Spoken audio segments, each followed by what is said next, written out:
Welcome to the treasure room.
Ten, 9, 8, 7, 6, 5, 4, 3, 2, 1, 0. Prepare for vault door opening.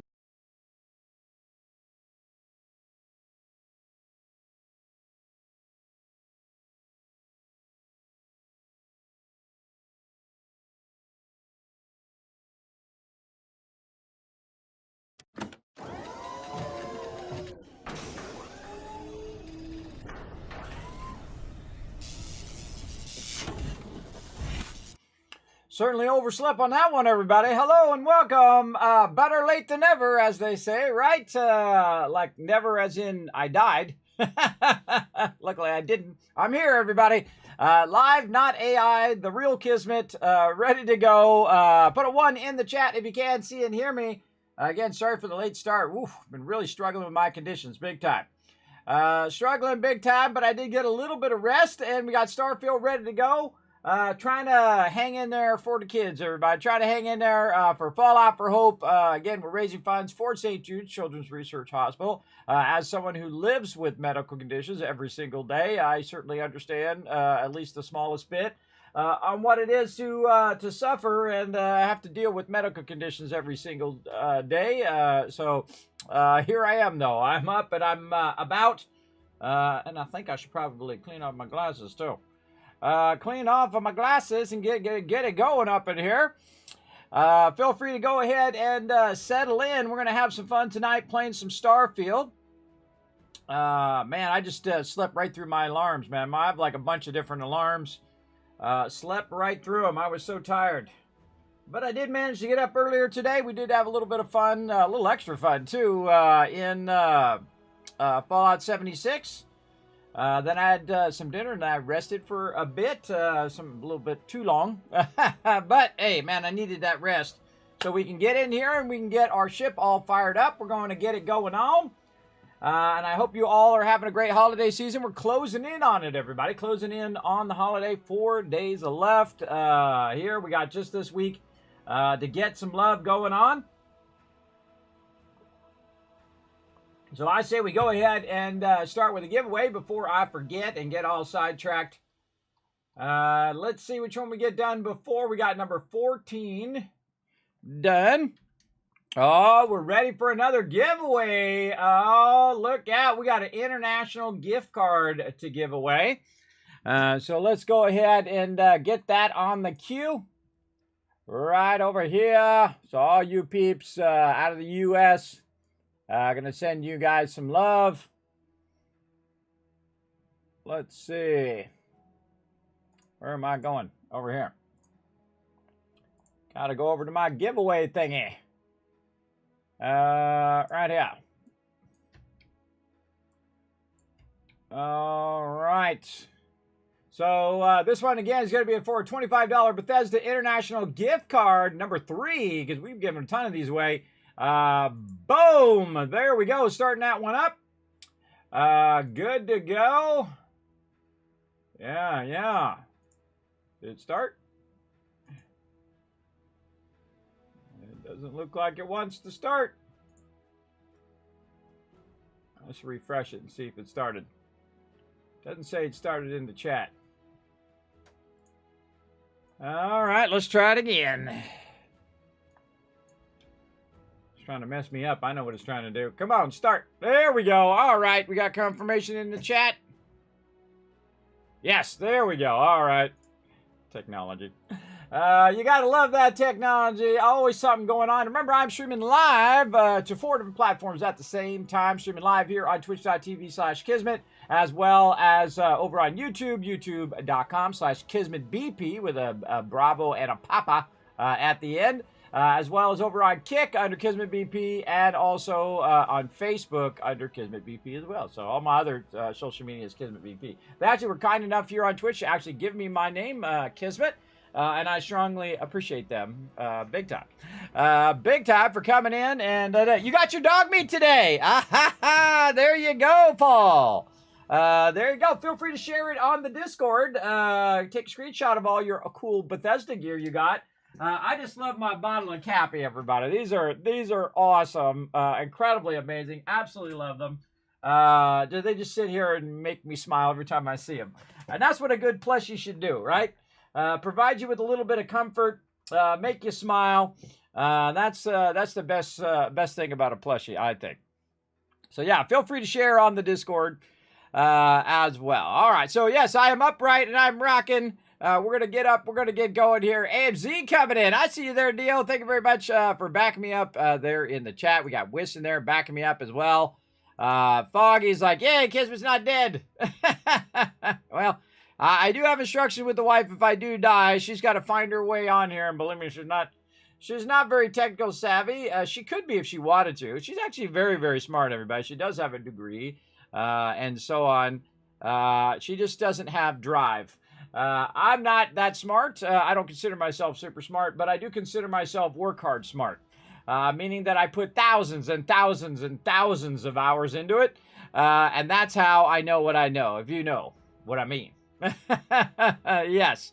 I'm very, very work hard smart. So, some of you, I'm sure you can relate, right? You have to read the same paragraph over and over and over until you finally get it. Some people just read it the first time and are good, right? You know what I mean. Thanks for all the ones in the chat. Appreciate that. Oh, Wit's bringing in the Kismet Love Train. Very nice over there on Kick. Wit's also checking on my other platforms for me. I appreciate all of that. Popping over there, showing some love. And again, congrats on Dogmeat. And again, I'm giving away $25 gift cards, an international gift card. Remember, they're your caps. Use them when you need them. You got till the 31st to either use them up or to save them up. One or the other. Remember, they do reset every single year, so everyone has a chance to be the caps leader each and every year. So there you go. There you go. So get it going on. You won't be awake for that drawing, I bet. Well, I don't know. I'll probably do several drawings tonight. I got several of them to do. So I'll probably do one, I don't know, in a couple hours, and then do another one after that. So if you're still around for a couple hours, then we'll see. I never tell exactly when I'm going to do the giveaway because I have a tendency to forget, and I get all wrapped up in what I'm doing. You know how it goes. You're playing the game, you're having fun, you're getting into it, and then time goes by like this, and then 5 hours goes by like it was 2 minutes. That's what you hope in any game, that you enjoy it so much that it totally wraps you up in it. And today we're going to try to work on raise some funds, of course, for St. Jude's for Fallout for Hope. We're going to put that link in the chat for everybody right now. Oops, I should have done it like this. There we go. Over here and over there. Like this. And let me throw it over here on Facebook. Boom, right there. All right, now again, we're here streaming as much as we possibly can for St. Jude's, for Fallout for Hope. Remember, all of that goes directly to them in certain areas. You can also look into whether you can write it off on your taxes. Now's a good time to get a tax break, everybody. You're definitely going to be wanting it next year as well. But even $5 does make a difference and unlocks even more giveaways. And we have a ton of them. And I'll show you a bit of those here when we jump over to my other screen. But again, I try not to ever give up, everybody. I just try to get up, do the best I can, and go from there. That's all you can ask of anybody. Let's go to it. Let's play some Starfield.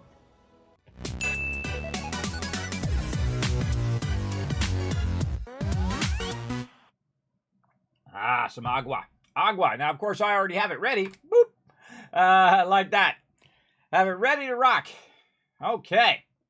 Now, we got Andrea here, who I haven't talked to actually all that much. We'll talk a little bit to her. You can see I've got myself a bit of a bed here. I can go ahead and sleep for 1 hour and actually get a 30-minute buff right there, feeling well rested. Unlike in other games, like Fallout, you actually have to go for 6 or 7 hours not in real life, in game, to get that buff. Oh, and here we go. Albinosaurus coming in with 2 months of sub love. Thank you very much for that resub right there. Everybody, let's show some love in the chat for keeping that Kismet love train going. Appreciate everybody comes in and shows so much love. Man, I forgot how awesome this base is, man. Oh, so awesome. So awesome that it's like literally right there outside your door. Now, I'm still working on my first full playthrough of it. And I did do a partial playthrough just to kind of get a gist of it. It was way too easy in normal mode. So I stopped about level 16, started over with a brand new playthrough in very hard. And that's where we are right now. So far, I made $1 million in the first 14 levels. Probably could have done it even earlier. Right now, what we're doing is we're working on our, what is it? B, I think. Yes, there we go. And we can see that we have well rested. We have a bunch of other stuff going on. Stabilized barrel enchantment. Extreme solar radiation. And we got a spring. Yeah, okay. Sneaking uses O2. And so right now I'm level 30. My character has collected, let's see, 3.3 million credits so far in the first 30 levels. Not too bad. We definitely could have pumped up those numbers a bit, but that's okay. We kind of stopped collecting cash. Once you get to a certain point, you got plenty of cash. But we do need a bit of cash for our upgrades. How much cash do I have on me right now? About 243,000. So we need a bunch more to upgrade our giant fighter because we are working on both our, our cargo ship and our fighter ship. Now, you might notice I have a ginormous ship here behind me. That is obviously the cargo ship. It has the most cargo or the most modules I can put on there for right now. And currently it holds, if you don't believe me, I'll show you on screen here. Let me move myself over just a bit. There we go. Right here, 62,650 cargo in that ship. Pretty awesome. A C-class ship. I think if I had to do it all over again, I would have went into piloting and into shipbuilding much earlier so I could fly the bigger ships. So we're going to get into it big time right over here. And again, this allows me to carry a ton of stuff. Let's go in again, see how much my actual cargo hold is full. So it's about a third. So it's got a third worth of stuff in there right now. Now I'm standing on this thing right here, which is my transfer container. Now my transfer container is part of my larger base. There we go. As you can see, now what it's doing is extracting different type of resources in different locations. Like in this particular location, it's extracting aluminum. And then over here, it is extracting helium. And this is actually my first and primary base. I don't have it on a fancy, nice, beautiful one yet until we get to that. But for right now, what it needs to do is to manage all of my different resources. Now, its biggest problem is it doesn't have foundations. Whenever you're building any kind of production, in which you want to manufacture things, you want to kind of make an even playing field, either where you adjust the terrain or where in game you can put down foundations, flatten it out, and then put all of your various different modules like your extractors or your manufacturing or storage or whatever it is on those foundations. The game does not have those, sadly, much like Satisfactory does, where they have foundations. Much better.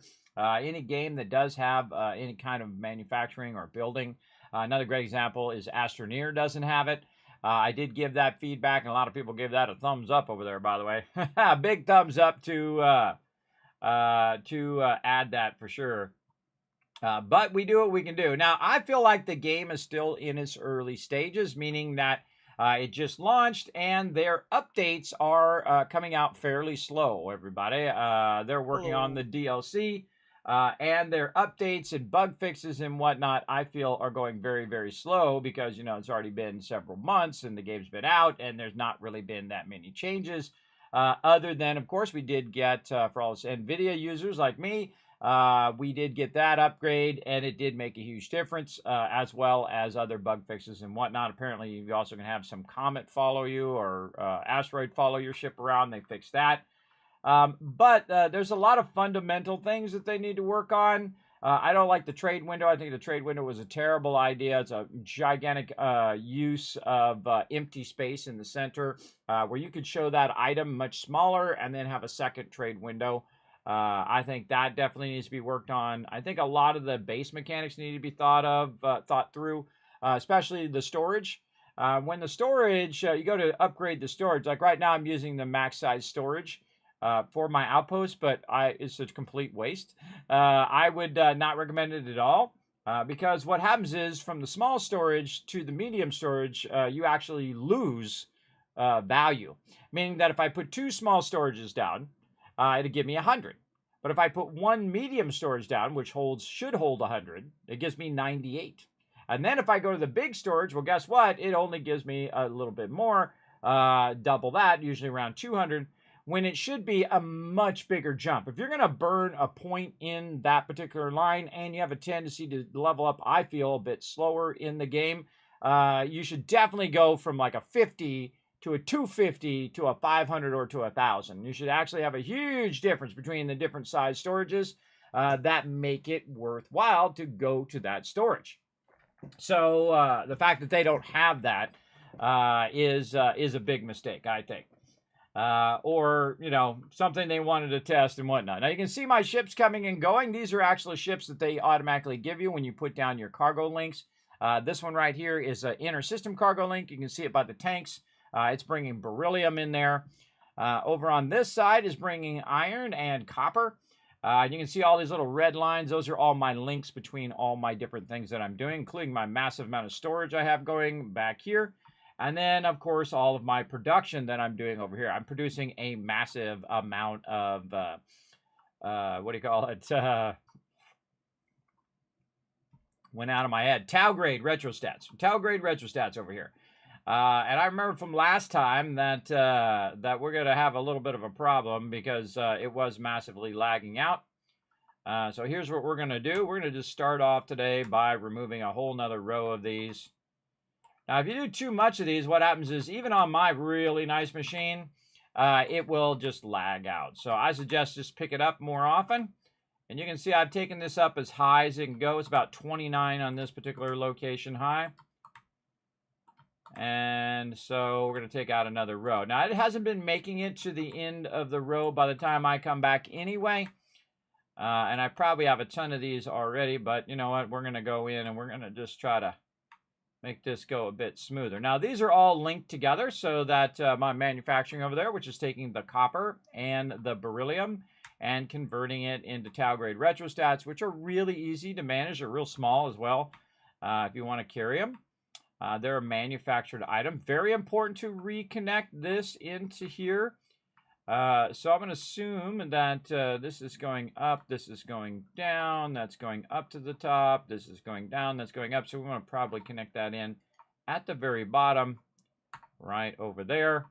And then we should see if this is having an effect over here. That's starting to fill up. Yeah, you can see that right there. You can see the number went up. So it went up from like 2% up to 23. You can see it on the side of the box. Oh, there it goes, going up even more. Now, 45. So that means that it is flowing through all those boxes, ending up into that box, which then, of course, links down to the thing that I'm standing on. Right here, the transfer container, which is one of the best things in the game. It's also producing a whole bunch of adaptive frames, so I definitely want to grab those as well. Now, you can be very easily overwhelmed with the amount of stuff that it will drop in this box. So what we want to do is just kind of go back and forth. And you can also hit R and just do that over and over again, like so. And so we're going to go ahead and just try to grab as much. Oh, it's actually working today. See how it's grabbing it and then going away, grabbing it, going away. That means it's actually working. Because I have had that problem where it wasn't letting me grab the resources out of the boxes. It would just stop. There we go. And then notice how it's got a lot more adaptive frames. That's because I'm finished grabbing the retrostats. Oh, there, it made some more while we were doing it. And then you just keep hitting E. Now, sometimes it looks like it's not working. I find if it's the same thing, it has a tendency not to work as well. So I just kind of keep rolling off and roll back in because, you know, you can't, there's real no feedback whether you're getting it or not. Now, if we look over here at this, these boxes over here, which is where all of these are being stored, we can see that these are all red. Now, they were green just a second ago before I picked all that up because it's being stored into here as well. So that actually went really well. Normally, that is super laggy when I try to grab it out of the box over there.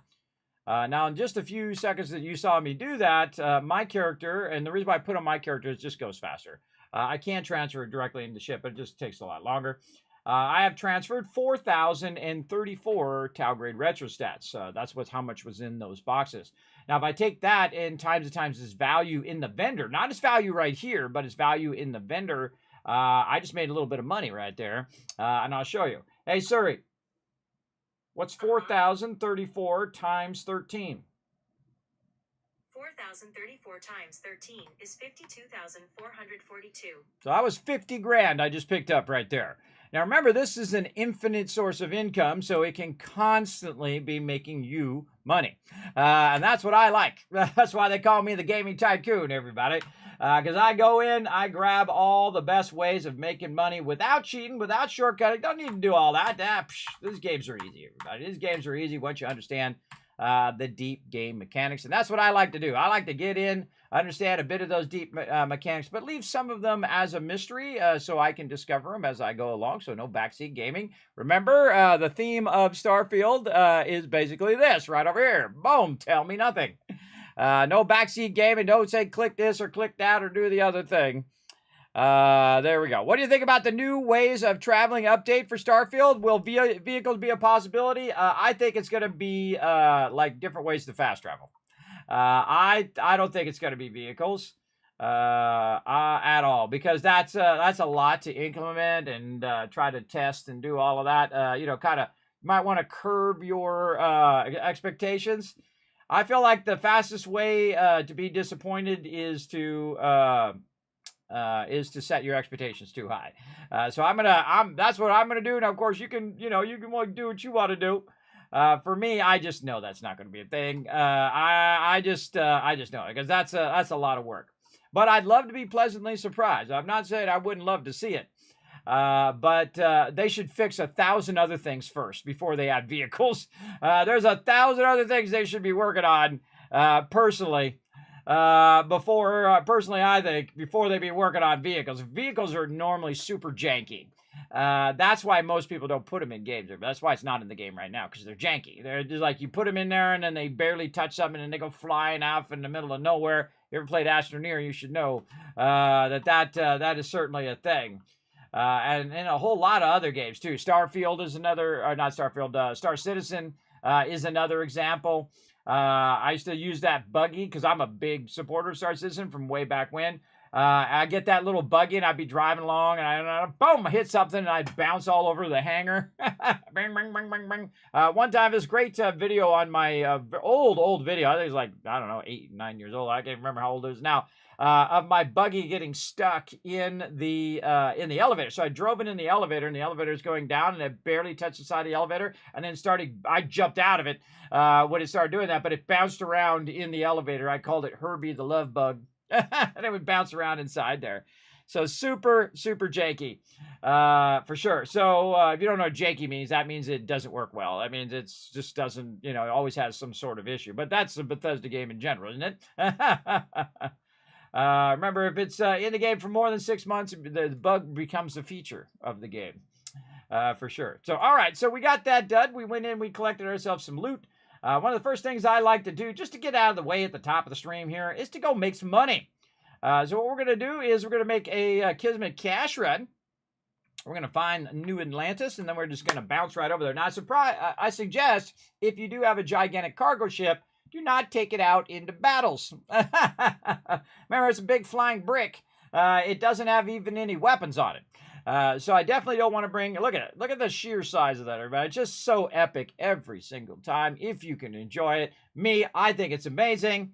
Do I think Starfield is perfect? Absolutely not. Do I enjoy playing it? Well, you see me playing it right now. That means I enjoy it. I don't care what everybody else thinks or wants me to do. I do what I want to do. I'm at that age, everybody. I'm at that age where it's tough for me to get out of the bed every day. So I'm certainly not going to waste my time on a game that I don't like. That is for sure. Now, I enjoy it because I love these type of games. The type of games allow you to build an outpost, and you can customize your ship, which is really awesome in this game. I think the ship builder is one of the best features of the game. The outpost could definitely use some work, but it is enjoyable. And I'm enjoying the storyline so far because I haven't played all the way through the game yet, and I don't rush games, especially my first playthrough. Everybody, never rush your first playthrough. You will regret it, I think, if you do rush through it. So what I do is I just take my sweet time, enjoy the journey, as I say, both in life and in game. Enjoy the journey, everybody. Even if you got rough problems like me, where you have difficulty even getting out of the bed, and then sometimes it's much worse. And whatnot. And I've seen so many doctors, everybody. I've spent tens of thousands, even hundreds of thousands of dollars on doctors. And they all say the same thing. There's nothing they can do. You just got to manage it every day. And some of you know what I'm talking about, right? You're out there managing your life as well. You know what it's like to manage a disability like I have, or multiple disabilities, even worse. But let's see. It looks like I've already bought out this vendor. I've already done a cash run on this vendor. And that tells me that that particular vendor, and most likely all the other vendors, have already been run through. Now, the great thing about having a massive cargo ship is the fact that I can put thousands and thousands, hundreds of thousands of caps, or credits in this case, worth of materials in there, and then sell those materials. But if it's not there, let's go ahead and check and see if at least this one has been updated. No, so you can see I've already done a cash run. Let me move my Fallout for Hope up there in the corner down just a little bit so you guys can see that right over there. There we go. Move that down just a little bit. So you can see this vendor has no dollar bills. There we go. So no vendor credits right now, at 0, which means that probably last time before I logged out, I had already run this vendor. So that tells me that, hey, okay, I will come back to that later on. Now, I do have another ship that I'm working on that is very much like this. Now, this ship costs about 350,000 credits. I then modified the ship, which cost me even more, to go in and put in as many modules as I can. This is the maximum amount of modules you can have on your ship. And again, if you notice, I don't use cosmetic modules. I am more about function than form. There's a great graphic design house back in the day, if you study graphic design, called the Bauhaus, and it's form before function.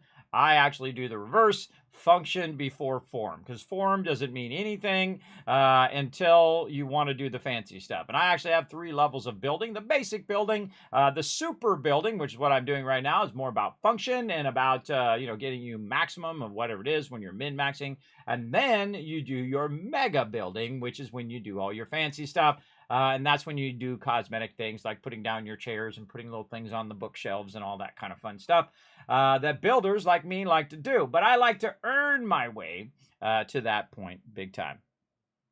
Satisfactory is like that too. Truck, tractor, fly. Yes, exactly. That's true, Keegan. But they've actually done a lot of good work on vehicles. If Bethesda wants to learn how to do it right, they need to go over there and talk to Coffee Stain Studios, because they're really exceptional, everybody. I mean, every time they iterate the game is not just a little better. It's not just an incremental better, everybody. It's a huge leaps and bounds better every single time. I mean, I've played it since it came out. I bought it on the Epic Game Store. It's actually the first game I bought on Epic Game Store because I wanted to play it so much. Because I really like their Goat Simulator. Now, I thought Goat Simulator was a stupid idea. I thought, well, that's a weird name for a game. That's a weird option for a game. I played that game, and it was incredibly fun. And that is when you know true genius, everybody, when they got it right. When they found a good balance between, you know, the silly concept of it and then the actual playing of it, and then the gameplay's fun, and you go around and do it. So big love to them. And then I was like, oh, man, we got to try the Satisfactory out. Factory Builder, that's my jam right there, you know, because most of us played Factorio, and we played a bunch of other factory games. And so that's an exceptionally great game. And then it just gets more exceptionally good. I feel like even when it started, it was already a great game, and then they just made it better and better and better and better. And I played through it, I don't know, 30 or 40 times, and I'm going to play it again when it comes with another big update for it, update 9. And then, of course, eventually release. When it goes release, everybody, we setting up a server and we tapping every node. We tapping every node, and we're going to max that sucker out. Now, I have not maxed it out on purpose because I don't want to burn myself out in the game. I have actually finished the game in its current state in our last playthrough. And I usually leave stuff to do. Like here in Starfield, you know, we can do New Game Plus, so we can do it up to 10 times. And I'll let that go over a longer period of time. I won't just do New Game Plus, you know, just rush. I don't feel like that is my style of gameplay. And of course, your style, more power to you, do your thing. But for me, that's not my style. I don't like to rush. I don't like to, get a game done in like 10 hours and then jump onto another one. I like to go on the journey, right? The journey is your epic scale journey where you're doing all the side quests, you're doing all the main quests. You're really, if you enjoyed the game, you should savor it. Just like if you go to a steakhouse and you're having $100 steak, which I've actually had before in my life, by the way. I ate that sucker really slow and savored every bite. Because that's what this is for me, because I spent $300 on the collector's edition. I got my watch here somewhere. I think I put it over there. But I think it was totally worth it. I think that collector's edition is one of my favorite collector's edition, by the way. The box that they give you and then the watch inside, actually excellent value, I think. And then, you know, you got the game too. All right, so we got our cargo ship here. Now let's go ahead and see what's in our cargo ship here. Let's go H over here. You might notice that I do mute the game. I do have a constant vertigo and a partial deafness in my right ear. And so whenever there's a lot of overlapping tracking or the ship's taking on and off, it just becomes becomes jumbled. There we go. A jumbled up mess in my ear. So I have a tendency to mute it. So if you hear no sound, that's just me muting it on purpose most of the time. Sometimes I do forget and leave it off because I'm just playing the game completely without sound because I can. Because I'm working on things in my head. Okay, what am I doing next? I'm going to click on this thing. I'm going to do that thing. I'm going to do that thing, right? You guys know what I'm talking about. You know what I'm talking about. Yeah, St. Stephen. Yeah, don't get your hopes up, bro. Don't get your hopes up. But if it happens, it would be awesome.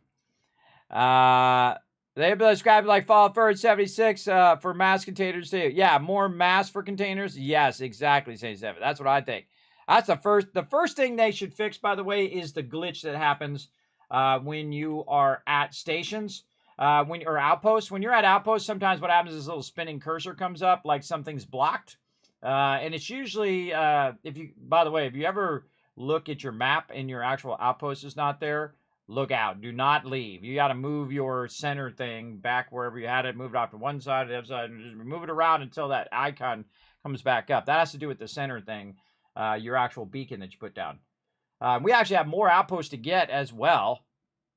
Or get things going. One more retweet. Oh, you guys got it. All right, you did it. There we go. 1,000, 2,000, 3,000, 4,000, 5,000 cash right now, by the way, everybody. Giving away a $25 international gift card. That's out to all my EU and international peeps. You can go ahead and be part of that right now. Remember, it's open to everyone. But if you are in the U.S., make sure to let our EU peeps have a shot at it. Because I do have more U.S. gift cards to give away. I actually have thousands of dollars worth of stuff I'm giving away. It depends on how far this bar goes, everybody. If that bar keeps going, more giveaways keep coming.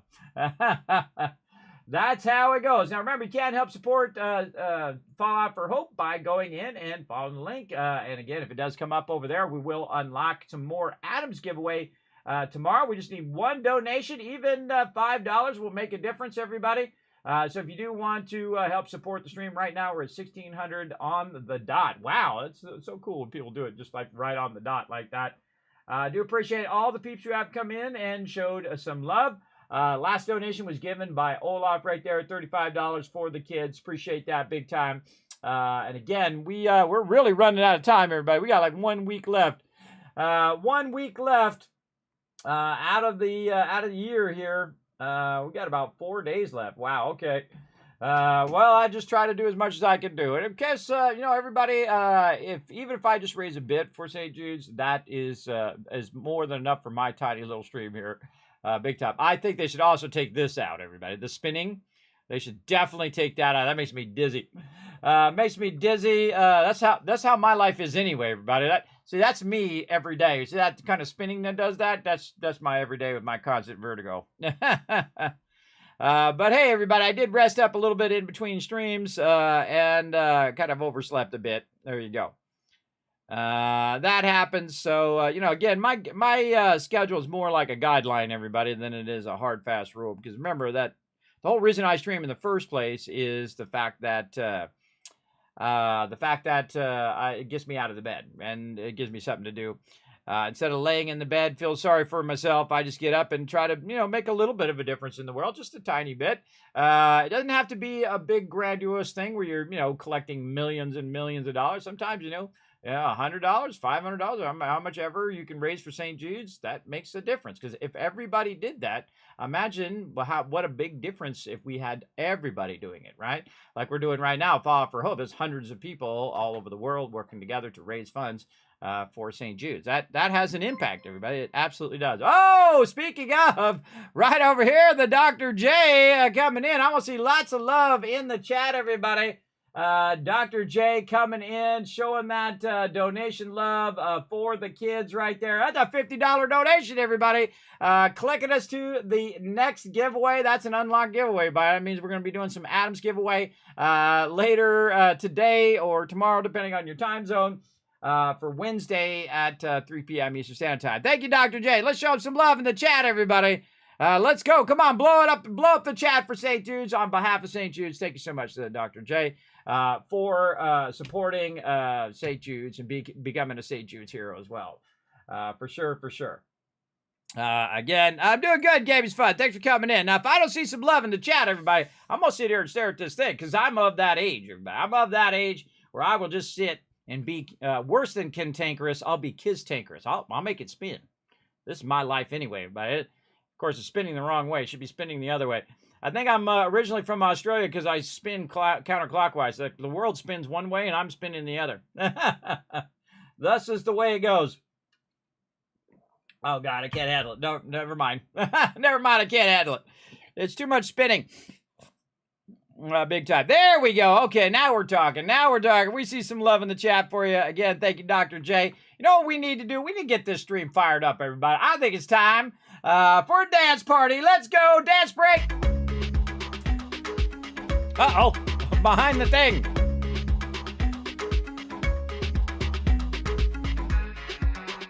Aha! There we go.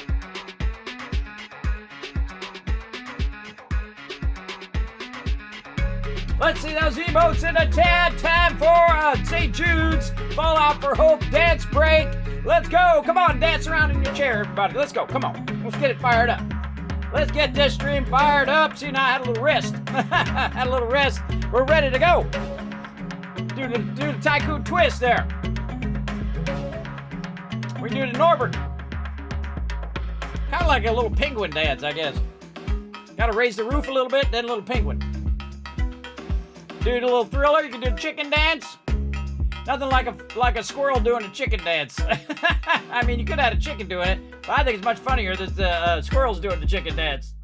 Then, of course, my Skelly guy there doing a little bit of thing there. I got to get those dancing new animated emotes in there. I did see that those came through. Man, if I only had more energy and was about 20 years younger, everybody. If only the things that I could do. If only I was younger. Whew, man, I wore myself out doing that. So let me call that the Kismet Dance Break, or the Tycoon Dance Break. Thank you for playing along in the chat. Now I'm going to shower you with a bunch of love, everybody. Right here in the chat for being a good sport. Showing some love to St. Jude's. Thank you so much for coming in and participating in the chat. That's why I shower you guys with some Kiz Caps there. Now remember, those are 4 giveaways, but remember, you got to use them up, all right? So you got till the 31st to use those up at 11:59 p.m. Eastern Standard Time. I'm going to go ahead and check who is the Caps leader as the number 1 Caps. You guys getting something special from me, as well as all of the caps will reset at January 1st at 12 a.m. Eastern Standard Time. It will reset all of those, and that's so everybody has a chance. So maybe next year, you'll be the caps leader, and you'll get an instant win from me. Or you can just use them up. That's even better. So if you're not number 1, I suggest you use them up. Now, of course, let our peeps over in the EU have a shot at this international gift card. I'm going to be doing another giveaway after this one as well. We have unlocked even more giveaways for next time. So again, we're getting one step closer. We got a bunch more stuff to unlock. Again, we're just nudging that a little bit at a time. And again, if everybody just donated $5 or whatever, that bar get moving. And remember, it all goes directly to St. Jude's. Also, double check that if you can, write it off on your taxes because it is a charity donation. It goes directly through Tiltify to St. Jude's Children's Research Hospital through Fallout for Hope. As are part of Fallout for Hope, not through Fallout for Hope, but part of Fallout for Hope. And it goes directly to them. So I do appreciate all your guys' love. Oh, look, we talked so long and reset the vendor. So sweet. All right. See, that was maybe it was foreshadowing. It was a fateful thing that was meant to happen, right? So let's go ahead and sell a little bit of stuff from the narwhal here. And I'm going to go ahead and sort it by, I think it was value I was sorting it by. We're looking for something that has a lot. Now, look at that. It's got 5,000. So that means I had about 1,000 already in there. And we can go ahead. This is my favorite thing, everybody. And also, I don't know why they can do this in Fallout 4 and in Starfield, but they can't do it in Fallout 76. See how when you're putting this in here and it tells you what the total value is down here? They do not have that in Fallout 76. It just absolutely drives me insane. Making me do all the math. I mean, it's a calculator is basically what a computer is. It's a giant calculator of just doing zeros and ones. You'd think they could put that in, because I know it's in Fallout 4, so obviously it's in the same engine as Fallout 76, because they just reused a lot of the assets. They did make some new assets for it, though. And I love the fact that they have done an incredibly great job of leaping forward the building system in Fallout 76. It's not as large and grandiose as the one in Fallout 4, and especially you don't have enough storage space and whatnot. But they have pushed forward on how it works and a lot of great systems they've added to Fallout 76. That does not get a lot of credit, and I hope they roll a lot of those systems backwards like Subnautica did. Take some of those systems like AoE looting, mob highlighting, fix my darn targeting HUD so I don't have to use mods, and a whole list of other things, because they are working on it, and they confirmed that they're still working on it, by the way, the HD version of Fallout 4. So very excited. We still got plenty to do in Fallout 4, everybody. So even if they come out with it in April, I think we'll still be running that Fallout 4 playthrough. Now, I might add a bonus stream on Saturday to try to do at least our Wall of Hope and maybe do some mega builds for it. We'll see how it goes, everybody. I make schedules, and then, I feel bad, and then I can't make it. Again, it's like, do I push myself until I die, or do I, rest up, come back, and then bring full energy to the stream? Because I don't like to stream unless I bring my full energy to the stream. So I feel like it's just not as entertaining if I'm just sitting here going the whole entire time. I can't watch streams like that when the person's not interactive. They don't they're not watching their chat. Now sometimes I do get distracted. I'm full disclosure, I do get distracted. I get involved. But to me, and a lot of you gamers know what I'm talking about, To me, it's only been a few seconds. But to you guys, it might have been 30 minutes because you're involved in what you're doing. You guys know what I'm talking about. I know you do. I know you do. Like when the wife or girlfriend comes in, or the husband, for you ladies, they come in and they're like, hey, dinner's ready. You're like, okay, I'll be there in a minute. And then, of course, a minute in gamer time is like an hour later. And so I've done that many times, everybody. I've been in the doghouse many, many times for sure. God, I hope so, Sage Stefan. I hope so. I hope it's better than they just added the HD textures to Xbox. That would suck. But they did say that they're working on bug fixes and whatnot. And potentially some new stuff for it, especially the thing. Now, I think also what they're trying to do is unify their products across all levels with the Creation Club, because that's how they make money, everybody. And of course, they always, any business is going to prioritize how they make money. So they're going to make all of their Creation Club stuff, I think, universal across the thing. So they're right now they're working on Skyrim. You got to just watch what they're doing in one product, everybody, to see what they're going to be doing in other products. So if you've been watching Skyrim, they actually updated their whole Creation Club stuff with paid mods and things like that. And there's nothing wrong with modders getting paid for all that hard work, man. It's been hundreds of hours, thousands of hours on their mods. Nothing wrong with that. And then they're going to bring that to Fallout 4. You know it. And then they'll probably bring it to Starfield or any future games like Elder Scrolls Online and so on. So a lot of that stuff's going to roll over. This is the way it's going to be. And again, we might get some other stuff, but that's going to be their primary thing because they want to make money. So again, and that money that they make, they can take and reinvest in future games. That's how business works. If you're not making any money, other than me, everybody, which I don't make any money doing it, I put every money back, all the money in. If you don't have no big company backing you up, or in my case, my wife backing me up, who goes to work 6 days a week, everybody, so I can do this crazy dream that is my dream here, that is to make a little dent in the world, a little dent in the universe, everybody. In my small way, in my tiny little corner of Twitch here and YouTube and Facebook and Kick right now. I'm also streaming to all four.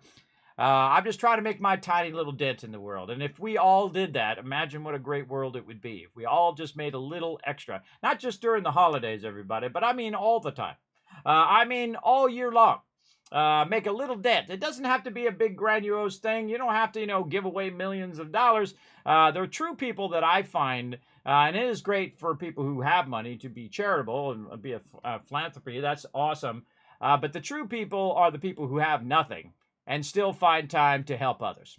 To go and help the less fortunate, or to raise money for charity. Like me, but I got $11 in the bank. I'm not kidding. I think it's $11.87 right now.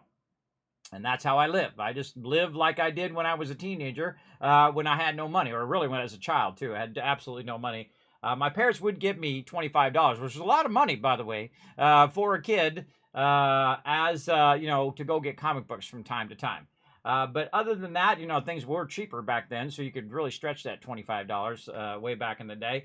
And so I would stretch it for a really long time. I'd get, one comic book, and then I'd read it, and then I'd get one more later on, so I read it some more, and then it would last, try to stretch it out, and that's what I do here. And the reason why I do that, everybody, is because I don't want to be the richest person in the graveyard. And it's good to make money and then reinvest that money into what you want to do in life. But if that's your sole purpose, like here in the game is a great example. If I have 243,000 credits, and then I play this entire game and I never use them, it served no purpose. It served no purpose. So it's great if you want to leave it to your kids or whatnot. They'll be fine. My kids are super smart. They'll be just fine in their life. And that was my goal. That's my more primary goal than playing games and whatnot, is that my kids grow up to be strong, independent women who can do everything they want to do in their life, and get a whole wide spectrum of understanding about how cars work and how the world works, and understand about mortgages and things that they don't learn in school, right? And how to manage yourself, brush your teeth, and you get ready at a certain time, and, you look after yourself as well. And all three of my daughters are incredibly brilliant at that. It's kind of learning to be self-sufficient.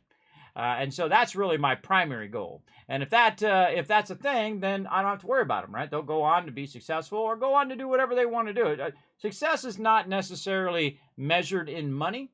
A lot of people just measure everything in the amount of money that people have. Some people are the poorest they could possibly be, but they live incredibly great, happy lives because they don't have all the burden of trying to pay for all of those things. You know what I mean?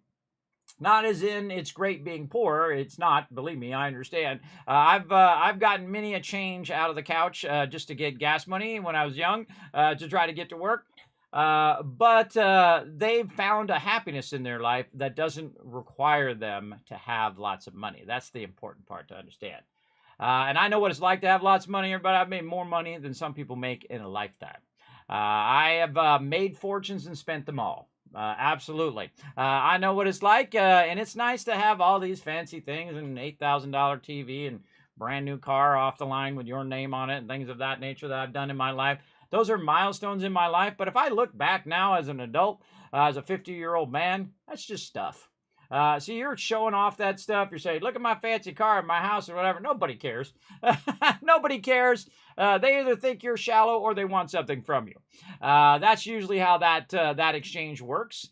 Is that, hey, look at me, I got the Mercedes Benz or the Rolls Royce, and all the people who the worst people are the people who pretend that they got it, everybody. They go on social media and they're sitting in front of their Rolls Royce, and then you see the real person walk up and get in the car who has the thing. Even if I had the money, I would still not buy it because cars are not my thing. I love cool cars. My favorite car, of course, is the Cobra. Very, very cool. The Shelby Cobra. Very, very cool car. But would I buy a Rolls Royce and all of that stuff?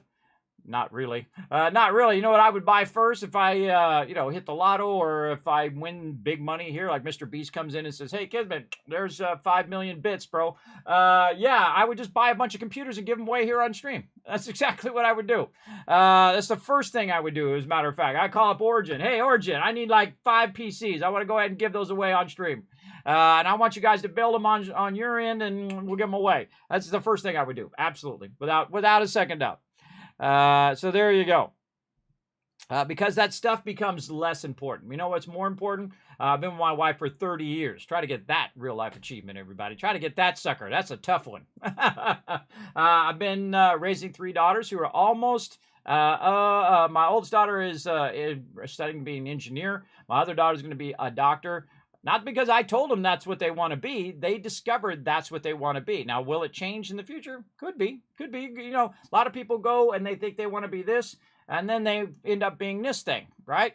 A lot of people study stuff in college and then realize that that's not really what they want to do. But that's part of the journey. And the cool thing about going to college or to be a lifelong learner is that you are constantly pushing yourself forward. You're leveling up in real life. Don't forget to level up in real life. I'm high level in real life, everybody, not just in game. Gaming is more my pastime, and learning is my vocation. I love learning new stuff. And that's why I like to say, don't tell me anything about the game so I can learn new stuff as I progress through the game. But I'm also learning other things all the time because sometimes you're forced because your computer stops working or this doesn't work or that doesn't work, or your microphone, your camera. You know how it is, you streamers out there.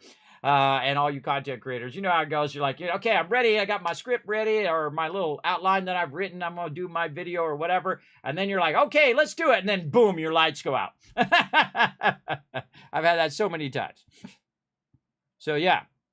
Yeah, I hope it's more than that, Saint 7. And I gave him a list. I sent him a list of things that I think that they should add to Fallout 4. You can actually go on to their Discord, by the way, give them some feedback. Make sure it's a positive feedback, though. Say, look, this is the problem, and then here is the potential solution. So there we go. All right. Now, sometimes I get off on different tangents, everybody. We're going to go ahead and make some more money here. We can go ahead and sell some stuff to this vendor over here. I just reset while we were talking. That's pretty awesome. As well. That's why I was chatting just a little bit there to make sure all the other vendors are resetting as well. And let's see, by value is what we did. Now, again, we're going to sell all the rest of the stuff is so I can build at other locations. But my other one, did I go past it? Yeah, it's right there. My Tau grades are for making money, everybody. That's 71,000 right there, as you can see. Vendor credits up there in the corner is 5,000. So again, we're gonna die. Oh wait, this is this the other vendor? Oh, this is what I call the great granddaughter of Trash Can Carla, because Trash Can Carla is like the #1 NPC that I use in Fallout 4. I absolutely use Trash Can Carla all the time from the very beginning of the game. I go and try to unlock her as quick as possible, so she'll get over to my base, and then I'm constantly selling her stuff and buying resources and buying and selling. So this is like the great granddaughter right here, who I just go in and I just sell a bunch of stuff, and I buy a bunch of stuff too. Now I need to make sure to buy some stuff first so that when I'm selling stuff, I can offset the amount of credits that I'm going to use. So one of the things that I do is go in and look at the ammo, and I do buy out all of the ammo that she has. Then the next thing I look at is the 8 items here. And those 8 items that I do grab, and let's see, we're going to go ahead and grab, of course, our med packs. We're going to keep those going. Those don't weigh anything. And then I grab the trauma packs. Now, the trauma packs you can use instead of your med packs. I try to keep my med packs for when I'm actually in battle, and then my trauma packs when I'm out of battle, because trauma packs actually weigh weight. And again, I'm in the very hard mode. It actually doesn't have any difference between the regular mode and the very hard mode. I felt like they were going to work on a survival mode, which was all the plants are much more harsh, and you got to have a certain outfit to go into those different planets. But they did say that they nerfed the heck out of that. So it's really unnecessary, I think, to worry too much about those conditions in any other mode. I hope they come back and they do add that, but later on for sure. Okay, resources. Let's sort this by value, and then that's going to bring some of the items that I might want up here at the top. Let's see, some Diprosium, and we've already got that. We can actually sell that if we want. Gastronomic Delight. Using a component for crafting. Well, let's get some of that then. And again, I just bring the most valuable thing to the top. That makes it pretty easy. Now you can see now instead of just 5,000, I'm going to get 10,000 roughly worth of value from this one trade. Right now, I'm all about the trade, everybody. I'm all about making money and that exchange of making money with the vendor. So now I go to my narwhal, which is the name of my cargo ship, and then I go in and I say, okay, I'm going to sell some stuff based on value, and that's going to bring my Tau grades. If you do it alphabetically, the Tau grades are way at the bottom. And so then I can just dial it in, 9,400 roughly. And this is my favorite thing, everybody. I absolutely love the fact that I can just dial that in, get all those credits, get all the value of everything that I just got. Boom, done, just like that. Very cool. So that's vendor, what I consider vendor #1. Now, there is the vendor that's nearby the thing. That one should have way more credits. I mean, like 50,000 credits is what that should have, especially at a certain part in the game. What you can do in Fallout 4, of course, is you can invest in the vendors, so the vendors have more caps. So their cap level is higher as you're going through the game.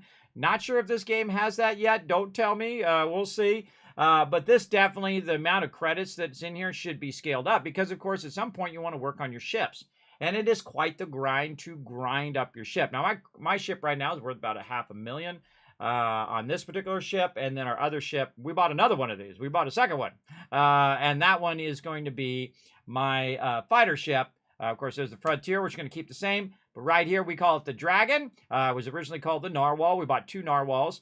And then this one, I'm going to go ahead and make into a gigantic battleship. But before I do that, one, I need to get some cash as well, get more cash, as well as to get my skills up so that I can just buy the highest level Starship Design items. Oh, actually, we have a point right over here that we could use over here in Starship Design. And so we could unlock level 2, but we got one more install ship modules, which is over here. Install one more ship modules to get that going. So we need to go in and add another ship module to it. So we'll get to that, and then, of course, work toward putting another point in there and then try to get it up to max level so that we do it. Now, we might just add some ship modules just to get the thing done, right? That's a lot of things I do, like the miscellaneous stuff. Really great way of getting rid of all of your random miscellaneous stuff. Just do that in the very beginning. You can put it in there. Then you can upgrade your commerce. Do it again. Your commerce is maxed right at the very beginning of the game. So very cool. Look at all these little outfits up here. All right, time to go to the well. Now, again, one of the quick travel things that I think they're going to add, I hope they are, is going to add stuff like the ability to just go straight to the well. Because having to go like this every single time sucks. It sucks. You should be able to go right to the well, and it should pop you right in the center. I think you should just teleport in right here, because these are the two vendors that you're going in the well. That's just the way it is. Because the first one here has a little bit of credits, but more often he's got items that you might want to buy for your outposts. So he's got a bunch of resources here, and I go ahead and sort them by value. He's got regulators, power circuits. He's got a few things here that you might want. And then you will eventually produce as well at your various locations. But ultimately, he might have some ammo that you might want. Like in this case, I can get this, and then I can see, oops, I just sold that by mistake. See, that's one of the biggest things, everybody. That is a painful thing. I just sold 14,000 to him. That was not good. So I just got that back. But one of the most painful things in here is actually not to accidentally sell your stuff, but it is actually to accidentally buy stuff from the vendor that you didn't want, because that money is instantly lost. Because the second you get it in your inventory that you bought it from the vendor, it will, when you go to sell it back, it'll be worth 12%. 12.5% of whatever you bought it. So if you bought it for 10,000, guess what? It's worth 1,250 now. That's painful. What the heck? I've done it multiple times. It sucked. Not at that level, but 1,000, 2,000, sometimes 5,000. Like you buy a weapon or something, and you think that you're selling your weapons, and what you're doing is you're buying the weapons. Oh, that's painful. But if you do accidentally sell it, you can do what I just did and just buy it back, and then all the credits you're still good. You're all good after that. You're all good. And again, now I just go back into my ammo, and then I can look at my 7.62 down here. I was like, okay, I got 7.77 millimeter is 14,000, which is awesome. Now, of course, this doesn't weigh anything, so you can have as much as you possibly want.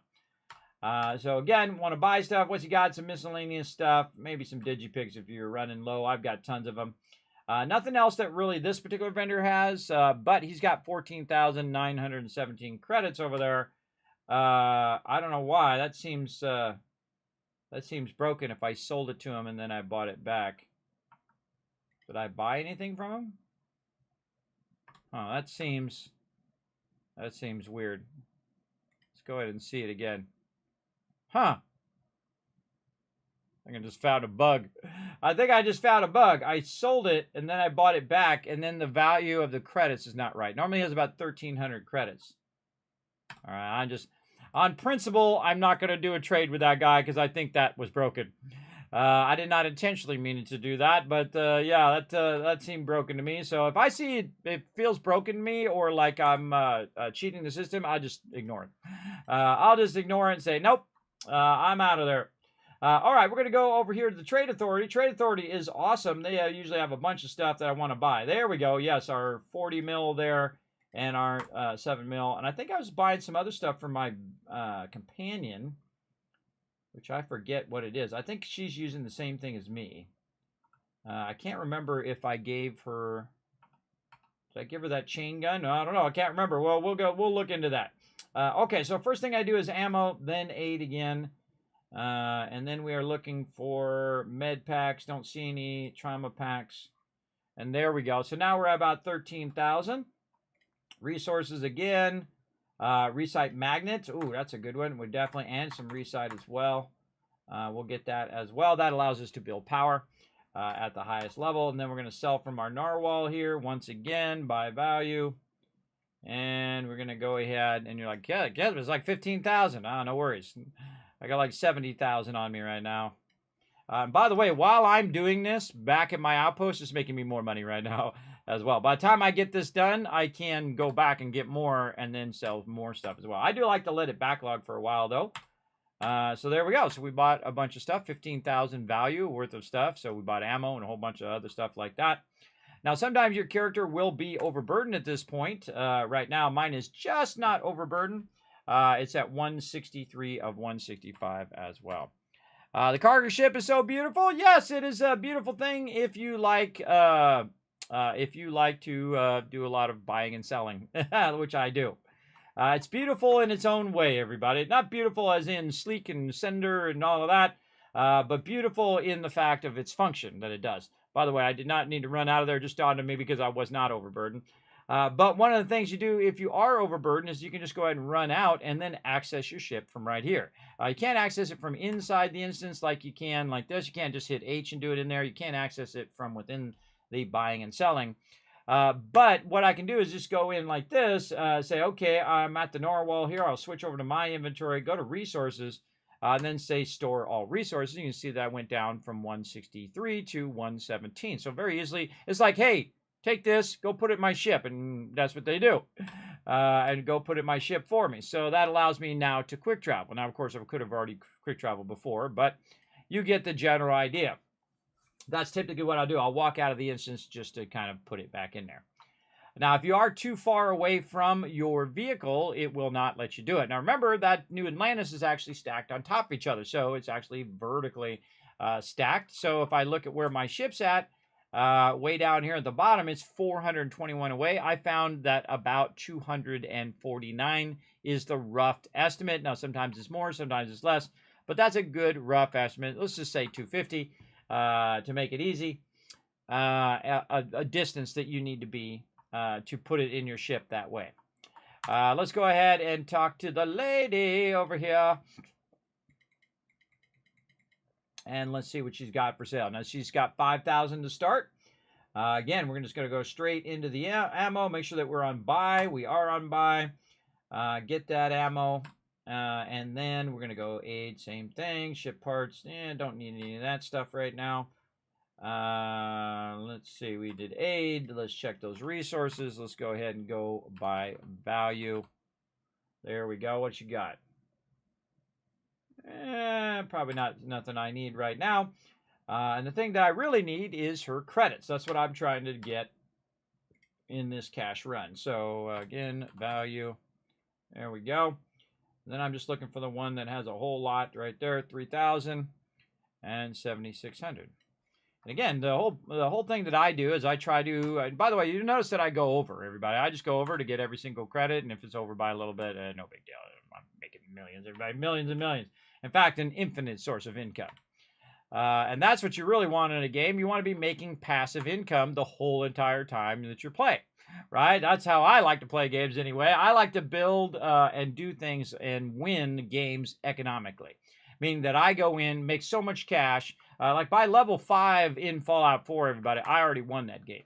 Absolutely. Absolutely already won it because I know that I can go in and build up a gigantic purified water empire that will make me several 100,000 caps every couple days in game, which means millions and millions and billions and trillions of caps in the game.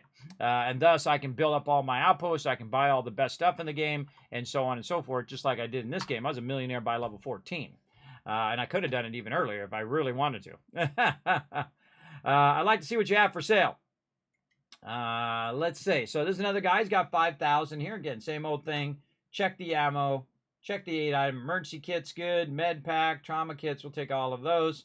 Again, try to get more value out of each and every trade that you do so that in the long run it pays off. Oh, well, look at all this stuff in here. Holy mackerel. Let's just get everything that's over 100 here. Actually, a lot of this stuff, we could just get this. Now, obviously, we don't want Tau grade rich. That's something we're already doing. And a lot of this other stuff, it can be made, like zero wire, making a bunch of that. So the rest of the stuff don't really need adaptive frames, already same thing. But I just buy the top end of it. This way, you know, I'm getting my value in each and every trade from this dude. So we did ammo, aid, resources. Looks good. Then we're going to go ahead and sell, again, some of these resources that we manufactured. And try to use them up. I mean, it's not like I'm saving them for a rainy day. I'm trying to use them up on purpose just so I can get a high value out of them. Right over here. What do we got? 82.92. All right, we'll do that. And then there we go. Got all his credits as well. So roughly there, we probably got about 20,000, 30,000 credits. Now, when you're getting credits or caps or whatever it is, it can be quite the grind because you have to go vendor to vendor to vendor to vendor to vendor to try to buy and sell those resources. And in this game, it can be definitely a bit tedious. Now, right now, you can see that my ship, not even close, is 1/3 of the 62,000 that it can hold. My character right now, massively overburdened, is at 700 out of 165. So what I'm going to do is basically find an easier way to get from here to the starport, because I can't transfer it directly to my ship. So what I'm going to do is take my guy here, and he's going to walk his way over here. In fact, I'm just going to let him take some damage. You're going to see he's going to start taking damage over there because he is overburdened, and I'm trying to run while overburdened. And I'm just going to take a bunch of damage because, hey, I have plenty of med packs or whatnot to use. And then, see, I can just hold down shift. And there we go. Now we go to the transit. We're going to go to the spaceport. Thanks for hanging out, Joe, by the way. Appreciate you guys coming in.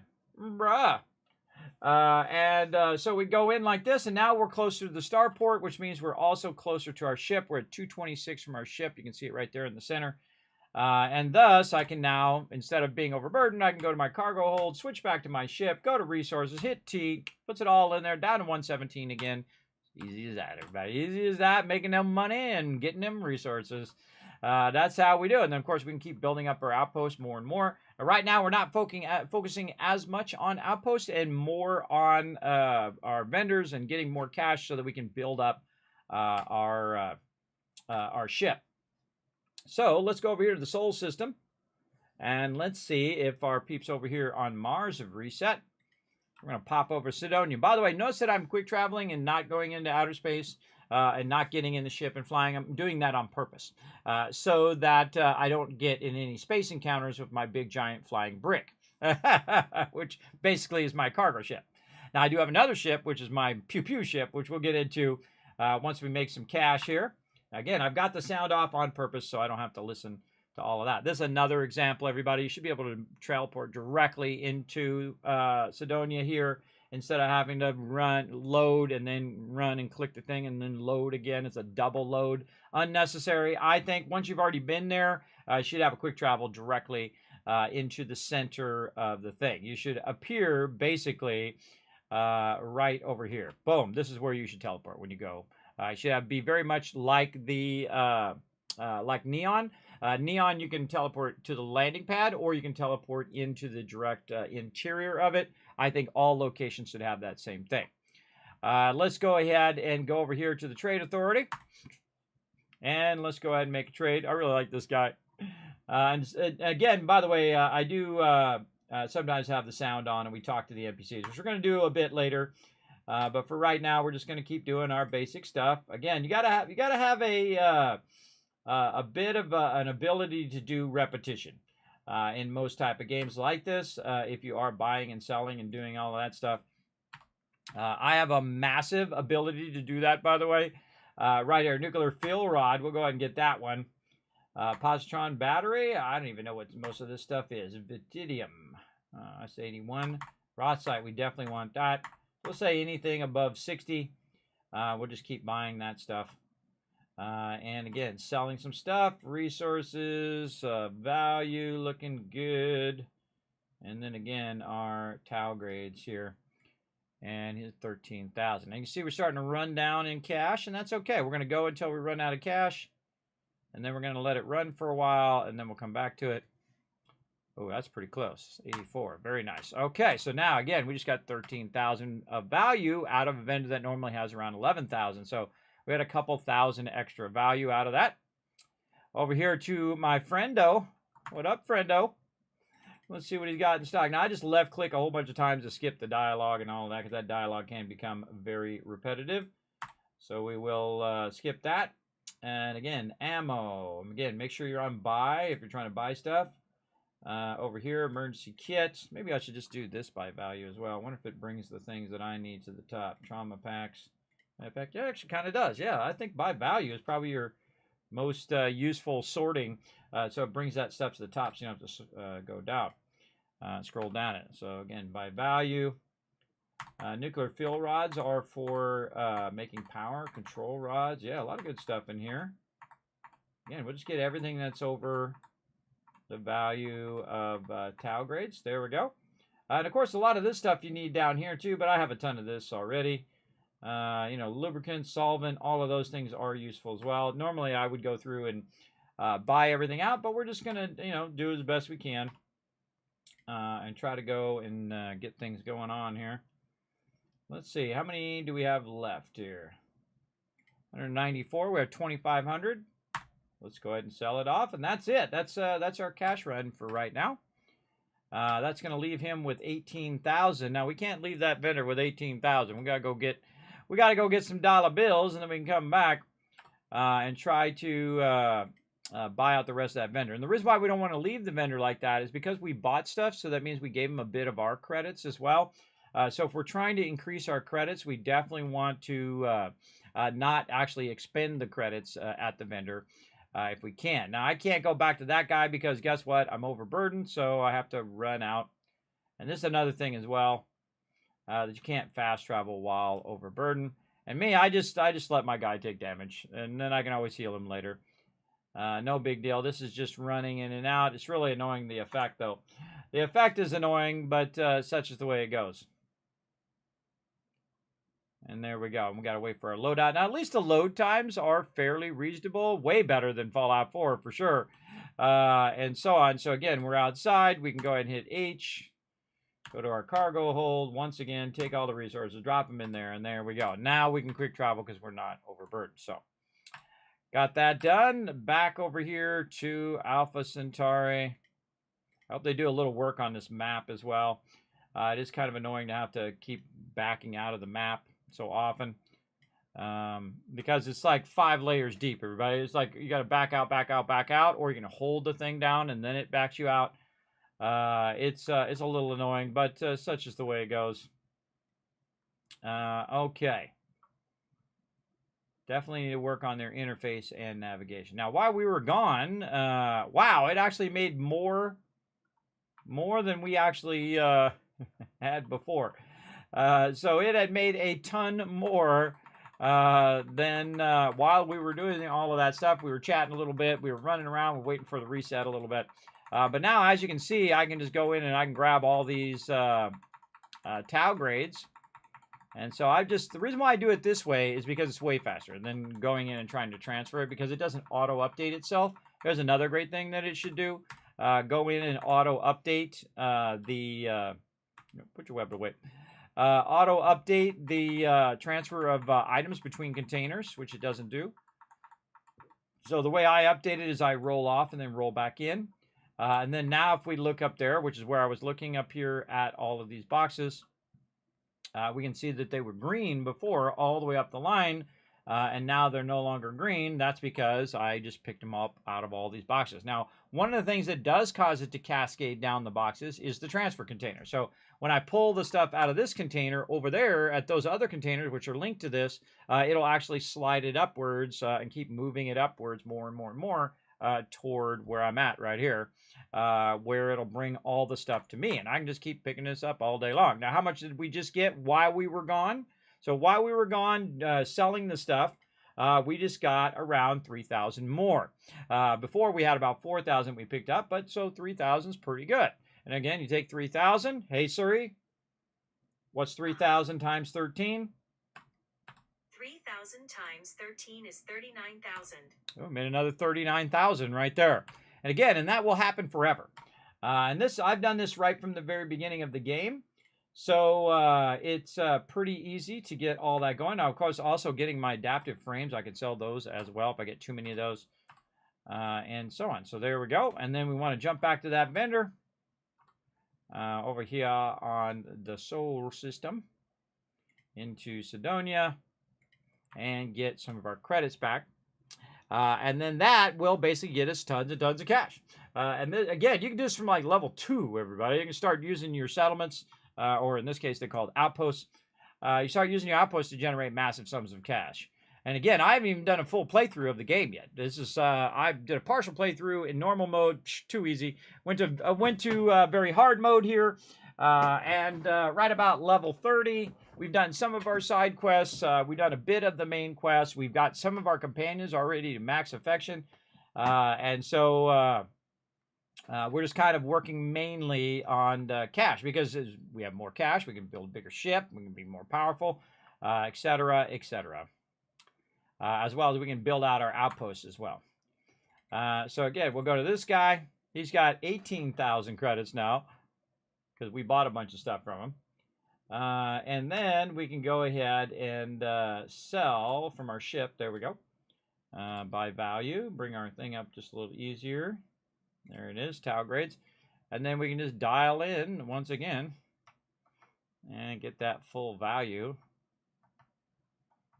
from this guy.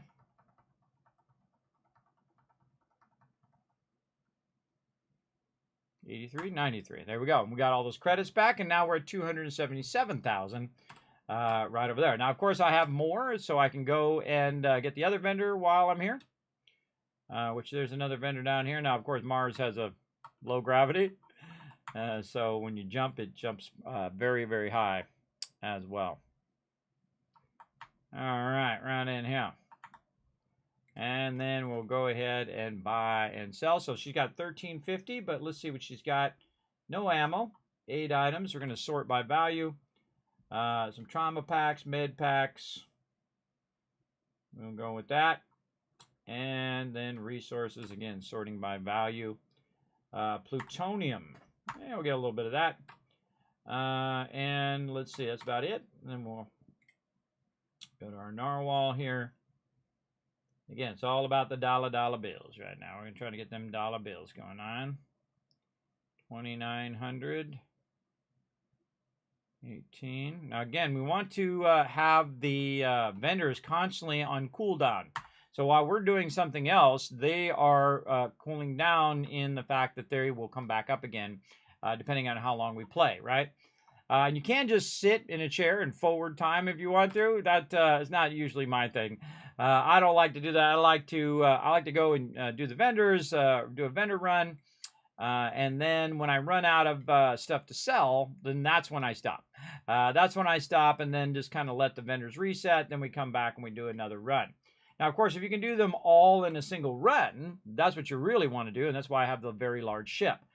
So that I can do it all in a single run. So I can actually get like 100,000, 200,000 credits worth of stuff, go out, buy out every single vendor as much as I want to buy them out, and then wait until I have more, then do that run again, because that's way more efficient than kind of a partial run, which is what I'm doing right now. See, 0 there. Don't trust that, by the way, as your indicator, whether your vendors have reset. Your vendors actually reset faster than the trade authority thing, which is stupid. That thing should reset faster because that's the thing that should be convenient for you as the buyer and seller. And that thing should be way more. It should be like 50,000 credits, or at least it should change over time to become 50,000 credits. All right, the value. I'm going to do value in there. I'll just go by name. Well, name's easier. Just go here. There we go. Get that ammo. Let's see, 8 items. That I'm going to do by value. Emergency kits, trauma packs, med kits. Yeah, that works out actually pretty good. And then same thing here, value, fuel rods, manifolds. Yeah, let's just buy all this stuff. That's above the... What's up, bro? Sup, bro? Tau grades, there we go. And then now he's got 26,409 value worth of stuff. And then again, go in, trade out our Tau grades, which are in here somewhere. There, go past them. There they are. And that's not enough to counter that. But if we do change it, we're pretty close. But again, now he's got 11,000. Now, is there anything else that I can sell that I might have had a bunch of extra? Well, look, I've got a bunch of extra weapons. Now, here's the thing. If you have a bunch of extra weapons that you want to sell to the vendors, I would not actually sell it to this particular vendor. What I would do is I would go to the next vendor over, which is going to be your ammo vendor. And I can go ahead and take some of this stuff and transfer it into my ship that I just bought. There we go. I would go to the weapons vendor whenever you have weapons, or even if you want to sell ammo, which I would never do because you can't make ammo. So I would not sell any of the ammo. It doesn't weigh anything. There's no reason to sell it, I don't think. Because you never know. You might run out of your primary ammo. Then you get yourself another gun. And then you can use that other gun as a backup. whatever you find in the moment. That does actually make a difference. So I'm going to go ahead and buy a bunch of ammo from her here. And that's going to put me at 7,400. And then I'm going to go to my weapons and say, okay, are there any of these I want to get rid of? I don't know. These seem like stuff I can just get rid of. This is actually one of my main things. Do I have anything on my narwhal that I can sell? Any weapons that I might have found when I was running around? I could put it on there. Is there any on my companion that I might want to sell? I don't think so. So we can sell off that extra stuff, and you can also see that my weight went down as well. And so we countered a bit of the cost of buying that ammo by selling those weapons. So very good. Now, of course, this guy has 11,000. I'd love to get that 11,000 from him, but I don't think I really have anything else to sell. But let's go see. We're going to go, because this guy is what I call a sell everything vendor, and that one is a sell weapons and ammo vendor. You can only sell specific things to that vendor. This vendor, you can sell anything. So if you do have, say, a bunch of miscellaneous stuff, like I have on the narwhal here, I got a bunch of, Starlight games and, beakers and things of that nature. I can just go ahead and clear all this out of my ship now. So I can just sell all this out of my ship. Now, the reason why I pick up all the miscellaneous stuff is usually just to clear it out, really. And most of the time, after the beginning of the game, you don't need to really pick this stuff up. I would pick it up and just put it in a container of wherever you found it from. And then leave it there. So you don't even need it. Now, sometimes I'll end up with a bunch of stuff on me for whatever reason. I'll go through an area and I'll pick it up and I'll have it on me. And I'll just, all right, I'll put it in my ship and sell it when I get over here. But as you can see, I can sell off a lot of notebooks. And this adds up. Look at the dollar bills going up. Look at his dollar bills going down. I already made about $3 grand just in selling the stuff so far. Now, the one thing you got to watch out for is, for some dumb reason, they put items in the miscellaneous that you probably want to keep, like your digipicks, right? So be careful when you are selling this stuff. You don't sell something that you actually want to keep. Normally, I do it by weight because the digipicks will be at the bottom because they weigh 0. But in this case, I'm doing it from my ship. So my ship shouldn't have any digipicks on it at all, just a bunch of random miscellaneous stuff that I wanted to clear off my out of my inventory. Now, I also might have outfits that I might want to get rid of here. Let's see, I got a medic outfit. Yeah, we can sell that. We can sell this. An extra pack. I don't need it. Get rid of that. And you can see we've got a dagger in there that we don't want. Sell that as well. Actually, a couple of them. 8 items, which is a bunch of sandwich stuff and who knows what in there. We definitely want to clear all those out. And then a massive amount of resources. Now, I got a lot of adaptive frames in there. Do I need 3,000 adaptive frames? Probably not. And that's worth 9,276 right there. So, again, we can just go ahead and say, you know what? We'll just burn up some of these. Because it's making me more adaptive frames right now back in my other base. So, again, another great way. And, of course, I have a lot of raw resources that I can use to sell for high value as well. Okay, so there we go. Looking good. And we got all the cash back for that. And we're at, what are we at now? Let's see. We're at 283,000. So we just went up by a good 6,000 overall. And we're looking good. All right. Anything else we need to transfer? How are we looking on our inventories? Everything looking good. I have a couple packs on me, I just noticed. A bunch of other apparel that I could probably get rid of as well. So, yeah, let's go to the Trade Authority. Trade Authority is around the back. There's also another gun weapon here. There's a Trade Authority over there. There's also another gun vendor over here so we can get some more ammo. And sometimes I do spend a bit of, just straight spend my credits just so I can get the resource I need. She actually usually has the 40, which is like explosive ammo. It's like a big, gigantic, rocket launcher. Not quite a rocket launcher, but a big bullet like this, everybody. Probably you've seen it like in Terminator, where he's got those big things where he's like, woof, woof, woof, shooting those things off. That's basically what those are. So I'm going to buy a little bit of that. It's going to come out of my credits, but oh well. Then again, we want to just make sure that our character is completely clear of excess loot that we don't need to carry around. And I don't think there's anything else down that way. Go back up to the Trade Authority here. This way. That's just because I'm using up my ability to run. in my O2 right there. Okay, here's our Trade Authority guy. We're going to talk to him. What up, guy? Now, the Trade Authority usually has the most credits of all of them. Usually around 11,000, as you can see. Again, same thing. We're going to go in. We're going to buy his stuff. We're going to go into age, sort it by value, trauma pack, med packs. It's good enough for now. Resources, raw site, definitely want that. That's for making high-end stuff. And then we can go through and look through our stuff. Okay, any other weapons that I want to sell? Yeah, we can sell this barrow knife, I think. I don't know why that's not on my bar and why I have a just a white version of that. You can see I've got, these are legendaries up here, and then these are what's known as rares. So eventually, obviously, you want to have legendaries, everything. I actually love this micro gun. I actually got this as a drop because it does more damage against aliens. I actually have another one that I bought for like 30,000 credits, and I gave it to my companion. I actually got to check my companion to make sure that she's using that. Deep mining, no, don't need it. Extra packs.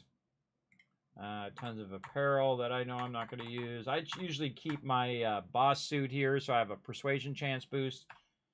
Throwables, I'm not using any of this stuff. Again, that could have been sold at the weapons vendor. How much left? 13,000. And nothing really else that I want to sell. Again, there you got 13,000. It'd be nice to be able to get that. So let's see what we've got left. I think we got rid of our towels. I think we are all out. I hate this scroll bar. Really stupid. Too small and stupid. Towels. Yes, we already got rid of all of them. Now, of course, we could go back and we could get the thing and come back and talk to the vendor as well. But at this point, I think we're good. And overall, we definitely went up. We're at 277 right over there. So looking good. And again, we'll come back and we'll do a full vendor run when we build up tons of cash later on. For sure, for sure. How are we doing on those retweets? We're at 7 retweets, everybody. We got 3 more retweets. We're going to go ahead and give you guys more Kiz Caps toward the giveaways. Then we have several giveaways we're going to do tonight. Try to catch up on our giveaways. We're getting close. We're catching up a bit. And then we got to keep that bar moving, everybody, to unlock more giveaways this week. For sure, for sure. So again, now's a great time to become a St. Jude's hero. You can scroll down below, or you can just go exclamation St. Jude in the chat, and it will give you a link to go and donate as well. And sometimes it'll pop up from time to time in my chat as well.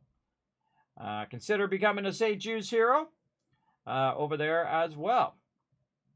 Okay, so we went to a killer. We got that done. We ran out of resources to sell for right now.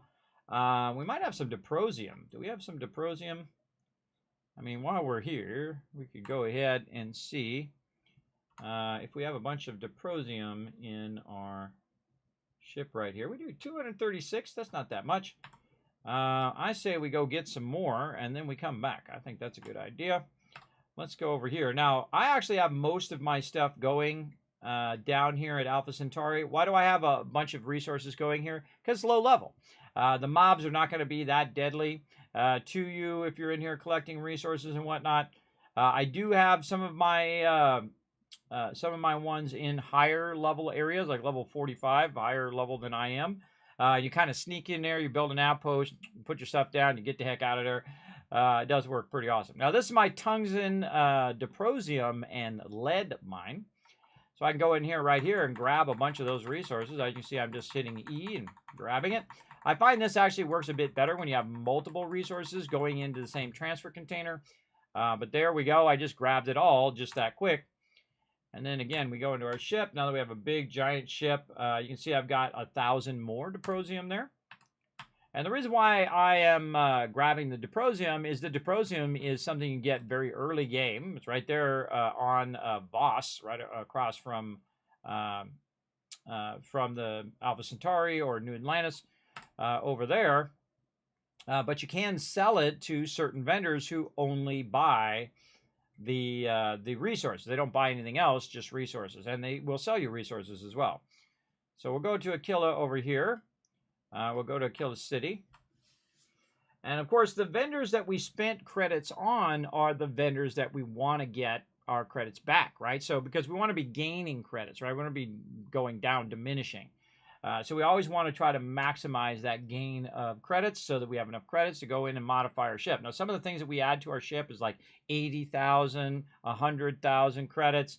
So again, when you get in the real high end, you're going to need a lot of cash. That is for sure. For sure, for sure. And we're running around over here to the back side of this. And we're going to go right in here. Get this going on. Hey, Roars, what's up? What's up, Bobble? Thanks for coming in and hanging out. All right, now we go back to this guy, which we've spent a bit of credits on.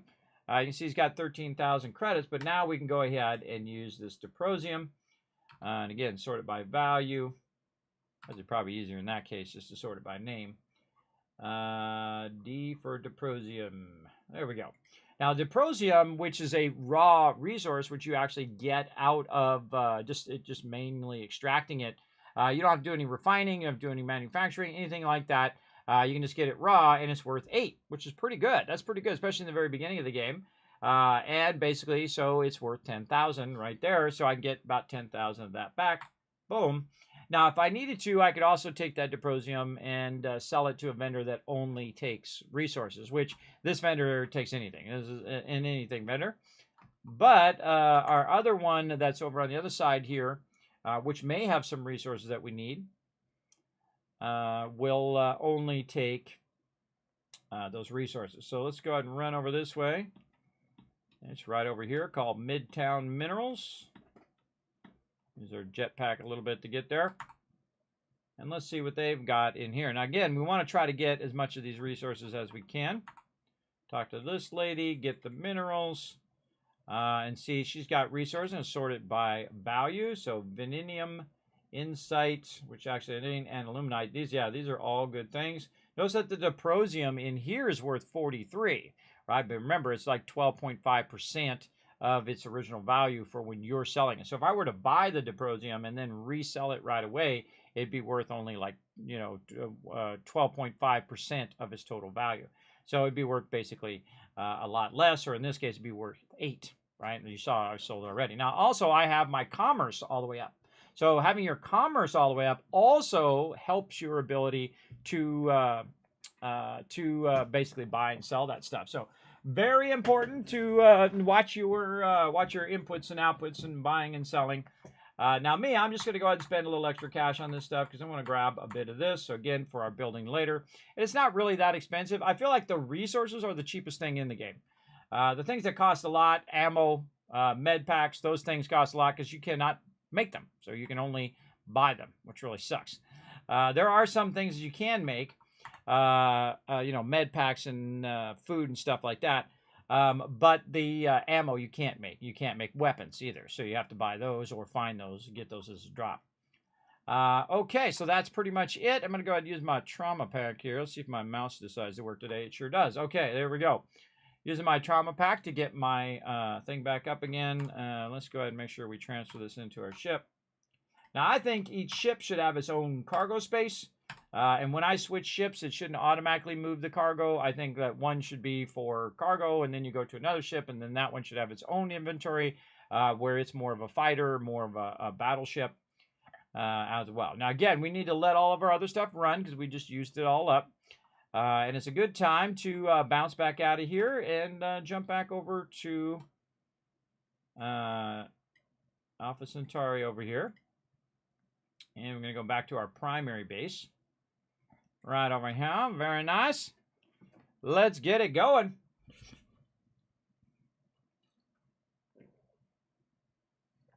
All right, back to our primary base. And again, we can look over there and see how much is done. Way up there, I can see that only the top 2 boxes is as much as it's done since we were gone.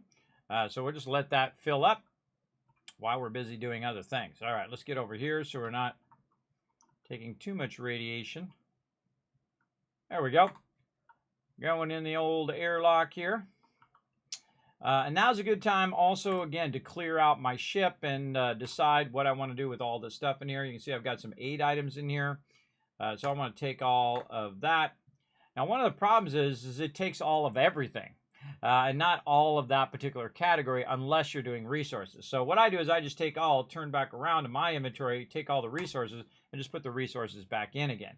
Though I think every single category should have the ability to take all of that specific category. So if I want to take all the 8 items, it'll just take all of that and not every single thing in the inventory, which is kind of dumb, especially in a game where you have a lot of stuff. Look at this. We also have a bunch of quests that we want to do as well. But let's go ahead and transfer some stuff in here. Now you can see this is my notes. So I'll go into my inventory, see if I have any notes that I can transfer out here. A lot of these are quest items that I'm going to eventually need to use. But you can see I've got a little bit of notes that we can transfer out. Also, for all these 8 items, you can see I have a bunch of boxes for various different things. And let's see, some ship parts up there. Let's say right here. Now, am I going to use these 8 items? I don't know. But I know I'm going to get them out of my inventory, that's for sure. That's for sure. I don't want to have them, that will hold on to. I have to have them in my inventory the whole entire time. So there we go. Now we also have a bunch, you can see a bunch of trauma kits and whatnot in here, and a little bit of aluminum too. Because I don't need to keep all of these on me, so I can basically cut these down so that it's not weighing me down, especially the trauma packs. Now the ship parts here, that I should actually transfer back into my ship. So if my ship's taking damage, it'll have ship parts that it can use. So there we go. Transfer that out of there. Look how far my thing went down now. And I'm at 83 because I've really started to slim out my inventory and what I have in my inventory, what I'm carrying around with me as well. So we still have some miscellaneous in here for whatever reason. Those didn't get transferred or sold. At some point, I get to the point too where I just don't want to deal with it. So I'll go into the storage crate. I'll go to miscellaneous and I'll just throw it in there and never think about it again. There we go. Now we can clear that out.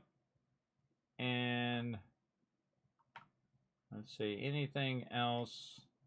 So Digipicks, our notes we can't get rid of, med packs and trauma packs. Our hat, which we got from Samco. Actually, I have multiple helmets. Man, I thought I got rid of those helmets. I thought I got rid of that extra helmet. Apparently not. Let's go ahead and put that back on our ship. Just to try to clean out our inventory as much as possible. All right, let's talk to the girl here and see. Where'd she go? Andrea. Now, I don't really know Andrea's storyline yet because I haven't really got her going. But we're going to talk to her a little bit. A little auto rivet in there. We can find out where the heck she went. She's out here somewhere.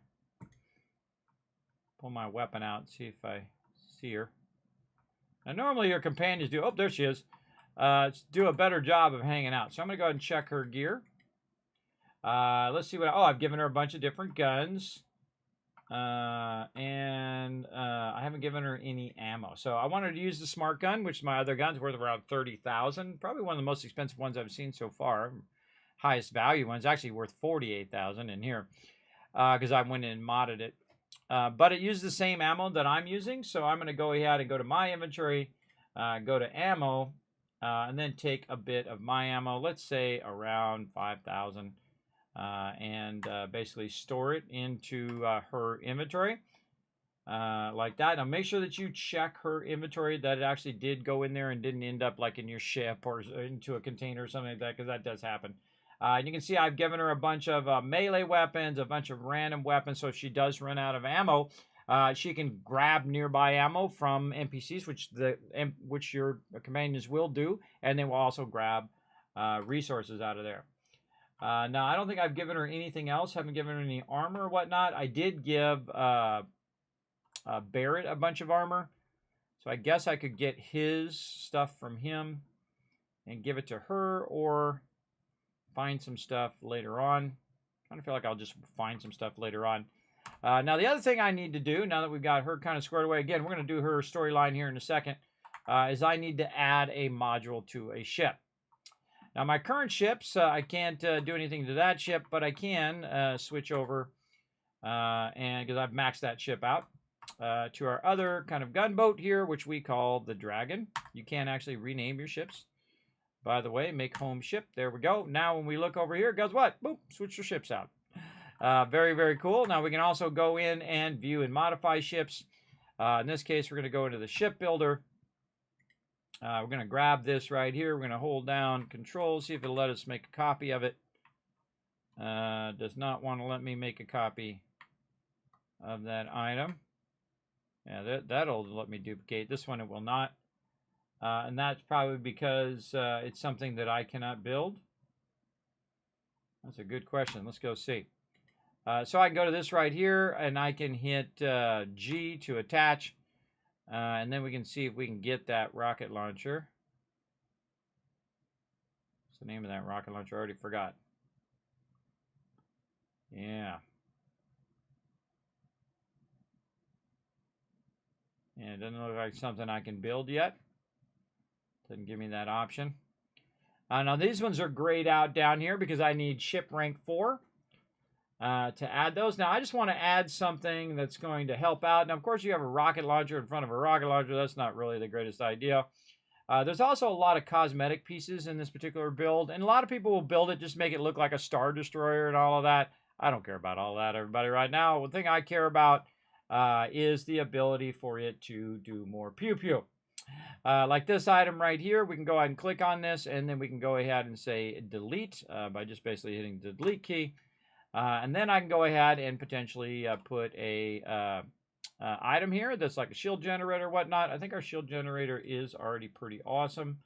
995 right now. And again, we just click on this, tab out of there, hit G to attach. And let's see if this thing has any shields that are better. I seriously doubt it. Oh, 1450. What? Yeah, we actually do have one that's better, which is 31,000. This one's 37,000, which is 1,600. Let's see. So there we go. So we could actually add that. Now what I'm going to do is go back out. I'm going to say, you know what, cancel modification, jump back out. And see if I can just upgrade the one that I want to do, because you can upgrade, or you can go in and just modify it. So we're going to go ahead and look at our shields. Where's our shields at? Pulse laser, engine. Oh, it's not even giving me the option to click on it. What the heck? Not even giving me the option to upgrade those things. Huh. That's interesting. It should give you an option to upgrade your shield. Yeah, see, this one is already better than what I can do. All this other stuff I can already do. But I haven't unlocked the ability to make those things. Like this one right here, the 40K missile launcher. I don't have the ability to actually make those. Okay, well, we'll go back out, and then we'll just go ahead and upgrade. We'll do shipbuilder. We'll go into our one we already have, which is actually Starship Rank 2, which is a generator for 995. Again, I thought I saw one that was more than 995. Let's go ahead and say attach. Yeah, this one right here, the Vanguard Bulwark Shield Generator, which is 1450. All right, well, you know what? We'll spend some money. Then, of course, you can only have one of these, by the way. So if you go look at the fly check, it'll say you can only have one shield module. So we're going to go ahead and delete that one out. And then we can go ahead and look at our overall ship here after we accept it. And we'll see that we added a module. So that's going to get us now. We can add to the next level. And our overall ship overview now went to 1740 instead of being at 995. So that shield generator made us go up really a lot, as you can see. Big time. And we can test it, by the way, by going in and looking at the other one, which has the default shield generator of 995. So you can see that we actually got a huge boost in our shielding. And then again, now that we've done that, we can go ahead and get out of here and put that module in there purely for the reason of being able to basically put my next perk point in, which is Starship Design. You see I've got one there. I'm going to click Starship Design. Now we can see that the rank is available because we did that last thing. And then now we can allow from superior ship modules. So now we're going to get even more modules to be able to do all the rank 2s. But I really just want to wait till I get to the top one. But it says add more modules. One of the smartest things to do is just use the super cheap modules to forward your ranking, right? So doesn't cost very much. So maybe you might go and take over a ship for free instead of buying a new ship to do it with, and then just modify that one to forward this so you can then unlock the next level of space flight. So very, very fun. So we're going to keep going into Starship Design. We need to go into our settlement overseer here, tracking every point that I put in. I think we're at level 30 now, or we're at 31. Where are we at? We're at 30. All right, that was level 30. So, and we're almost leveled up again. So we're going to go in here. We're going to do this. So it might be a good idea to go run around, see if we can find ourselves a ship we can take over. I think he's just at the beginning of 30. Yeah, he's at the beginning of 30. A ship we can take over so we can modify it so that we can, forward those modules that we need to do. But let's take a moment here and have a little moment with our lady friend in here. There she is. One of the things I wish they would fix in this game is the lighting, everybody. The lighting, when you're talking to your NPCs, mostly sucks. I don't know. She seems like maybe if I go this way, she'll be okay. Let's talk to her and see if she turns toward us. Now, what happens if you talk to them long enough, they will look at you usually and turn toward you. Let's see. No, she's not looking toward me. I'll go ahead and do that, and then I hit E to get it, or hit escape to get back out, and then E to talk to her again, and then she'll turn toward you as well. All right, let's do a little storyline. See what's going on. Do you have anything interesting for me, Andrea? Indeed I do. All yours. What you got? Oh, she got dollar bills. Hey, you're my new favorite companion. Let's see. Do you mind if I ask you some personal questions? You do not need to ask me if you may ask. You may just ask.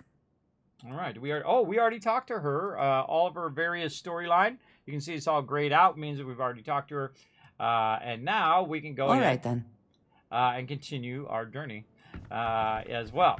Now, if you notice, I switch over to my ship. That is more of my fighter ship. Whenever I'm going to explore, you, of course, want to have your ship that's going to be able to go pew-pew in outer space, which is much more useful than one that doesn't. That's a big flying brick. Okay, so let's go ahead and I always go into tab instead of L here and see where we left off. Now, I feel like we can go ahead and check some of these activities today. And let's say collect membrane for Dr. Darvish. Where is Dr. Darvish at? Show on map. Set course R. I don't even remember where that is. We got to get the membrane. There they go. Look at that perfect tandem landing. Reminds me of SpaceX when they landed the dual boosters. So cool. One of those big inspiring moments in my life. They did the impossible. I love it when people do the impossible. Everybody's sitting around telling everybody how impossible crap is all day long instead of actually getting off their butts and making some stuff happen. If you know what I mean. Get out there and make some stuff happen. Let's see. What else we want to do here? Guess we'd take all this stuff out and put it in our boxes, but then I have to take it back out again when I need it. I kind of feel like I'll leave it in there for now. I guess we could take out the most valuable stuff and put it in the boxes so it could be manufacturing stuff. I have all these storage boxes here in the back. Their purpose is to hold random resources, which you can do. And then you can craft from these boxes and utilize those resources. So what I can do is to go into my ship and then take the stuff that I wanted to take and manufacture stuff with and pull that out of there. So I'm going to go ahead and, again, sort it by value. So the most valuable stuff is going to be at the top, which is usually the stuff I want to use for building or for crafting or whatever it is. So I'm going to grab a bunch of this stuff out of here. Just the kind of top stuff here. Let's see. These breakfast teas don't need to be in there. Let's take those out. Again. Yeah, rot site. Let's say all the way to rot site. Oh no, all the way to luminite. You know what? Let's get these two. All right, that's probably good enough. It's still 14,000 weight worth of stuff because I have other things in there that's like, you know, iron and all of that other stuff. I kind of feel like maybe we'll go all the way down until we get to the real low-end stuff.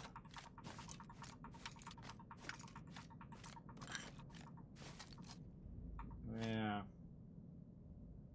A lot of adaptive frames in there.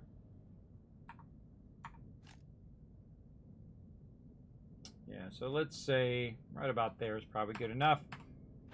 Now, the hard part is being able to have enough space to transfer all this stuff into the storage. So I'm going to go ahead and switch my inventory. I'm going to hit T to transfer. It's going to max that capacity of that particular storage out. And that's why I have a bunch of different storages here that I can just go hit T, and then that stuff will go in there. Now, the cool thing is it's connected to my manufacturing. So the second I put it in there, it's going to take some of these resources, and it's going to start using them right away. And so, again, I'm going to take a little damage because I'm super overburdened, but we're just going to keep storing that. And there we go. Now, I've stored all the resources that I've taken from my ship, put it in there.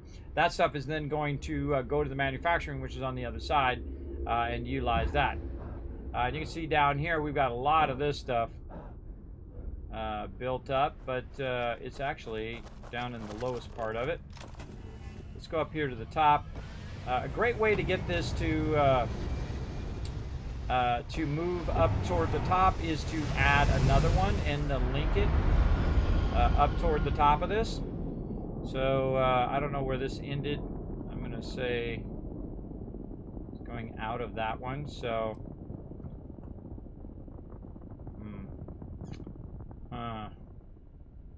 so we'll go ahead and just take this one out. Take this one out? Yeah, we'll just take that one out. We're going to have to relink all of that. But we can go in and we can just add back in, because we have all this resources here.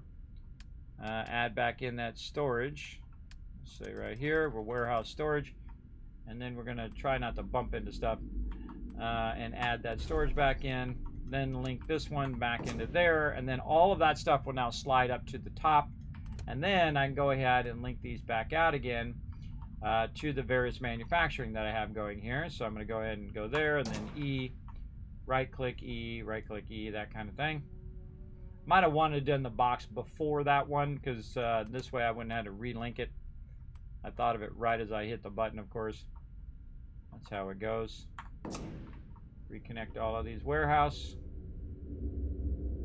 Manufacturing. Bye. Bye. Take it easy, Dr. J. Thanks for coming in and showing some love to St. Jude's. Appreciate it. Everybody show some Dr. J some love on his way out, everybody. Appreciate that lurker love, man. Again, appreciate you coming in, hanging out in the channel, as well as watching my chat from time to time. Appreciate it. Appreciate it big time. Take care of that IRL, man. Hope you have a great holiday season if I don't see you during the rest of the week. Okay, so all of that is in there, and it is now flowing down into my manufacturing, which is awesome. And we also forward it. Now, when we come here to the bottom, you notice that these are no longer green, and that's because it pushed all the resources toward the top, which is why I have this gigantic vertical tower of stuff. So I can now go back in here and put some stuff back in these warehouses. So I just hit T to drop it in there, like so, and then I'll go to the next thing. I don't, at this case, at this stage, I'm not putting a certain amount of stuff in each and every one of these. But you could just jump over, say, the adaptive frames and put all this other stuff in there.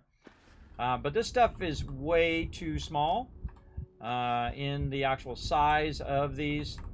Because as you can see, I just hit T and it just maxes this stuff out over and over again. And then next one. Now this one, again, look at how many ascenic manifolds I can fit. Not very many. Again, my character's going to keep taking damage. That's okay. Okay if he takes some damage. And again, it'd be easier if you could just put this stuff in there all at once. Yeah, I'm just going to pick them at random here. There's a lot of resources. Again, the one problem with having a lot of resources is managing so many resources. And I'm going to hit T some more. And go to the next one. I also wish to be Oops. prepared for any And then they definitely need to fix the NPCs constantly situation, telling but you how you're overburdened all the time. Because I'm always overburdened. And the weight management in this game definitely needs to be rethought through. So, because this can be super tedious, as you can see. Trying to get all of this stuff to fit in there. Let's actually go by weight. So we can get the stuff that's super easy to put in there. Transferred. Again, I'm just picking them at random. The stuff with the lowest weight. And they also need ascending and descending, which would be super useful as well.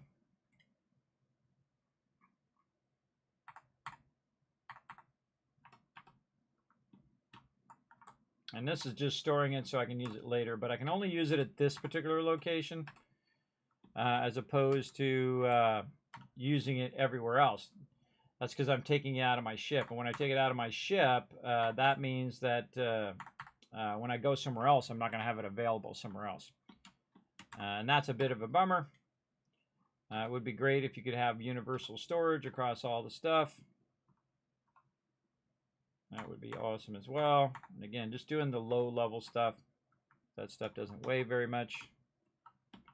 Again, if I fall down and I hit the ground too hard, I will actually die. I have done it before. So be careful when you are lugging around a lot of weighted stuff. Go ahead and use my trauma packs a little bit here. So again, just filling these babies up. And one of the most annoying things is the constant with your screen all the time because you're overburdened. You're just trying to, just trying to get rid of this stuff. Now you can use your transfer container to go the opposite way. You can put it in your transfer container and then it does go into the boxes. I feel like you should have multiple transfer containers for that very reason. Sadly, you can only have the one transfer container, which is a huge bummer. Oh, is that one full? Oh, no, let's find out. No, full now. Full now. And again, I'm just looking for ones that don't have anything in there. Just keep it in T. And this is, again, this is a workout right here. This is a workout. And again, I'm going to speed up a little bit. Again, just looking for ones that don't look like they have anything in it, like this one. That's how these got all full in the first place. Let's see over here. Oops, wrong button. Wrong button.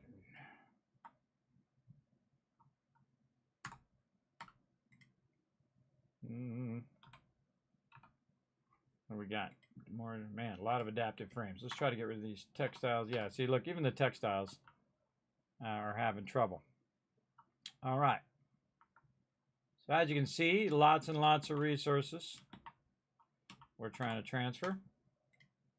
We bought a bunch of resources as well. And then again, same problem of now we've got, we'll put that up in case we get shot. Now we've got all of these resources and they're not automatically cascading up, which is what it should be doing. It should automatically move it up when you put it in the container when it's linked to something else. But it only does that if you kind of prompt it to do it. So I'm going to attempt to try to get over here. There we go. And this time we'll be a little smarter and we'll take out the second box here. Now, of course, when I take out this box, what it does is it gives me the stuff that was in that box back in my inventory. But that's okay because we can put it back and then we can relink this to here and then this to here. And then when we do that, we'll see that all of the stuff is now going to cascade upwards and fill all that up, giving us all the ones at the bottom now the ability to put stuff in there. So, and again, now we'll just do the same thing over and over until eventually, or until we run out of boxes, or until eventually all this stuff makes it in there. Again, just hitting T. There we go. Now we're getting down there where we're just getting into a single list. Again, this is all resilience and due diligence here. And we'll jump. Get these ones up here. Also find that a really great way of doing this is to be on top where you can just walk across the top of the boxes. You might even have a bunch of feeder boxes that you just walk across the top, put it in there, and then it goes to your giant stack. That's also another great way of doing that. We'll try to get rid of the small stuff here. Man, those control rods take up a lot of space. That one's already full. They take up a lot of space. Again, just keep getting those adaptive frames in there. Lots and lots. Probably could have sold a bunch more of those adaptive frames, but for now we'll put it in there. Now at some point also I will go in and basically take the stuff out and say, okay, I got way too many adaptive frames or way too much iron or way too much of this, that, or the other thing, and pull them out of the boxes so I don't have to keep adding more and more boxes. And again, this whole jumping to do this, I wish I had another transfer container, which was an input transfer container, and then an exporting transfer container. That would be super useful, but such is the way it goes. Yeah, definitely looks like we might actually fill this whole thing. Again, so since we're so overweight, taking a bunch of damage while we're doing this. Stuff all weighs an absolute ton.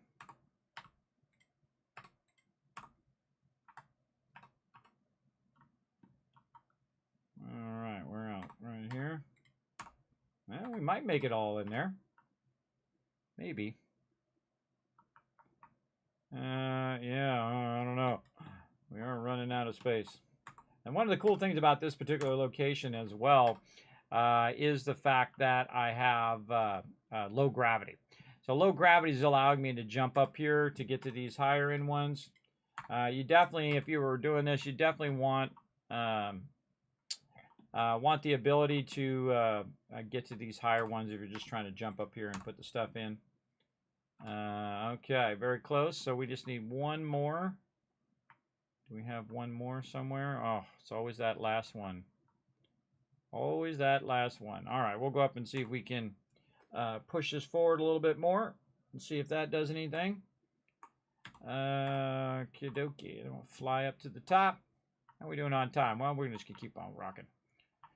We'll take this top one out again, or I could create another one, but it's actually linked to all my other stuff, so it's best to take the second one out. Again, it's going to drop more stuff back in my inventory, but it allows me to go ahead and rotate this forward. And then as it rotates forward, we'll see these ones at the bottom start to consolidate, and we should at least get one or two. Oh, actually a whole bunch here at the bottom. Very nice. And again, remember, we did pick up even more stuff, so we have to put that stuff back in. And I think a couple more of these, and we'll have it. Oh, yeah, I think we're just going to be able to squeeze it in there. Like that. All good. All good. Now, we haven't finished because there is other things we need to do. These are all warehouse or manufactured goods. These are all raw resources over here.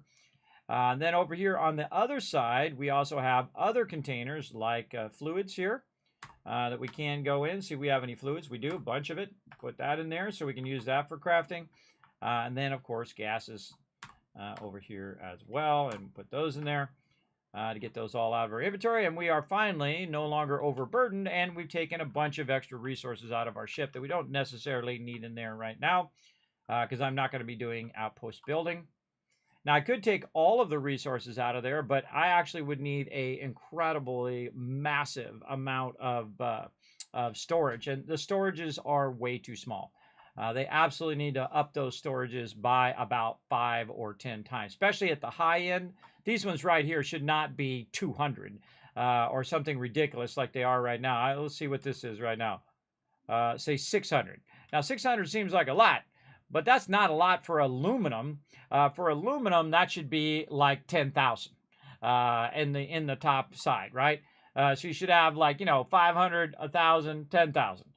Because you're collecting a lot of it, you're using a lot of it, so the storage should reflect that you're in the highest end part of the game. Not 600. 600 is like as much as the little thing can do over here. These should have a better value than these connectors over here. In fact, actually, I think this holds more than 600. Let's go see. This holds 600 helium. How much does this hold over here? No, it holds, oh, it's my helium is overlapping. If you see the same resource on both sides, that means that at the other end, that helium is not being used up fast enough. That's not good. That's not good, but that gives you a general idea of micromanaging all of those resources and then putting them here. Now, when I go to build something here at this location, you'll see that up there, because I have all these things in these storages, not the smaller storages in here, but the bigger storages or even the small storages for the outpost storages. That's why I have 857 titanium, 18,000 aluminum, and 1,700 adaptive frames, because they're in these boxes. They're not in my inventory or in my ship's inventory. Some of that is, or most of that is actually in these boxes to be built at this location.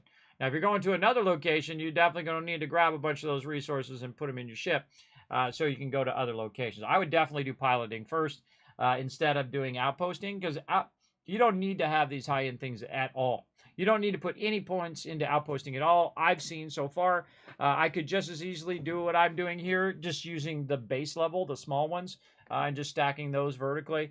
In fact, it'd probably be better resources-wise. Use a lot less resources and get a higher amount of storage ability. You'll be doing a lot more linking, though, and you'll definitely have a lot more containers that it will be going through. But I definitely feel like all of that can be worked on and modified and updated over time. And so that's why I'm kind of slow playing the game, where I'm not just like, hey, oh, it's launch day. Let's do this in a couple days and get it done. No, thank you. Because I know, just like in Fallout 4, everybody, that this game is going to be very different in 6 months to a year from now than it is right now. So I do slow play. Now, am I going to be playing it 6 months to a year from now? Probably not. But again, we'll probably finish this playthrough by then. I don't know. Sometimes I do pretty long playthroughs. But we do want to make some progress and so on. Okay, so now we need to again go get a ship. Probably a good time to save too. Let's do a bunch of save here, in case it's not auto-saving me enough. And we need to go find a ship and capture that ship. So the best way to do that is to trick them. And you're like, what do you mean trick them, Kismet? Well, you go land on a planet over here, like say this planet over here. Let's go to this civilian outpost over here. Can we set course? Yes, set course to that. We're going to go to Kerbine, get our sound back on. Always a satisfying moment to return to your ship. It is. So you can see that I'm flying that ship right now. Very cool. You can see we got a massive amount of shields and whatnot. Let me move myself over. Massive amount of shields and whatnot. Now me, I try to take the points out of engines. I feel like you don't need that much engine power most of the time, but you definitely need maximum shield power. Probably I put a little bit more of this into laser as well. But I do like my shields to be maximum because then you can take a lot more beating, and as you're not taking damage to your ship, you don't have to constantly repair your ship all the time. All right, let's land at this civilian outpost. I don't know what's there, but we're going to land there and see if any other ships decide to want to land nearby. Site is clear. Time to land this puppy. Let's land. Got a lot of cutscenes in this game where you're just kind of waiting for your ship to land. There we go. Exit ship. And we'll get out of the ship. And we'll just see if anybody decides that they want to try to track us. Sometimes it happens.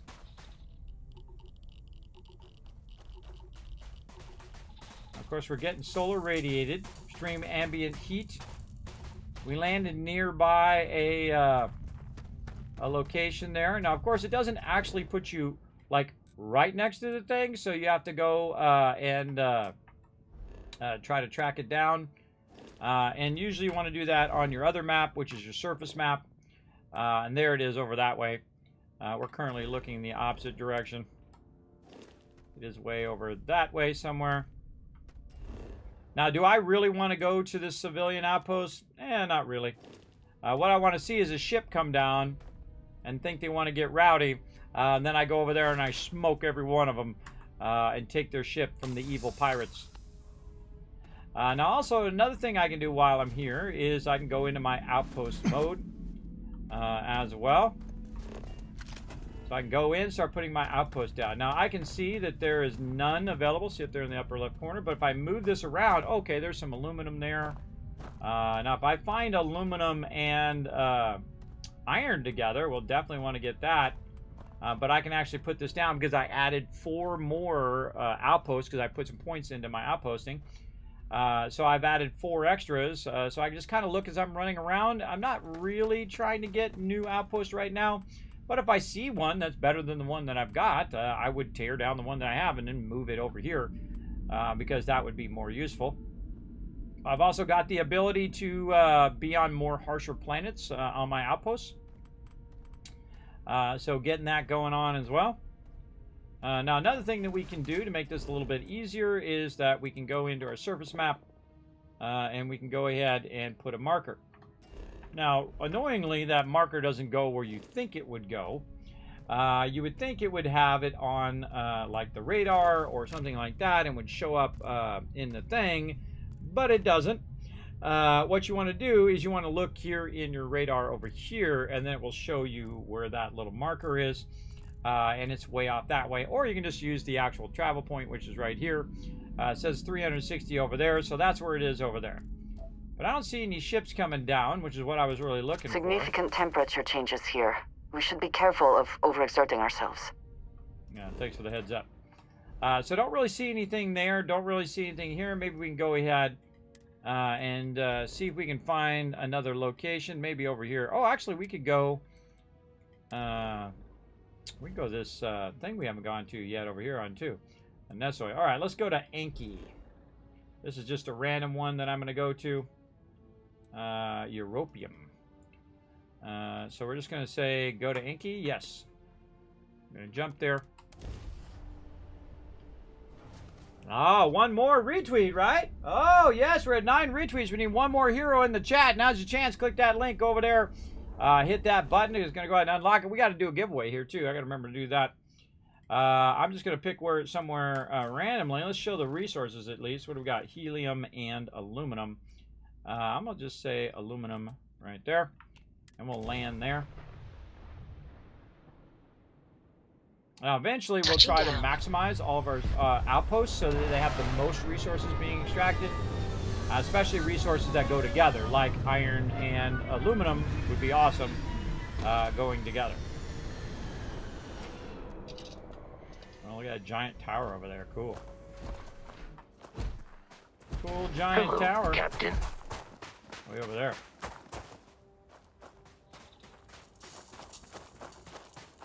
Anybody? Nobody, really. It happened a lot at the very beginning of the game. When you would land, they would just instantly come after you. Probably because I've already been here and I've already scanned it, maybe. Let's see, what do we got? Aluminum, europium. See? Now, if you notice that I can't even scan for europium on the map, if I show the resources, it's not showing me europium. It's just showing me aluminum and helium. And that's because I don't have the perk that shows me the higher end things. But you don't need the higher end things to actually get the resources that you want. Now, of course, if I could get all 3 items at the same time, that would be even better. So if I get aluminum, helium, and europium, that would be pretty amazing. I'm just going to look around just by kind of going in a circle and using my mouse. Oh, wait a minute, right over here. So now I can actually add a 3rd element to it. So I'm going to go ahead and put it down over there. And that's going to basically show me a bit of what's going on. And so I found it just that easy, just by using the actual outpost beacon as opposed to trying to go around and scan for it and look for where it's at. That just takes too long. Way too long for sure. Okay, so let's say right here, we're going to go into our fly mode. There we go. And you can see it's kind of like a little Pac-Man where part of it just got cut off over there. You can't actually move your beacon to try to counter this. But it says restricted, and the reason why it's restricted is because it's too close to some other object that's in the way. So we're going to escape that and then bring back up our extractor. So we can see where our aluminum is there. So quite a bunch of aluminum. it won't let us go out in that restricted area. So it's, again, when it's too close to something else, kind of a bummer that it messes up your stuff. Europium. Oh, it's over here. So actually we want to move a little bit closer this way to get that europium. And then helium, which is off the thing, which we can't even get. So that would be a terrible place for a base, because it wouldn't, it probably wouldn't let me do it. Now, I actually don't have some of the resources up there, the copper, to put that down, but I can already see that the aluminum is already restricted, so it won't let me do it. So again, if you're too close to an actual point of interest, I suggest you run in the opposite direction, try to find it the other way. And it might be like, well, Kismet, now you got your outpost there. How do you get your outpost back? Real simple. Go right here to the side. You hold down R. It's going to go ahead and say, do you want to remove this? You say yes. And now you got your beacon back again. You can put down more settlements. It's because we're too close to that tower over that way. So that worked pretty well. And again, as you're running around, you want to be looking for different outposts. And so, yeah, nobody chasing me down on that one. Let's go to Hypnos over here. Have I ever been to Hypnos? What do we got in Hypnos? We got argon and water and something else, benzene. All right, what about right there? Let's go to Hypnos. Now, again, we're purposely trying to trigger ships to come after us. Any adventure you can fly away from. True that. So maybe we'll go over here by Pipeline Substation. I don't know. We want to definitely explore all of these things eventually. Landing site looks clean. Let's set it down. Let's land it down. And of course, you can land anywhere on the planet that you want. It'll automatically do a random generation, even if it's not like a pre-built area.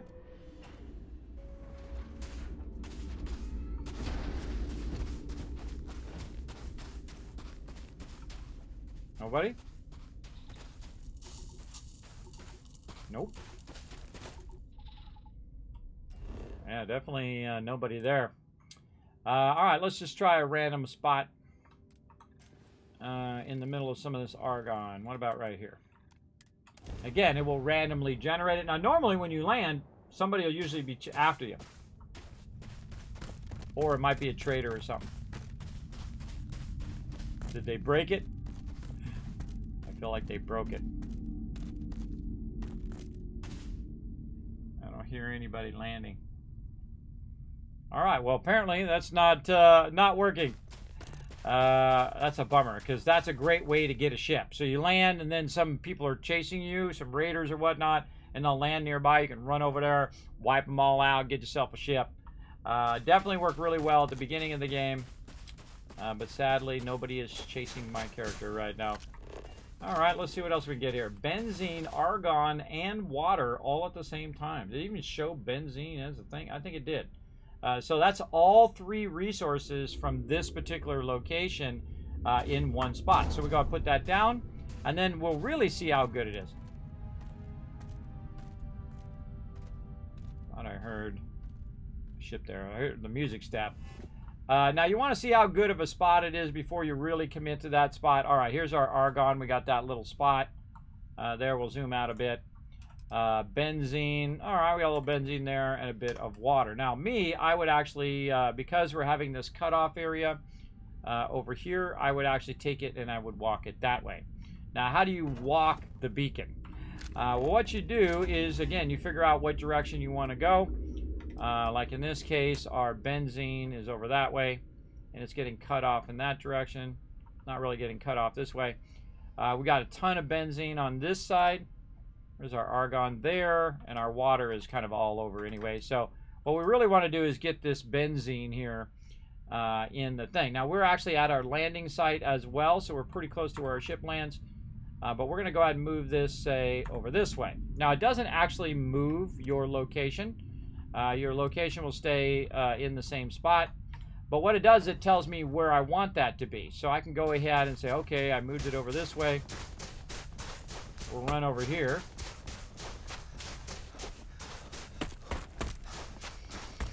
And this is about where I want it to be. I'll take the beacon back up again.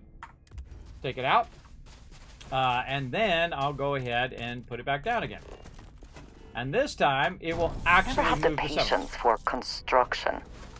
Destruction is much easier and often more fun. This is true.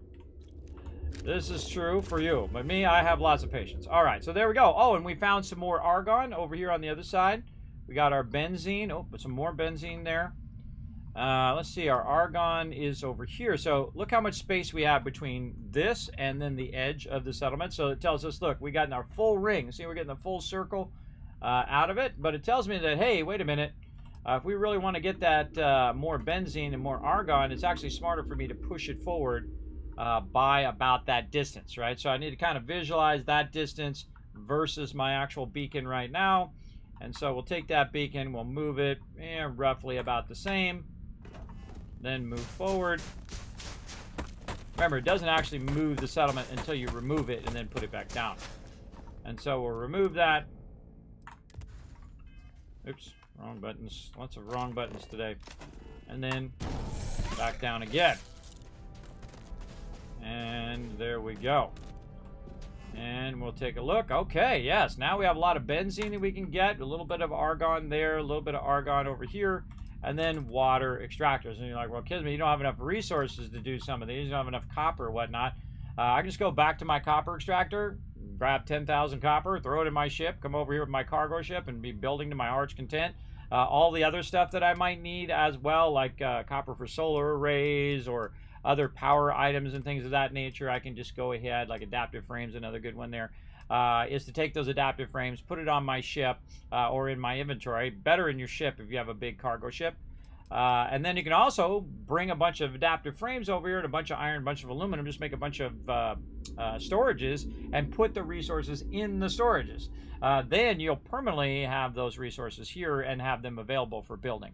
So there we go. Oh, we hit 11 retweets. Look at you guys go. Let's do it. 1,000, 2,000, 3,000, 4,000, 5,000, 6,000, 7,000, 8,000, 9,000, 10,000 caps. You know what time it is? It's also time to do a giveaway, everybody. Let's do this giveaway for all you peeps right here. All right, we're closing that giveaway. Let's do it, everybody. Let's get it going right now. Good luck, chat. Must be present to win. Here we go. 3, 2, 1. Boom! You're the winner. Bommel with the winner. What a winner, chicken dinner. Now, everybody go ahead and put some GGs in the chat for Bommel. He is our winner. Now, of course, if he is AFK and he doesn't come back in the next 2 minutes, I'm going to have to re-roll. So don't go anywhere, everybody. Don't go anywhere. Now, again, make sure to show those GGs. Be a good sport in the chat. The more GGs I see in the chat, the more kiss caps I'm going to shower you guys with. I just showered you with a whole bunch just now. But I'm going to shower with you a whole bunch more for being a good sport here in the channel. Don't worry. We got tons more to give away. Now, am I going to sit here and do this outpost right now? No, but that's actually a pretty decent outpost. Now, another thing that I can do is go in and say, okay, well, what outpost is this outpost, right? What are my resources that I have here?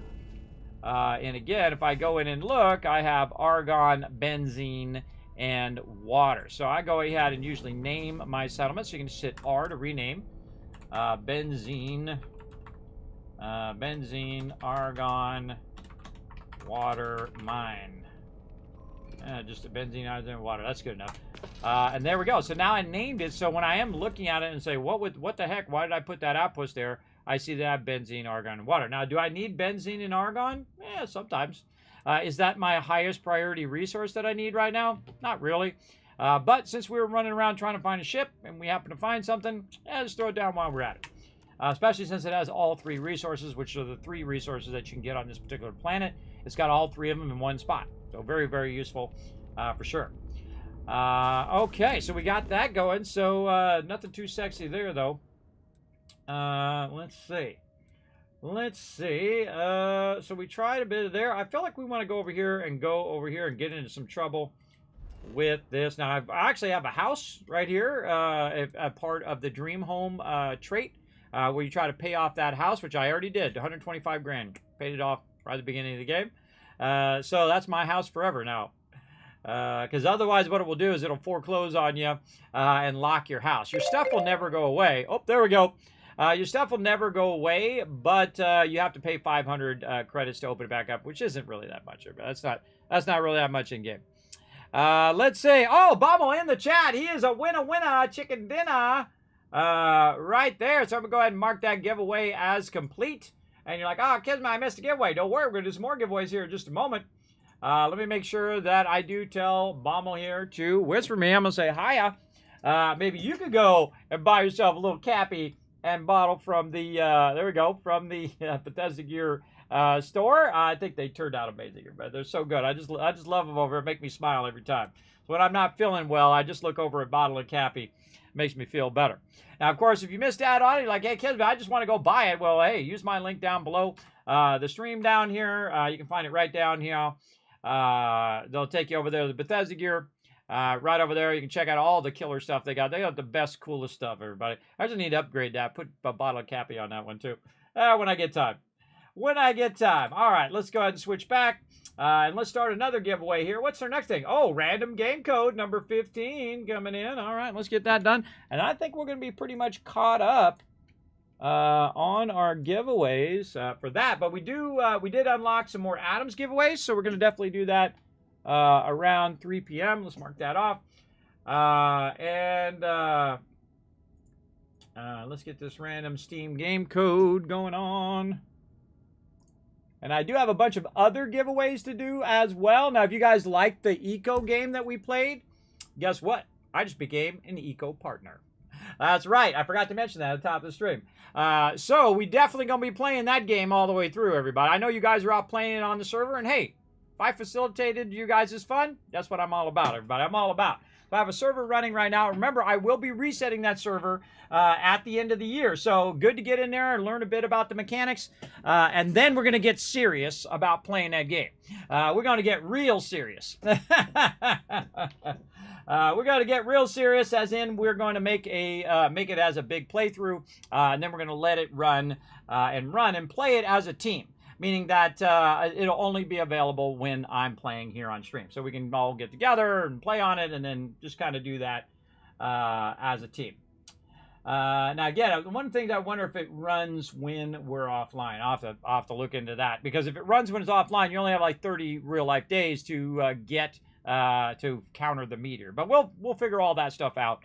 That'll be after the first of the year. For right now, I'm just leaving the server up 24/7 so you guys can go in there, learn the game mechanics, have a great time, build a bunch of stuff, but I am giving you a huge warning ahead of time that I will be wiping that server and reusing that server here on the stream. All right. Let's see. So we got that done. Oh, let's go have some fun. That's what we're going to do. We haven't done our little thing that's floating in the... That's not where I want to go. I want to go to the... There we go. Yes. I find the interior of this ship comforting. There we go. All right, now this is the space station somewhere. Where did the space station go? And we did this actually in my first kind of partial playthrough. Oh, there it is. Barely, you can barely see it. We did this one before, and it's really fun, everybody. And you'll see why here in just a second. So we're going to get real close. We're going to hit E to hit it. And we can try to hail it, but we're just going to roll up on it. Now, you gotta be careful not to ram into it, or I'm going to die. So we're kind of bringing our ship up here. And I could, again, boost my engines, but I'm just going to keep my shields all the way up in case something gets rowdy.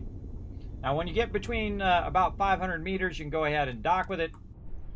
So we're going to go ahead and dock with this space station and see what it's all about. Now, there's a bunch of places to go and a bunch of places to explore. We're going to try to explore all of them. See what's up with all of it. Ship is now docked. Perfect. Didn't even smudge the paint. There we go. Thank you, Ice Cold Killer. Hopefully I muted that fast enough. All right, Bosco, watch my ship. Good day, Captain. Good day. All right, now you might notice that I'm kind of floating around. See that? Because there's zero gravity in here, so that's what makes it cool. Here we go. We must defeat them. They're trying to shoot at me, but they can't hit me because I'm behind a wall. Bosco's going after him. Go get him, Bosco! I am hit. I will have your head all the way! That smarts.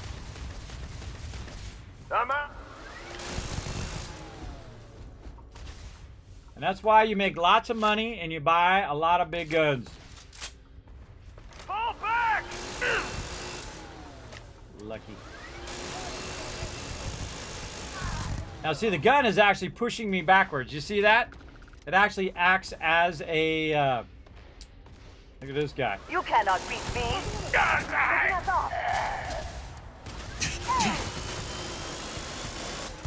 So you kind of have to counter it by holding forward. Repair. Look at her. She's got a chain gun, too. Required.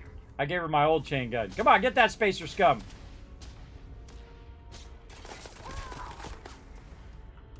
Go get him, girl. Now, this guy is a legendary. Now, again, I'm playing on the hardest mode. He's also level 30. I'm level 29. Remember, you can't go into areas where the mobs are much tougher than you. And you can die just like that. Wasn't even watching my health. Wasn't even watching my health. So we got to get our first death out of the way. That's super useful. But I did see that it did autosave when I came in. Please so don't worry. disregard. I attempted an informal greeting. Ripperoonie. Now again, because he's level 30, he's a pretty tough legendary mob, and I am playing in the hardest mode. So I gotta be careful. And that just means I get to kill these guys all over again. Which is super fun. Light him up!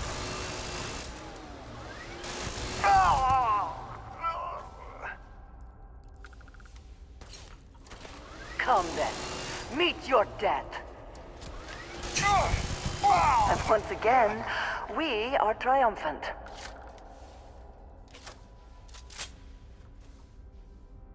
I love this 0G fighting. Super fun. Now I'm going to come back for all the loot later. We're going to do a little bit of fighting first. I want to get a little med pack going because we'll probably walk into a whole bunch of them up here. This is gonna be fun.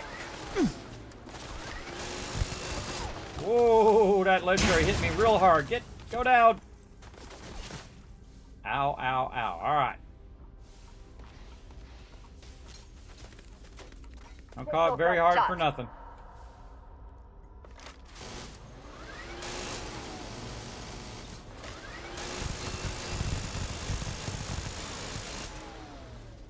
He's probably the toughest guy in here. Sometimes it's best to let them come to you.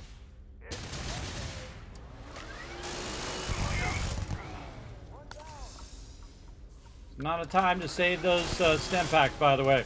When you're taking out a really tough enemy, burn them suckers up. Go get some more.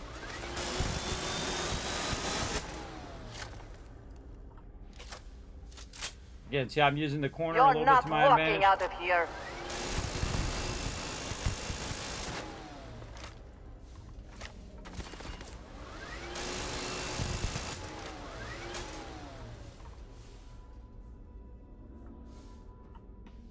I'm stuck out of there.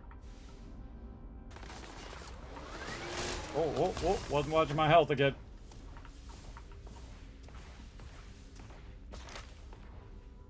Where are you at? Come on, bring it. Go all out. Move it. I like the way she thinks. That's totally me. Bring it!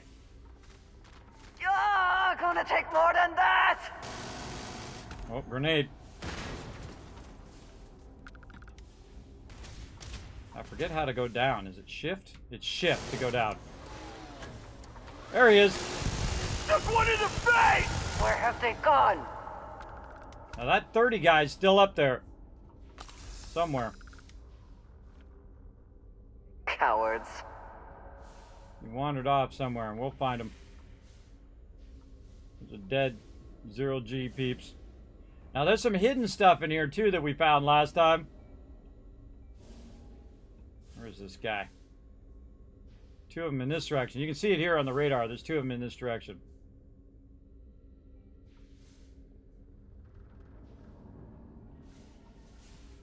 I wonder if I killed that guy. He was over here somewhere. These two guys could have been that guy. One of them could have been that guy. Facer Punk. Oh, yeah, it's this guy. How do I know? Because he has better loot. So most likely this guy here. I'll just leave the loot for now. We can always come back, loot all of that. A few missing pieces, but something could be made of this. Are we feeling lucky?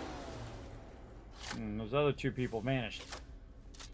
Okay, let's start looting. We'll start down here at the bottom. All right, I'm gonna hit R. Always grab worth that guy's checking. stuff. Never know what you might find in their pockets. I'm all about it. So we can see if we can open any of that.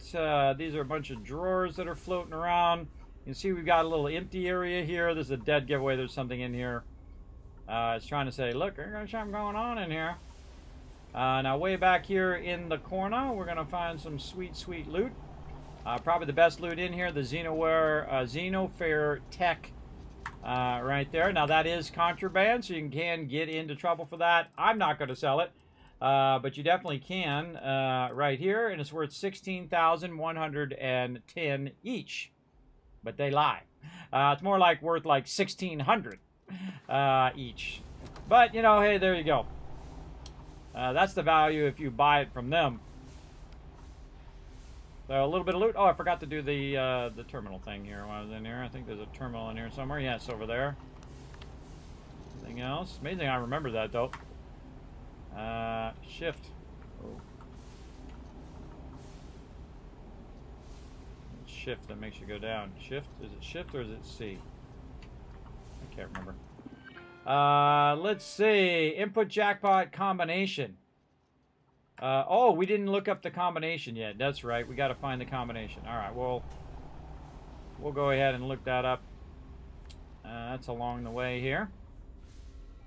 Now me, I pick up every card, every little miscellaneous thing, because this way when I'm looking at it and I go into, say, scan mode here, and I'm looking for loot, all of this loot is not just saying, oh look, there's a highlighted thing over there. What is it? What is that thing? Right? It's like attracting my attention, and I call that super looting. Super looting is when you get everything. And then, am I going to keep this stuff? Nah, I'll probably end up putting it into a box before I leave here. But at least I won't have to keep looking at all of this loot. These are also fun to grab. You hold down E and then you throw it toward the enemies and then you shoot it. Very, very fun. So we're just going to keep grabbing all of this stuff. Turn the light back on. And just take our time. No rush. No hurry. Now I wish the bodies would despawn when you do this. Now you can see this like a big vault here, and then we have that entrance underneath into the vault. I see a bunch of smaller vaults here. I wish there was a way down into that vault. Get whatever's in there. But sometimes there's just nothing in there. It's just like, you know, a facade of what's really there. A little notepad there. I'm just going real slow. It's real easy to not see this stuff when you're running around. Now, of course, you're trying to collect a full set of cards and maybe put them in your base or whatever location. You can also collect all this stuff for that reason. These empty. Again, definitely check the top parts. A lot of things we could have blown up. A lot of things we also might have bumped into while we were blasting things, you know what I mean? So that had started stuff floating around. I'm just going to work this in first. You can also bump into stuff and do that as well. Now again, he's got like calibrated equinox and all this other random stuff I'm just going to grab. So if I go towards something like this box and I bump it, it's actually going to be bumped in that direction. Now me, I would crack open that box. If I was really there, I would get a crowbar and I would crack that sucker over, or a welding torch or whatever. Crack that sucker open and see what is actually in that box too. Now sometimes it's easier to just see it without the thing, and then sometimes it's tougher. What's that noise? Like an alarm or something. Of course, these spacers were in here trying to loot all this stuff here at the casino. But they didn't expect me to show up and wipe them all out.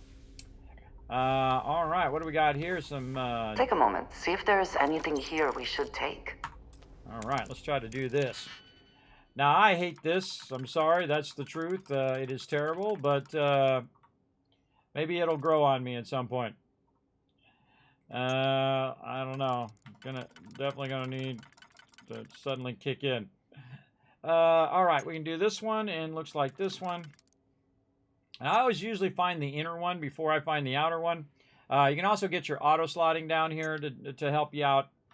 But I'm not a big fan of this digipick thing. I like the pick locking thing better. I don't know who is a fan of this thing. If you are, more power to you. You know, you can like what you like, but still, this thing sucks. It still sucks no matter what. All right, there we go. Looks like this one and this one. Yeah, let's go with that. And then this one here, I think, and then this one. Yes, this one, and then that one. Now, there we go. And see, I got to pick some more locks anyway, so to forward my lock picking. All right. Oh, that one's too difficult. Let's try to get this one in the middle. There we go. This one's a novice one. I seriously doubt it ever gives you the one that you want right at the very beginning. This one can't go anywhere but right here. So you try to find ones that you can only see. That's in the inner one. That can only go in a certain spot. Like this one, now that I can see that this one only goes here, that now eliminates those slots and then tells me there's a 1 and a 2 on this side, so probably this one goes there. Yeah, so now we know this and this go together. And so now we can go to the first one and say, okay, that one goes there. Can we put the other one here? And that actually does go just like that. Again, it's like process of elimination. Works pretty well. Now this one's too high level for me. So Nova Galactic Manual permanently reduces fuel needed for a grab jump by 1%. Now that's the most valuable thing in the whole entire instance, is that manual, because that's a permanent addition to your setup. Oh, look at this. And we've got a pirate sniper spacesuit and a whole bunch of other stuff. Now, the cool thing about these crates, if you've never noticed, is the ones in the instances do not have any weight. They have 0 amount of weight. So I can go in and basically put all this kind of random stuff that I just picked up into there. Where did all these weapons go? There we go. And put all of these in there. So I'm not lugging around all of those resources as well. Speaking of resources, I can just go resources at T and it will drop all those. Oh, speaking of T, I forgot to take that T out of there. It'll drop all those resources in there as well. So I don't necessarily need to take all that stuff out right now. I can just leave that in there and keep stacking up the resources over time. I can also save because we just actually kicked some butt there. And then we're going to go ahead and check the manager's computer. Critic reviews. Did you see the reviews? These experts below are unacceptable. I think I read this all before. Hit 3 to match my lucky things. Jackpot combination. 12, 19, 36, 5. I think I wrote that down somewhere, but just in case, we shall write it down again. Let's see. Actually, I can just look for 12.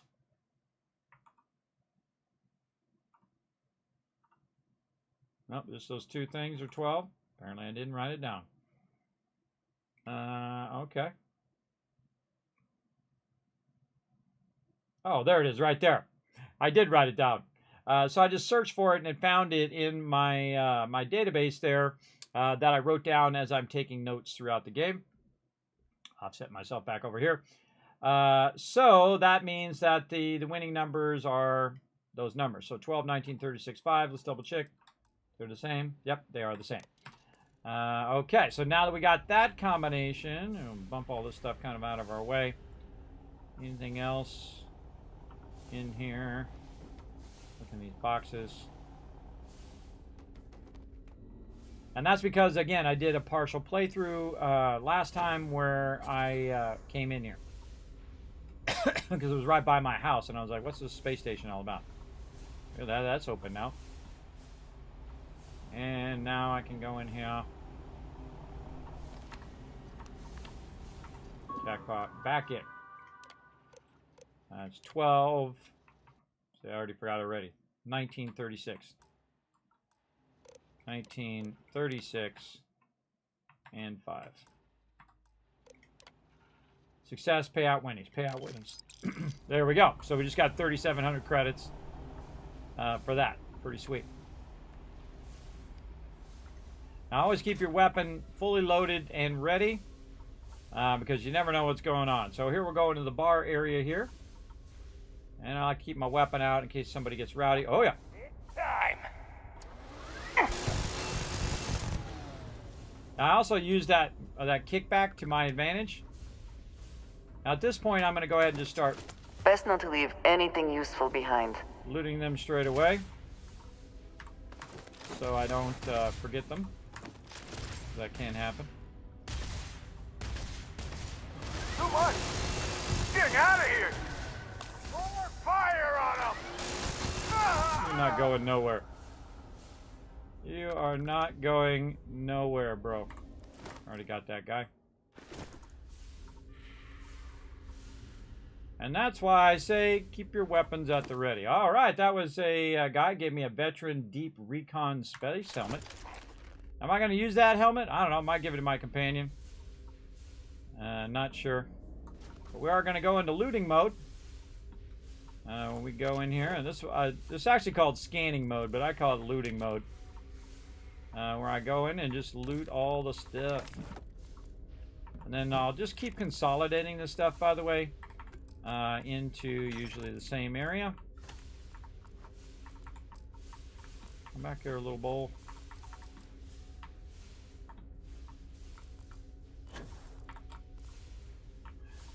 Knocking that bowl around. Oh, well. If I miss it, no big deal. Okay, back over here. And again, I'm a super looter, everybody, so I will loot everything because that leads me to those magazines. It leads me to stuff that I might need later on. But all the miscellaneous stuff, again, I suggest that you just go and you find a box like this cooler. Take every miscellaneous thing that you got, except for something you want to keep, like the Xenofare. But all this other stuff, just put it in a container. Because remember, those containers can hold an infinite amount. Do not put your digipicks in there. Just throw that miscellaneous stuff down. You're not going to need it, really, unless you're working on your commerce skill. That's just putting me forward. I really need to find out what my lower key is. Control. It's control to make me go down. So space up, control to go down. I knew there was a key for it. Open up all of this stuff here. And again, clear out any of this stuff in here.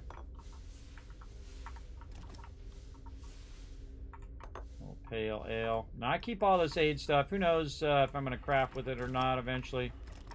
But, you know, one of these days when I need it, it'll be all at the ready. What we got over here? More bottles. I feel like in this one, because it's such a mixed background, that it's probably a better idea to just try to get as much as you can visually, just by looking at it, and then coming back and turning on your scanner. I can see a bunch of stuff already. Again, I'm always listening for baddies shooting at me too. Hitting the edges of stuff. And over here, same thing. Bunch of just floating aid items.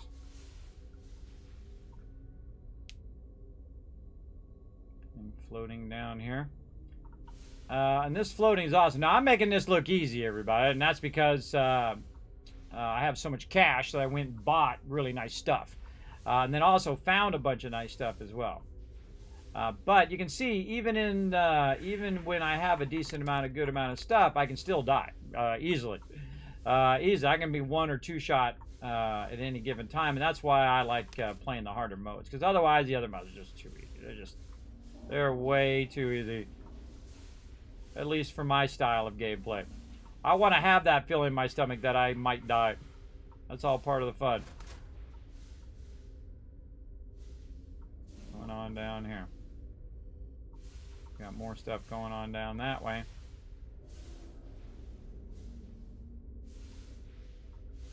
This guy down here. Haven't looted that guy yet. I mean, we have looted that guy. Keep your eyes open. Spacers can come at you from anywhere. True that. Okay, now we can go ahead and start using our scanner to find all the other kind of stuff that's left over. Something floating up here, a little card. It will still highlight the boxes even though the boxes are empty. That's another one of my things I wish they would fix. Also, the bodies should not highlight when they're empty. Because it makes you double check yourself and say, hey, did this guy actually have loot on him? Well, we got to get close to him and then re-look again. And that really drives me crazy. That's why I super loot stuff, so I don't have to keep ending up going and looking at the same thing over and over. Just kind of loot my way through that area. Now, sometimes this stuff will pop back up again. I've noticed in the game, like it'll just spawn some other loot even though you were just there a minute ago. So you get a lot of this random loot that just shows up. It's a little maddening because if you're like me, you're very thoroughly going through and trying to clear the loot so you can basically say, okay, I finished this area. So I think they should also fix that so it's not just randomly doing loot. People are labeled as spacers for a variety of reasons. None of them are flattering. I bet so. Okay, so we did this low side. Let's go over here to this side. Our weapon out in case anybody wants to get rowdy. Look at our radar over here. See if anybody turns red. Doesn't look like it. Let's get this guy first.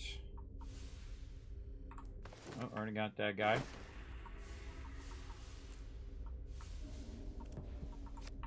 That card that I bumped. If you bump stuff, it'll go flying around, as you saw there. Yeah, I'm in no hurry, no rush.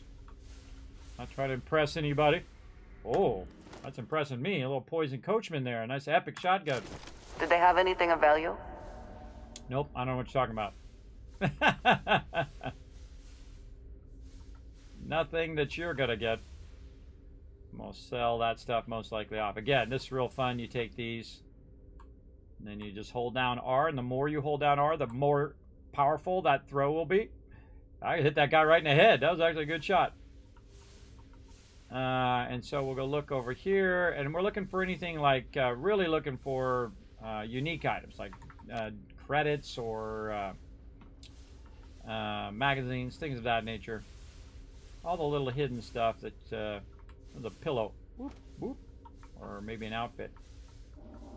Wouldn't let me pick it up, so it's not something that I can use. Again, we're just kind of looking at the little nooks and crannies over here. We're just kind of doing the top side first. And have we gone up over the top side? I think we've done this top side. I think we were fighting somebody up here. Let's go a little bit higher up into here. A very cool shot. Look at that. Let me see our ship out there. Scary creaky noises.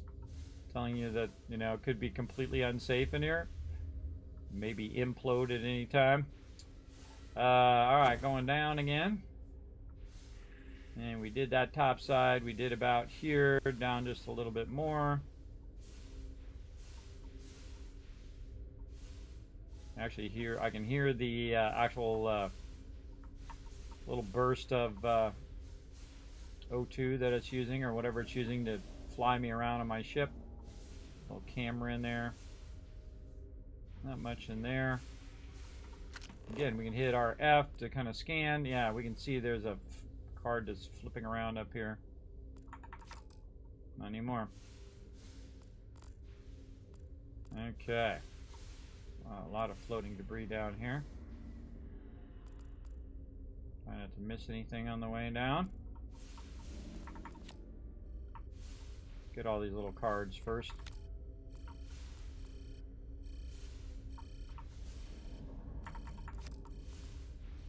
Go too fast, these can actually be fairly difficult to get.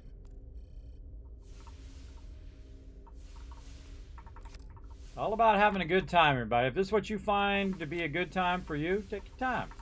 If you want to run through the storyline, get it done as fast as possible, also your prerogative as well. For me, I take my sweet time. Now remember, everybody, we got giveaways going on.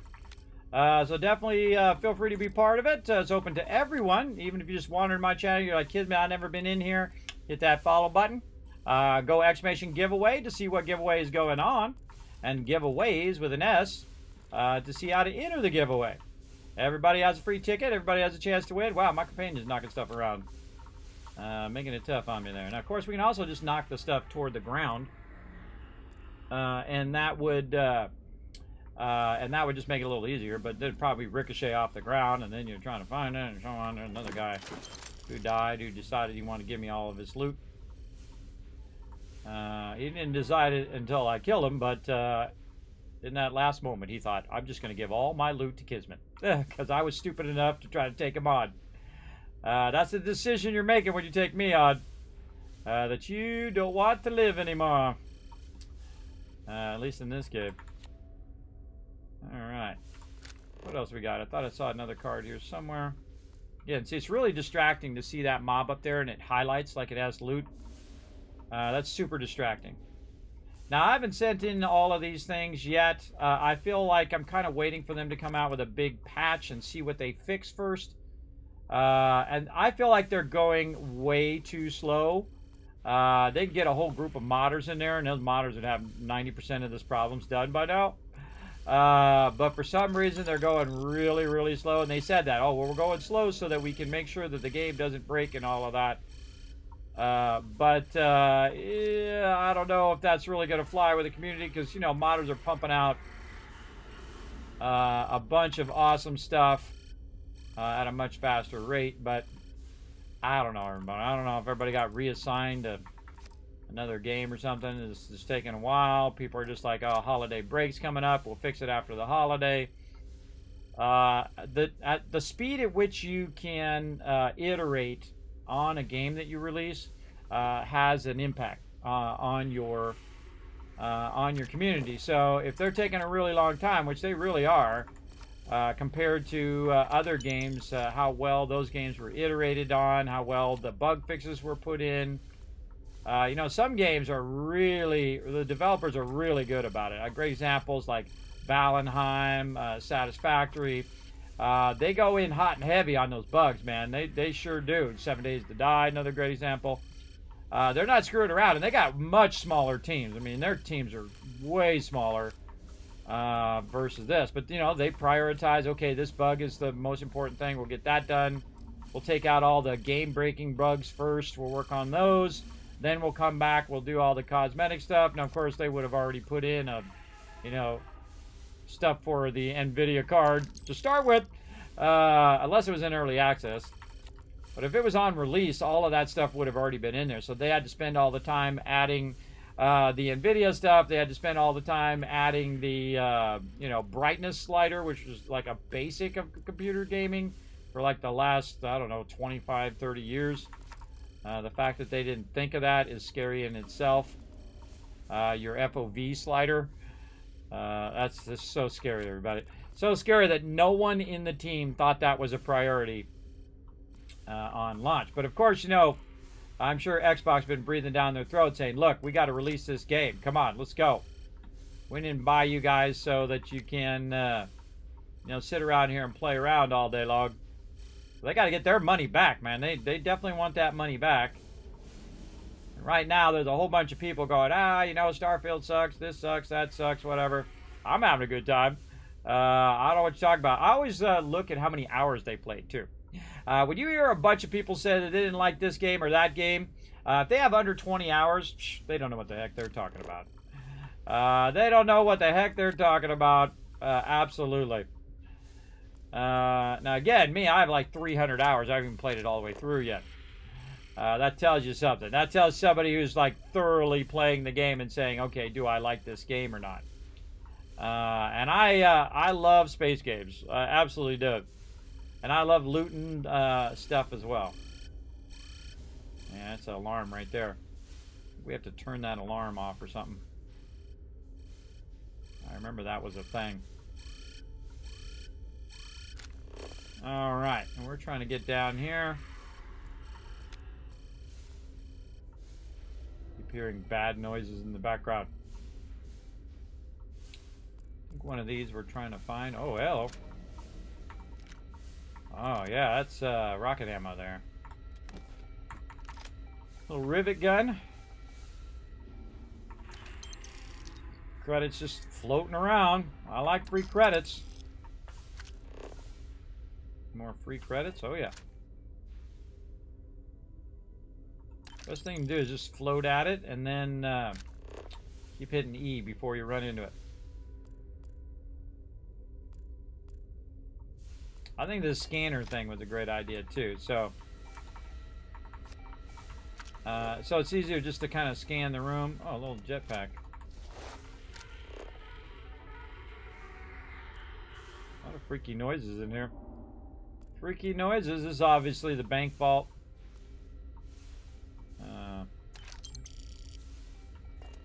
And you can't seem to open any of this stuff. All system error.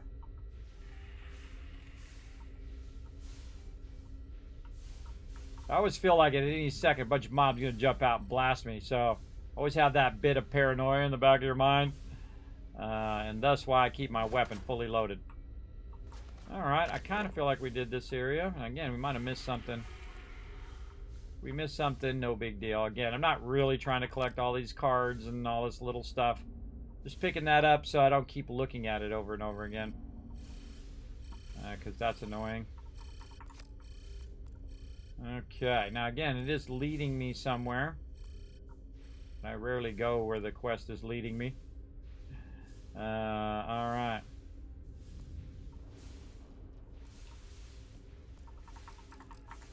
I'm gonna remember all of our loot we left behind.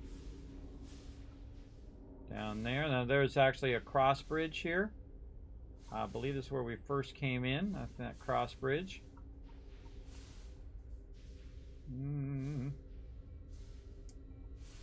I think that's about it.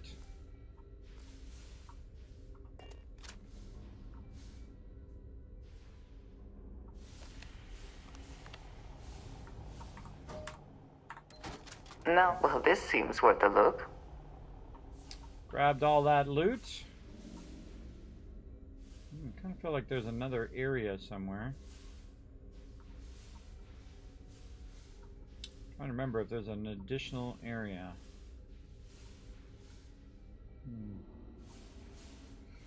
You want to orient yourself. Always find the bar. The bar is the kind of central area of this casino. And a little card there.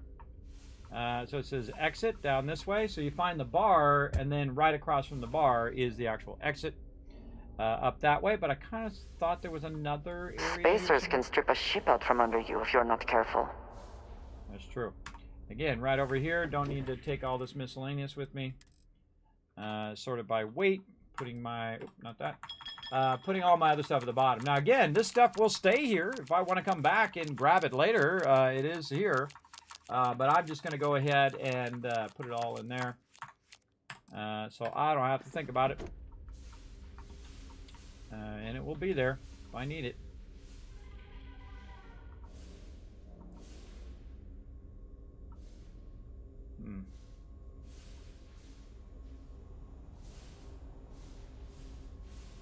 I kind of remember doing something else here. I don't think of what it was. This freaky light. Ooh, go into the light. Freaky.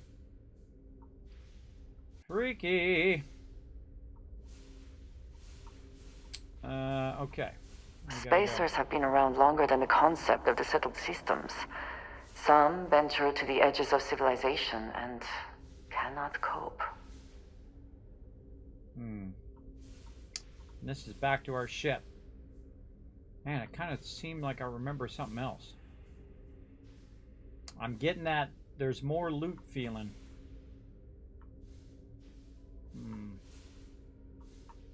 Whenever I have that feeling, I always go double check. Okay, so we went here. We went down below here.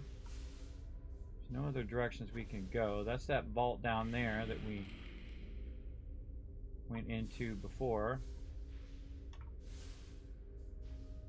So we go off the sides. I love looking out the windows too. It's just so cool. so cool. I think that's kind of it.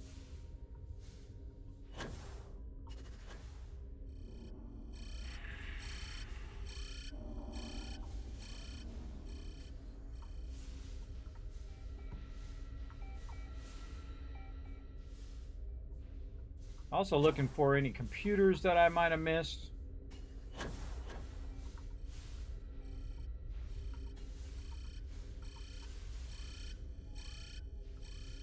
Look at the little pool table thing. Huh. Okay, so that goes down on that side. And if we go to this side... In my younger years, I made the mistake of giving spacers the benefit of the doubt. I do not make that mistake anymore. Thanks for the heads up. This is where the loot is.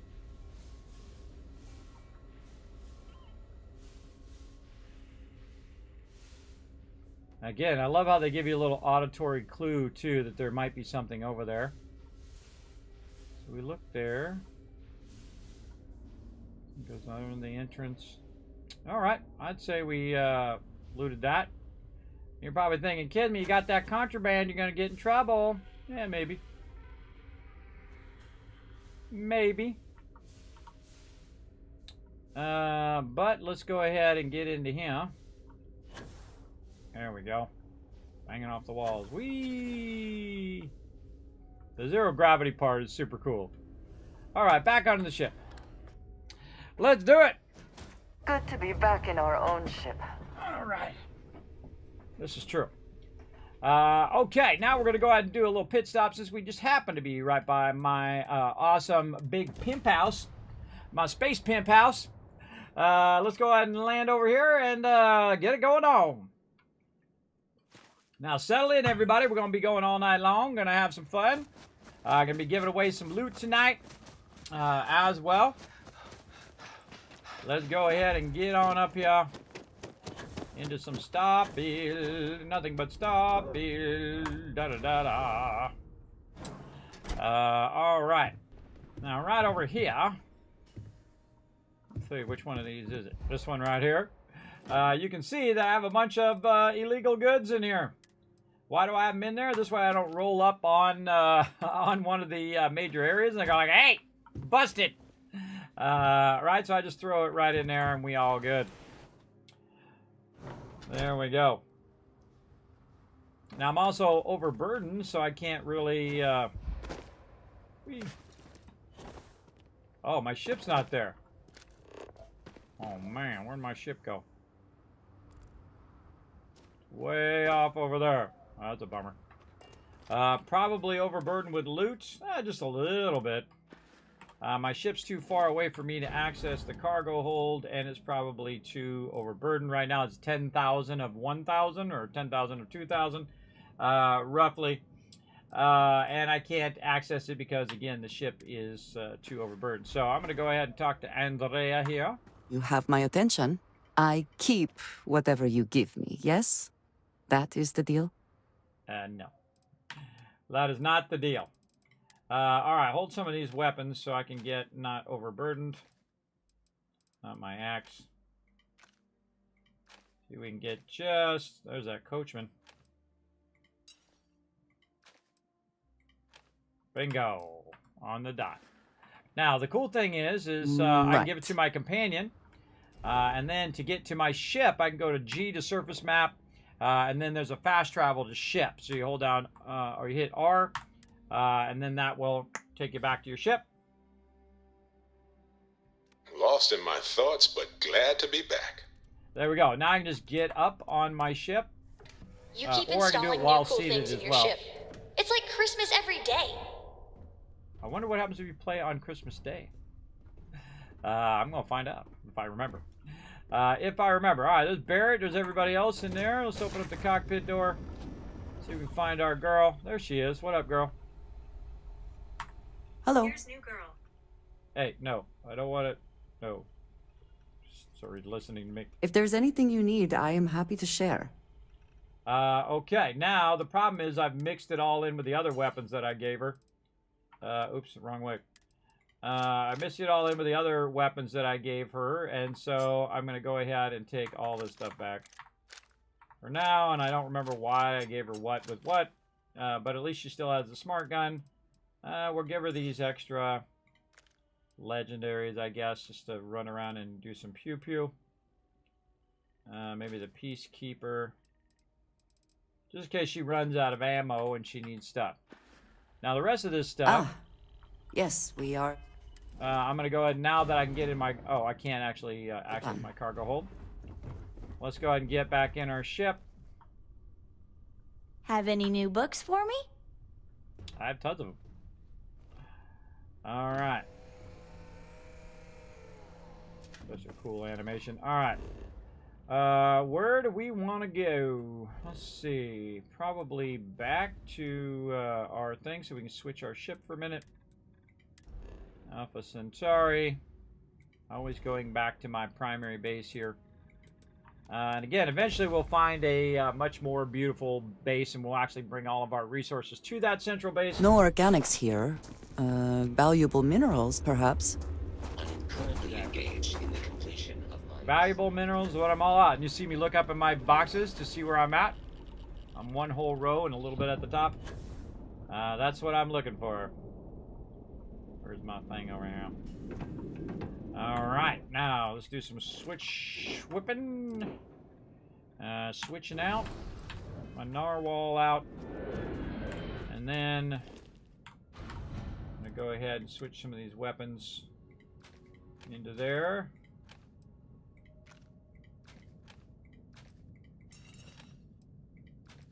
I think I gave her my thing. Still overburdened with something. Oh, look at that cool little spacesuit. You know, Nino. Pirate sniper spacesuit. Not better than my Mantis. Again, just putting all these extra things into my ship so I can sell them later. And I know the things I'll want to sell. Or they are for sale because I put them on my ship. That's the whole point of doing that. 8 items, resources. This stuff should all go in there. You know, all this stuff can be just stored. What's the 8 items I have on there? All of this stuff in the narwhal.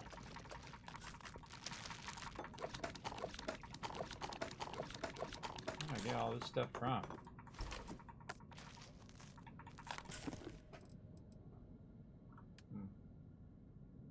Don't think I need that age stuff in there.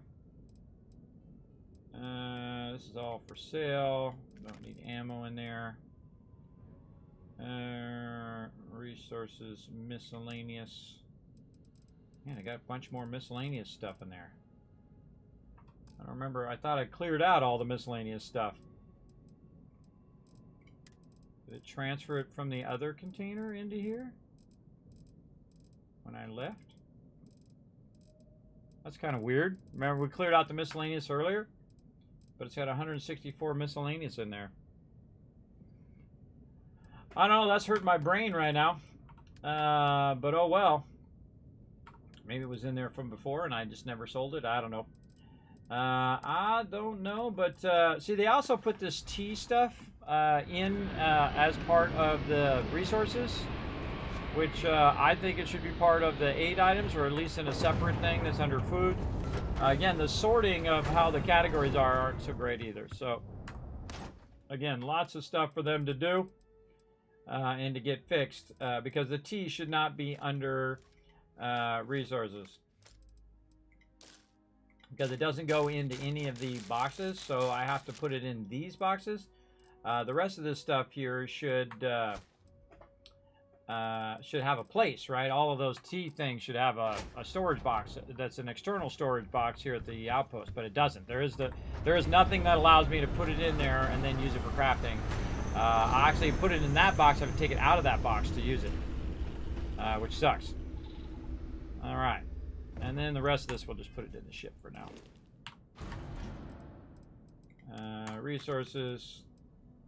Oh, I forgot to put all this aid stuff away.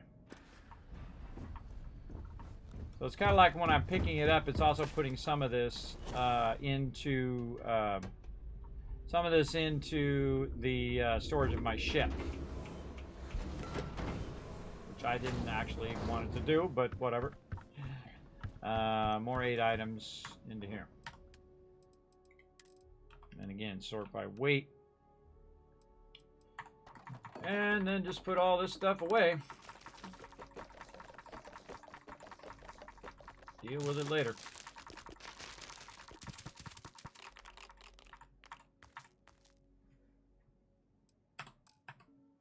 Okay, and then the 8 item I do want to keep on my ship. Use the ship parts. There we go. Anything else? Oh, again, I gotta get my axe back in the car. What's up? Hello. It's Lynn. What up, Lynn? Which one's my flashlight? F. What's up, Lynn? I haven't even talked to Lynn yet. And again, trying to get my companion up to max affection. And go from there. I think we got all of that squared away. Probably a good time to save. We just did an absolute ton of stuff. Got that done. All right, so we did a little bit of running around, a little bit of outpost stuff, a little bit of that, but we're really trying to get into doing some of our questing stuff because we want to go ahead and forward that while we're waiting for our vendors to reset and for us to build a backlog of loot. Probably should check to make sure that my loot is not getting messed up right now, because I do probably see that my iron is backlogged over here.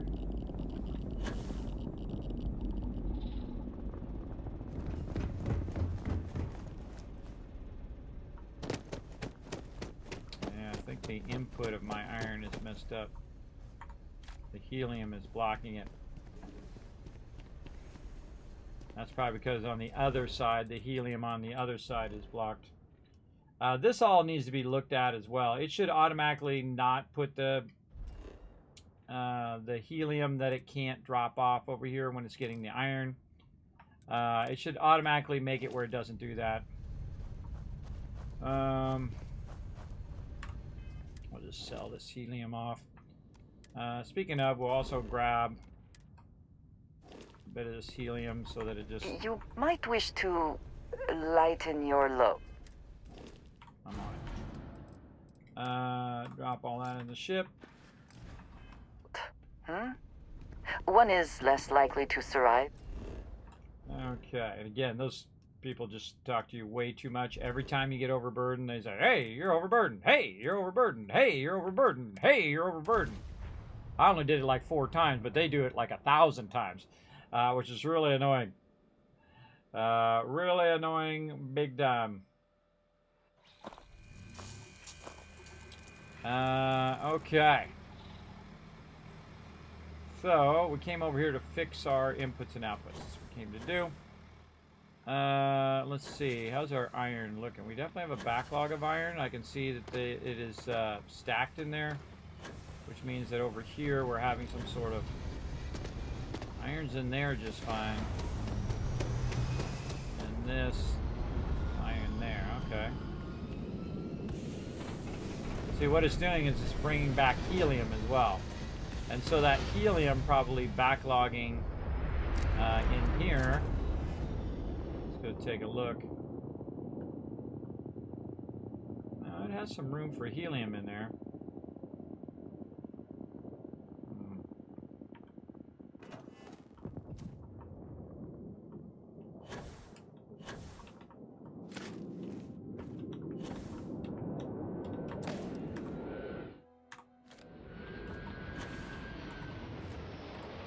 Like it's not dropping off my helium, picking up my iron. So the iron is in the output of there, so it's not taking the helium and running it through. So this gets messed up all the time. So you have to kind of watch it so it doesn't get too messed up, so it stops putting your iron in there and bringing it back. And that's the sucky thing about having something that's coming and going at the same time.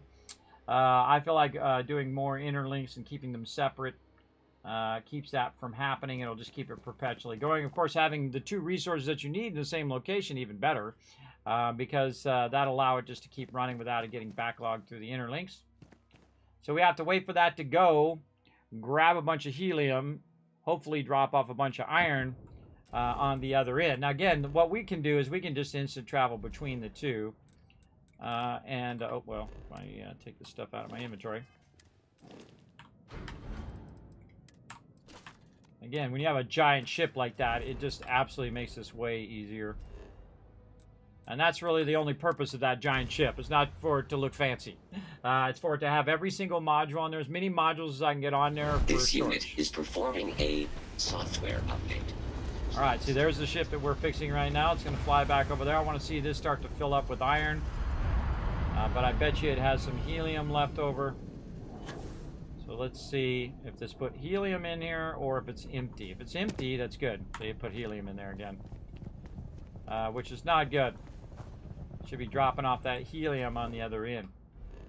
So there's definitely something funky going on there with our iron. Let's keep working at it.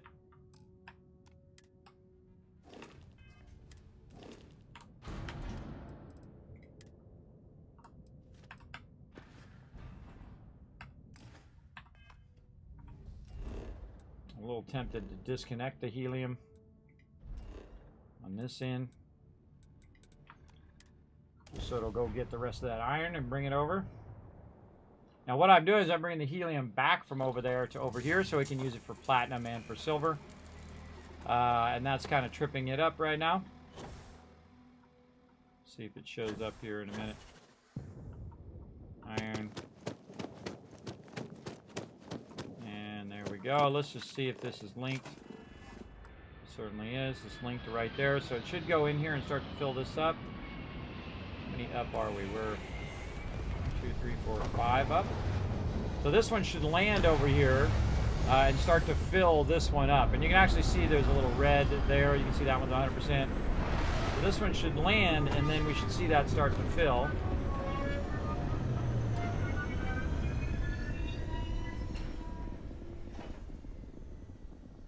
It takes a minute, by the way, for it to like kick in. It doesn't do it the second it lands. So you have to wait till it kind of like, you know, churns off all the systems. It talks to the tower. It takes a little coffee break. It does like 15 things. And then you should see it start to transfer the loot out of there and then take the loot from here and take it back. So let's see if it does. Again, if in the output we have something that's blocking it, it's not going to let us do it.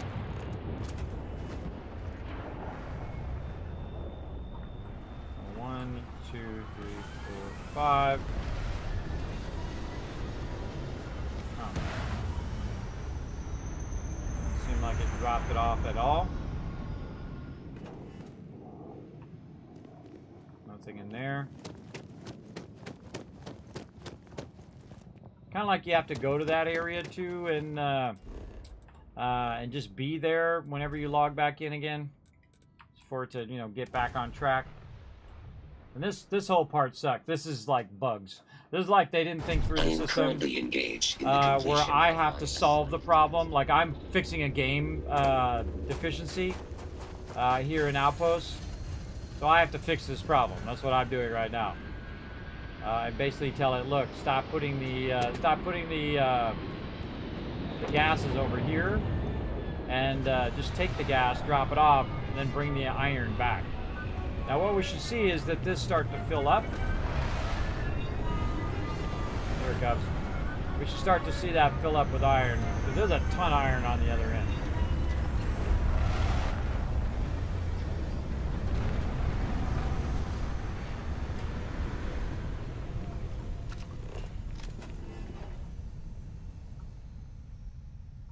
All right, see it start to fill up? Yeah, there we go. Look at it filling all the way up. Yeah, now we're talking. We can just look up there now and see it's turning green. So it Low gravity here. It absolutely Less brought a bunch of effort to iron in move, right there. but muscle memory may work against Now you. that iron is actually going to start getting used up because I'm using the iron to make the the adaptive frames. And you see that now we have a ton of adaptive frames in here now too, because the iron got used up. Now, using it up at the same rate in which it's coming in, well, it's really hard because you don't have all the numbers. It doesn't tell you what your inputs and outputs and whatnot. It tells you a bit of what you're producing at that location. Over here, it says it's producing 99 per minute. But that's not really telling you, okay, how much is it bringing from the other side? How much is it dropping off? How much is being run through the machine, right? Those are all important numbers that you need to know to make all of that stuff work and be balanced. But forget it in this game. Forget it. Okay, so that what we did is we also took a bunch of that helium out of there, and it now should work on its own.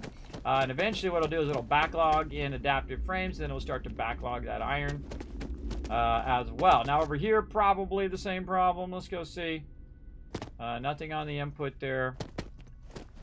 Copper over here, nothing there. Definitely looks like we don't see any copper. Again, looking on the side to see if it's green. So it's definitely using up all that copper. Let's go ahead and head over this way. And actually on the other side is the beryllium that we're producing. Now, I put this here, by the way, because it's lower down in the kind of ravine here, so it's lower to the ground. I feel like this thing you should be able to put further down, not it be blocked by the terrain. So yeah, we look like we've got a whole bunch of beryllium backlogged, but we don't have a lot of copper, so it tells me there's something going on with my copper maybe. Either we're not producing enough or not enough is being used. You can see that it's definitely bringing a little bit of copper in because it's still going. But let's go see what's up with my copper production over here. See what we got going on. Perhaps not the sort of place on which one would settle down.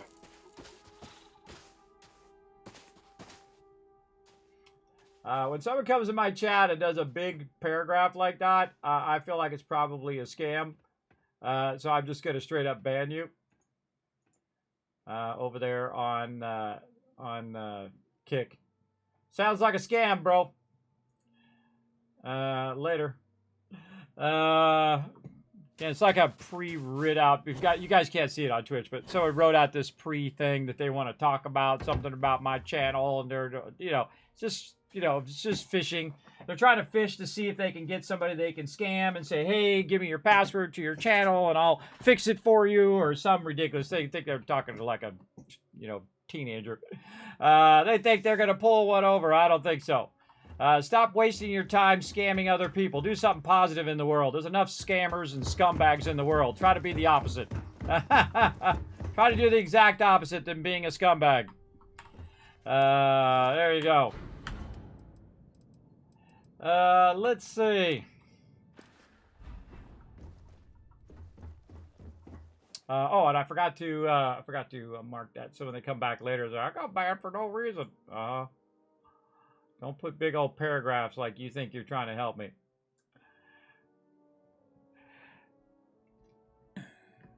Hold on. We log every single ban, every single purge, every single thing. Because they always come back and say, I don't understand why I got banned. Now, there actually was one that got banned that we didn't mark, so he got off lucky. I unbanned him.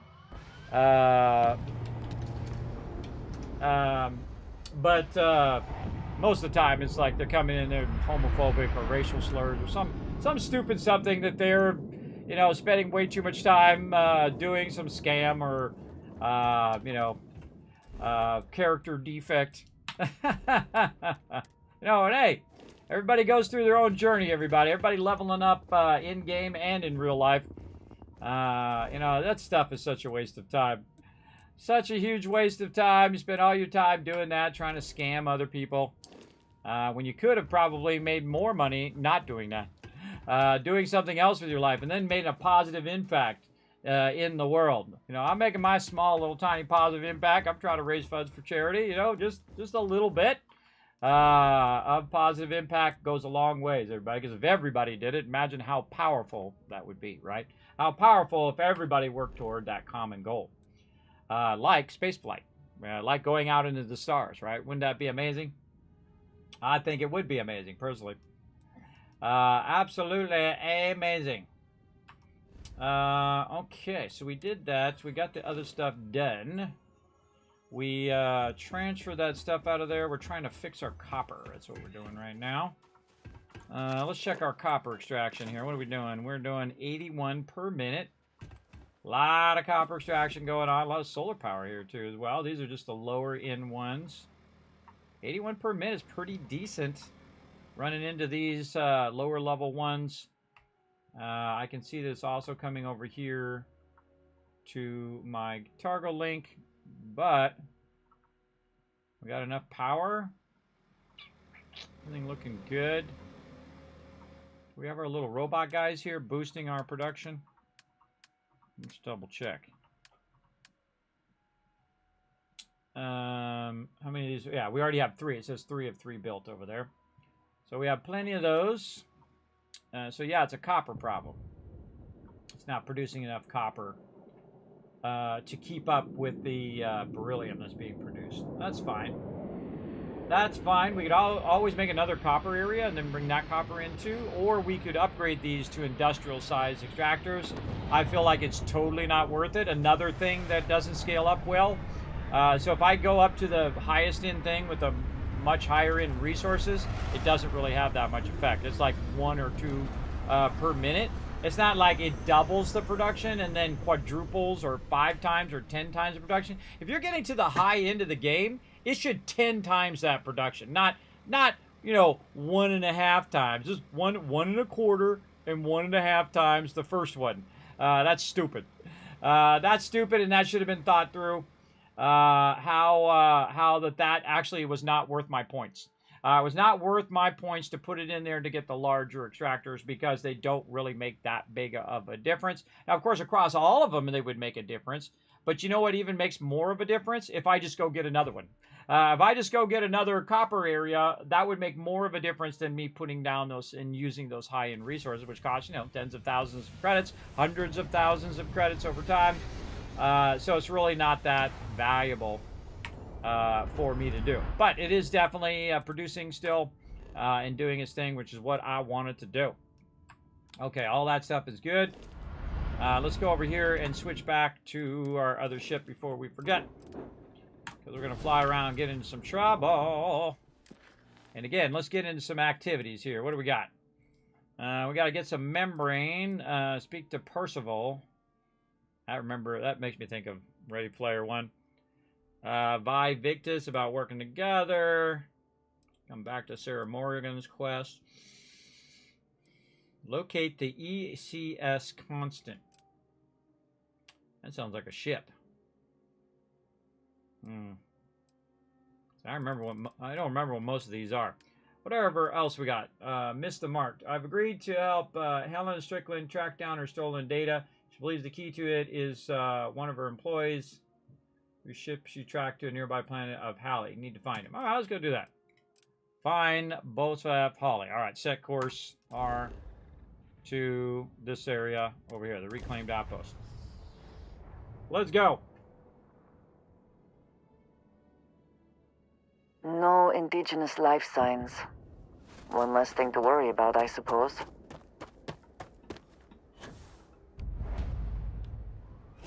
I feel like we've been here already.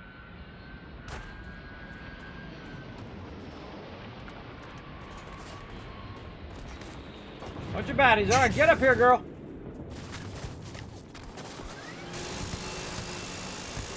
I don't think you know who you're messing with, brother. I don't think you know who you're messing with. Look at this guy run right past me. Smoke him! Can't take much more. Come on, girl, get in there and get her done. Now, see, one of the bummer things, you don't have the... I mean, they had all these leap forwards in Fallout 4, everybody. And it's just such a bummer that they didn't integrate that into Starfield. There you are. And by leap forwards, I mean the ability to tell your companions to run in there and battle. I can't do that right now. She's just going to decide whatever the heck she feels like doing. And I can't just tell her, go in there like you can in Fallout 4. I can't craft like I can in Fallout 4. I can't use every random thing that I find actually is something useful. So the fact that they did not use that mechanic and bring those mechanics forward into the kind of next generation of what they were doing is a huge fail. An absolute huge fail. I think they should have brought all that stuff forward. All right, get me going on a rampage now. We got to stay focused.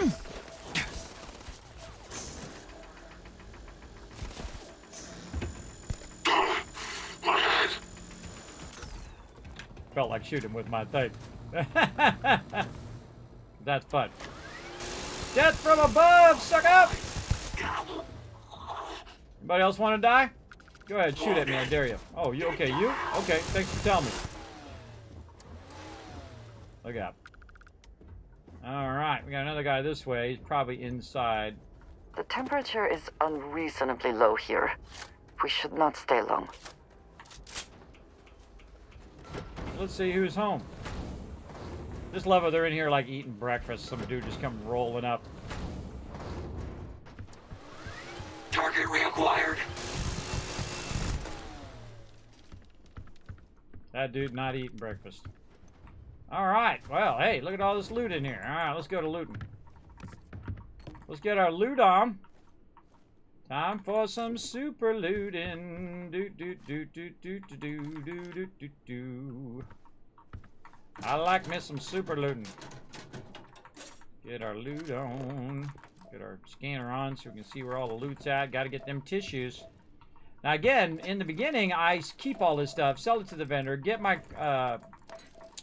my stuff up, my what you call it? Come on, brain. Commerce skill up, and then from then on, I still pick it up, but I just leave it behind. I don't take it with me anymore, usually. Now, sometimes, apparently, it likes to just throw it in my ship, and I would actually prefer it to drop into my inventory. So then I could just leave it behind instead of me overfilling my ship with it. But, you know, I can sell it later. No big deal, really. As long as I didn't have to lug it out of here, then that's fine. Alright. Picture frame is broken. And again, first thing I do is clear all the loot. Now, the reason why I'm clearing all the loot is so that if I can find any of the unique items, like magazines, and you see I'm pretty thorough in that. Now, sometimes I'll miss a thing here and there, no big deal. Kind of double back for it. Real annoying thing is the fact those containers still highlight as well. You know, a lot of this stuff definitely needs to be worked on. And of course, modders have fixed most of this. They fixed the interface. They fixed the fact that the stuff highlights when it shouldn't after you've looted it, and so on. Just imagine when they actually have some modder tools, how awesome it's going to be. Going to be way better, I'm sure. The spoils of victory. But I shouldn't have to play the game Hopefully they modded. amount to something. That's my thing. We shouldn't have to play it modded. It should be awesome without mods, and then the mods just take it to a whole nother level. Shouldn't rely on modders to do all the work that should have been done in the base game.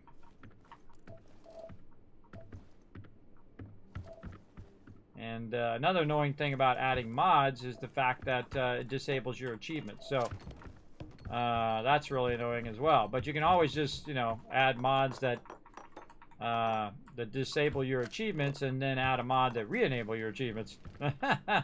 Especially when it's something that it's the game's fault. Let us try not to be responsible for any industrial-sized accidents while we're here. Currently I'm playing through Fallout 4, and I'm using my targeting HUD, and the fact that it aggroes mobs, you don't even get your dialogue options, is not cool. That should have been fixed forever ago. But I have to use a mod, and the fact that I'm using a mod makes it where I can't get any of my achievements in my mega playthrough I'm doing right now. And so I could add another mod that re-enables the achievements, but I just don't. Because I don't really care in Fallout 4. I've done a lot of those things already. Alright, so we got that done. Now, of course, we wiped out a bunch of peeps. And I think there's more peeps around here somewhere. Now, we could have stealth walked up on them here if we wanted to. But, you know, I'm the type of person who likes to run around, get into some trouble. Get a little battle action going on. And again, I'm making the game look easier. But again, I'm in the hardest mode, and I'm making it look easy. And really, you know, most of these games, once you understand the basic mechanics of them, they're not that hard. They really aren't. And again, I just happen to play games for a really long time, so it also gives me an advantage in the fact that I know how the games work. And probably the first thing I do in the first 50 to 100 hours is try to master those base mechanics. Like in this case, outposts. Those outposts are generating me tons and tons of cash while I'm over here picking all this stuff up. So always a good thing. Again, I stopped for just a split second, you'll see there, just to see if there's anything that's worthwhile telling you guys about. If it's nothing worthwhile, I just pick it up and move on. Alright. It's like a magazine or something, I'll point it out. And see, the fact that those don't de-highlight is annoying.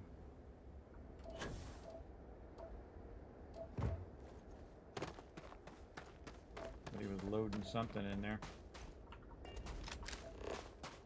Now, sometimes you want to look in these boxes to see if there's actually, like, resources in those boxes that you can grab. That's always a good one as well. I'm using kind of my scanner mode to scan all this stuff. Yeah, just so a little easier to spot the loot and all the storages and all that. Oh, the workbench there, very nice. Now, I missed the ability to put stuff into workbenches as well. That was an incredibly great use in Fallout 4 and in 76, where you can just basically just put a whole bunch of stuff in the box, man. That's the way to go. Absolutely. More loot here. Loot over there.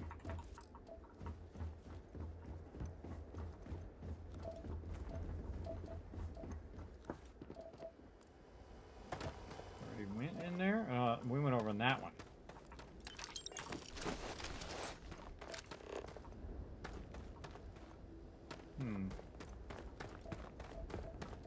Wiped out some more guys back this way. Let's go back and...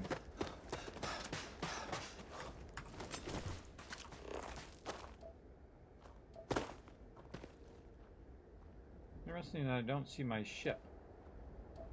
Ship's on that side. I think it's kind of a bummer. You go into those, there's like nothing in there.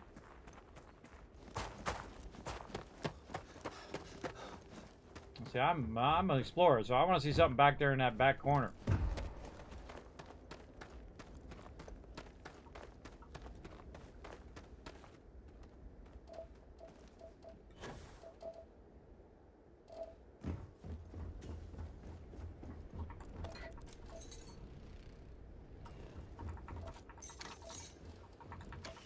I'm going to find a magazine over here.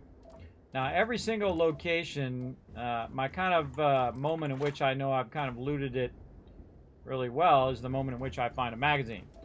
Because they're pretty hard to spot when you're just running along, because you might be battling or doing a whole bunch of stuff simultaneously. Also, getting these done to forward my quest here. Let's see, maybe there. And then this is 1, 2, 3, 4. Maybe this one.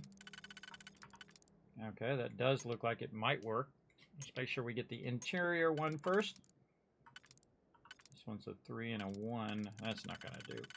That's not going to do a dang thing. Maybe there. And we'll leave it for now. I'm really looking at the internal one. So 1 there, and then this one, which would be across. To be there. So this would have to be. That's definitely not it. Like that. Like that. Okay, and then this one here and that one there. This one this way. Now, before you click it, you want to double check it again. Yeah.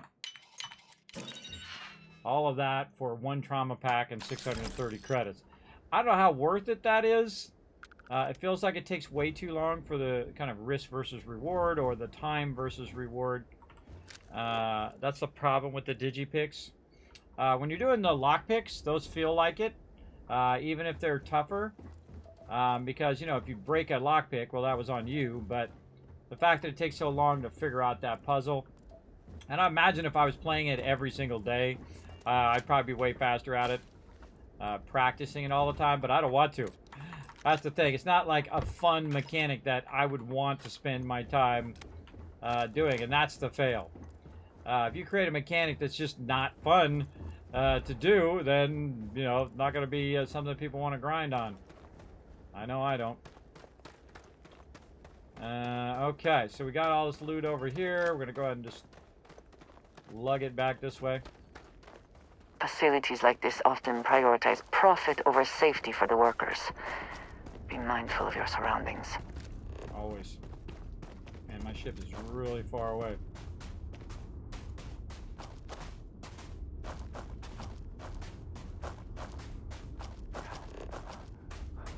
Nicer if your ship could land closer too. Kind of annoying that it's really so far away.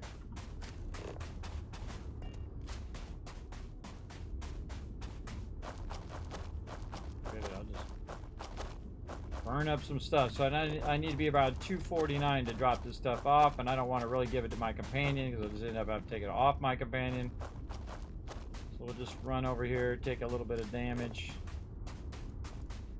Now, see, I'm about 388 out. I can go cargo hold, resources, roll over here, try to click it, not working. So on average, it's about 249, I find, in the in here. So over here and get it done.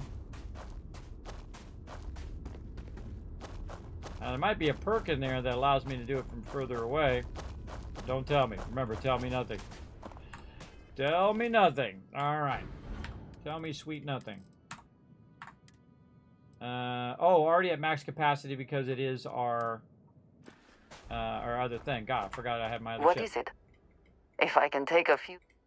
All right. Oh, I should have dropped this miscellaneous stuff. That's what I should have done.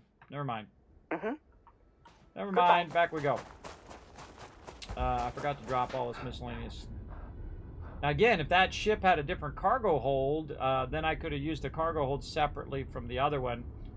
But it doesn't, so I have to keep, you know, I got a whole bunch of stuff in my other cargo ship, and then it gets moved over to this ship, then it gets filled, then I can't put anything in there. And that's the problem I have right now. Also, what I typically will do is just put all this stuff down in a container. I'll have one container which is just miscellaneous stuff, and then another container which is the actual loot that I want to save and then actually take with me when I roll out of here. Probably a good idea to use my trauma packs a little bit. All right, we got to find something to drop this in. Maybe just drop this. Something over here. I don't put it on NPCs. I'm not a big fan of putting stuff on there because they can disappear and then all your loot gets lost. All right, loot this by weight. All right, let's get all this stuff off of this here.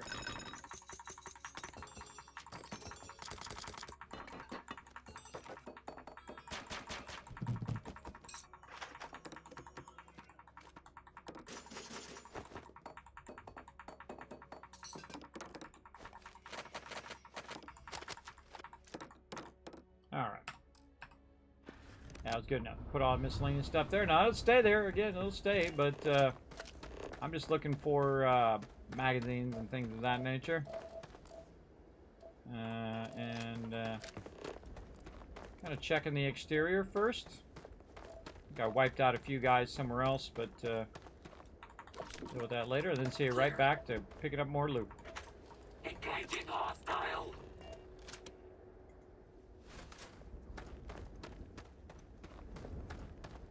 Stuck behind here, guy. Get back here. Winner takes all is the phrase, is it not? This is the phrase. You are absolutely correct. All right, more loot down here. And again, see how I make games look easy? I make them look easy, everybody. Even in the hardest mode. That's why I crank it up too. Yeah, see, normally I put the miscellaneous stuff in the cooler. I feel like that's a real obvious one, that if you put stuff in a bunch of cooler and then you go rolling up there and it has like 10,000 things in it, probably you drop that stuff in there. Reactive gate. I think I remember using that before in this particular location. Med pack back here. Thanks for dragging my attention over there and getting that loot. Ah, yeah. Extra weapon.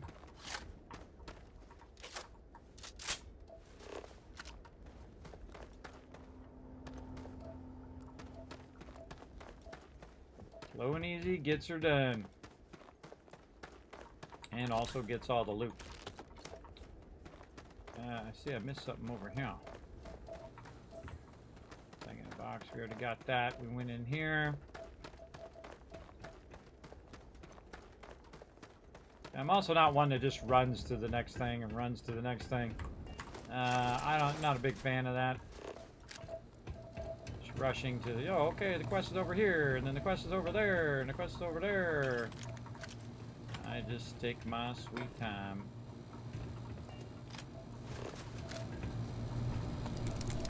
Digipix there. Can't do anything with this. This could be producing any number of materials or goods. Care to take a guess on what it might be? Widgets. That one's always correct. Okay, we got that whole side over there done. There's a darn thing. See, it's highlighting from way over there. It makes me go back and say, look, did I get that I do stuff? not wish to judge, but I doubt you truly need to be carrying all of that. I feel judged. I feel constantly judged by these NPCs, everybody. Tell them to stop judging me. Stop judging me. People. Grab all this random loot. Clean house here. Clean house. And I wish I had more time in the day, everybody, and had more energy. We'd really be going in here and getting this done. But we're going to be winding down some of our other playthroughs eventually. And then pushing forward some other playthroughs. And of course, we're going to be starting some new playthroughs too. So a lot of stuff going on, that's for sure. And again, here's a really great place to drop your stuff. Like if you have a bunch of stuff, you can go right here to the storage box. It'd be a good time to put down all these weapons. You don't have to, when you're running around in there, you're not, running around with 15 weapons on you. You got like extra space suits or packs you picked up. Good time to use it. Then apparel. Then ammo. Don't need to put that down. Oh yeah, a whole bunch of this. Weight. Again, see the stuff that weighs the less is at the bottom, and it's using my trauma packs and my med packs, which is why I did it by weight. Notes, you don't need to worry about. Resources are really easy. Just hit T, drop that in there. Miscellaneous, I'm actually going to keep on me, so I can drop that somewhere else when I get overburdened. But now, that is the place I need to come back to pick that up and then put that in my storage later. So I definitely want to save at that moment, because you may forget where you put your stuff. Right, and then you can reload, see where it is, and then, or you save first, new save, then you go to a previous save, reload, okay, oh, okay, that's where it was, and then you can reload your other save and then run back over here. That's very, very useful, everybody, incredibly useful, as a matter of fact, for sure, for sure. Shorts are sliding down, there we go. Get my shorts up. Get my shorts up a bit. Okay, let's keep on rocking. Anything else we might have missed over here? All right, this is the fun time. Come on, let's go, lady. We got some more peeps to blast.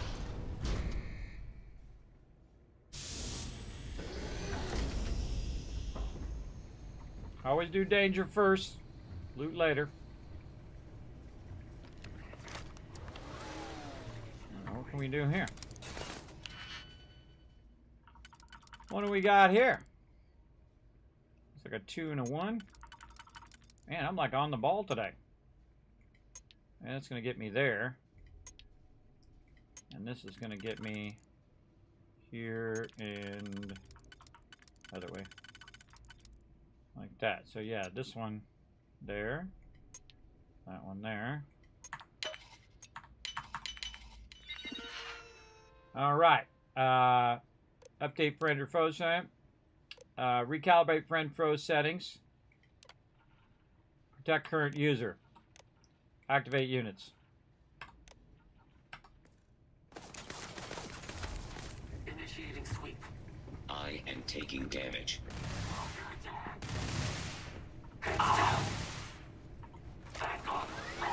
You can't hope to win. Go in there, girl. Get it going up. That's my girl right there. That's my girl. Come on, get in there. Use that chain gun. I can no longer detect any enemies. So cool. I forgot that was there in a previous playthrough, but I remember it now. Let's get this loot back here. Check for any other loot in the front area. Oh, more over here. Man, we're getting lots of trauma packs and stuff. Sweet. This is now a combat zone. Oh. Alright, let's get these guys that we're going through. Take what you must. Leave the rest for the scavengers. I ain't leaving jack for the scavengers. They don't deserve it. That's my buddy. That's my pal. Get in there and get her done. Go get him. There's a bunch of them, too. Outgoing. Compromised. Covered now. Targeted sites. I am resuming normal operations. Take down that target.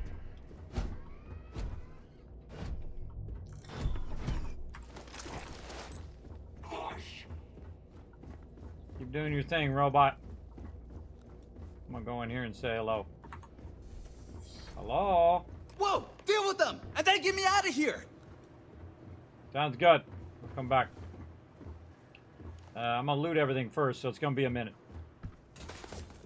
You need to leave this area. I am engaging the enemy. I am unable. Repair Well, not it's good while it possible. lasted.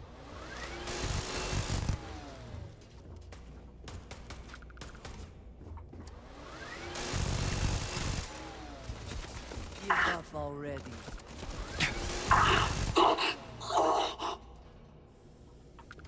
I love being OP, everybody. Being OP is super fun.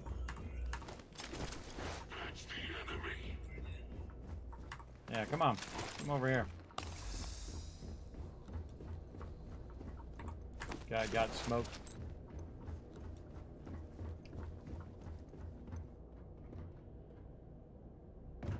There's somebody behind me. Open.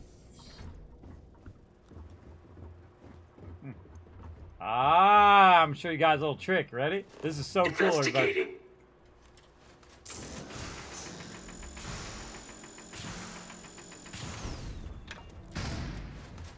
Such a cool idea. I love that kind of stuff in games, everybody. Absolutely love it. Show yourself. Yoo-hoo.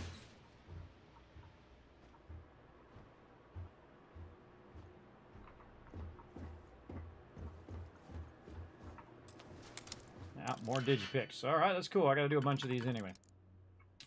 And then one that's far side like this. Yeah, okay, so we got this and this for that one. I'm just going to go for it. Let's just go for it and see what happens. All right, that one cannot go there. You're just trying to find a place where this stuff actually works. It didn't work anywhere. Oh, it works there. Okay. And then that would leave me with a 2. Just a straight 2. I don't have a straight 2. So I need one that just had 2. We don't have that. We just actually used it up. So I might have screwed this up. We'll find out. Sometimes that happens when you just go for it like that. This one's a 2 and a 1. Nope. Maybe down here. No, maybe this side. Ah, there it is. It's in the middle one. Middle one. And then you would need a 3 over here. So yeah, these two together on the last one. So Yeah, on the inner one. Then now we just need to figure out this outer one. So maybe this. No. This way. Oh yeah, that's actually a thing. So there, and maybe this one. That's weird. They're right next to each other. Hope you can succeed at that before we are discovered.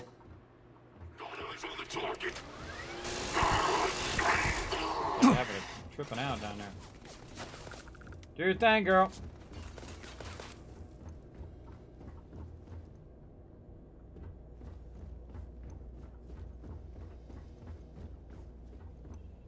Take out the hostile.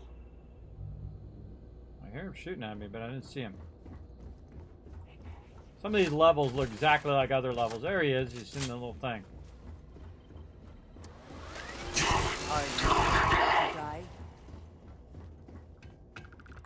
Oh, there he is. I'm behind the door.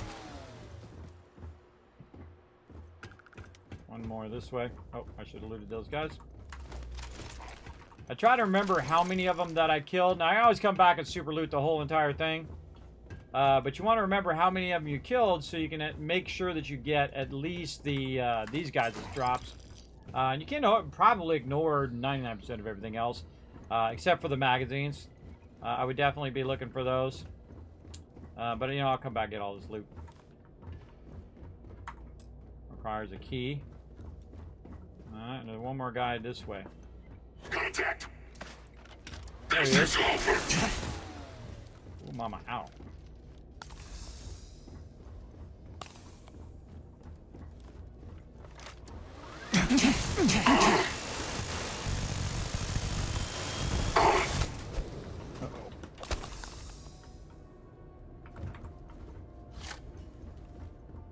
Look, where did I go? I cannot wait.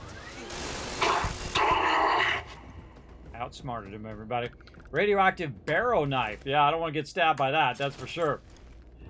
Alright, so we took out the other baddie. And let's go see where this goes. Reloading, probably a good idea. It's definitely going up. Check this back area. Lots of loot to be had. We should not skip an opportunity to line our pockets. This is true. We're gonna line them big time. We're trying to get that guy. Let's go get the guy and then we'll loot all this. What's up, dude? I didn't mean to untie you. I was just talking to you. Thank God. Ugh. You know, honestly didn't expect UC security to get here so... Wait, you're not with security? Who are you? Your boss Helena sent me to find you. Just someone trying to find the part responsible for a dead courier and some stolen Reliant data. I'm here on behalf of Reliant. They think you know where their missing data is. Your boss Helena sent me to find you. Let's do that one. Helena? Oh, you're here to collect Reliance research data.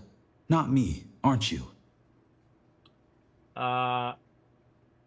She wanted me to find the data because she's short implied you might have stolen it. That's correct. Why am I not surprised? I bet she told you I was a suspect too. Look, I didn't take the data. Maldonado, the man responsible for killing the courier, stealing my ship, and dragging me here, he's got the data. He's looking to auction off our research and frame me for the theft. But that son of a bitch crossed the wrong man. What do you say we go get Reliance property back? So it was Malondo that kidnapped you then? Whoa now. We are not doing anything. You're staying here while I collect that data. Now let's go. He's about to learn what happens when you play with Bonifant Maximoff. Maldonado's quarters are towards the rear of the facility. Don't worry though, I'm sure you noticed he didn't exactly pay for Ecliptic's finest. No Ecliptic A-team would have missed a pistol on their only captive, for example. And I took several firearms courses before my transfer to Gagarin. This should be child's play. He's so gonna die. He's so gonna die. Alright, we're gonna loot first here. Since we're here. Loot all this stuff. At least we don't have to come back into this room anyway. Alright, you hiding any magazines around here, guy? There must be something in all of that you can afford to let go of. Hold down E to sit down, Bethesda. You fixed it in Fallout 76, but again, another thing that they didn't do in Fallout, or in Starfield here. They didn't learn their lesson. They're pushing forward game design, just not consistently. Just not consistently, and in ways that make it fun for peeps in game. Those mechanics were great mechanics. You guys did a great job of thinking those mechanics up. But leaving them out makes it suck.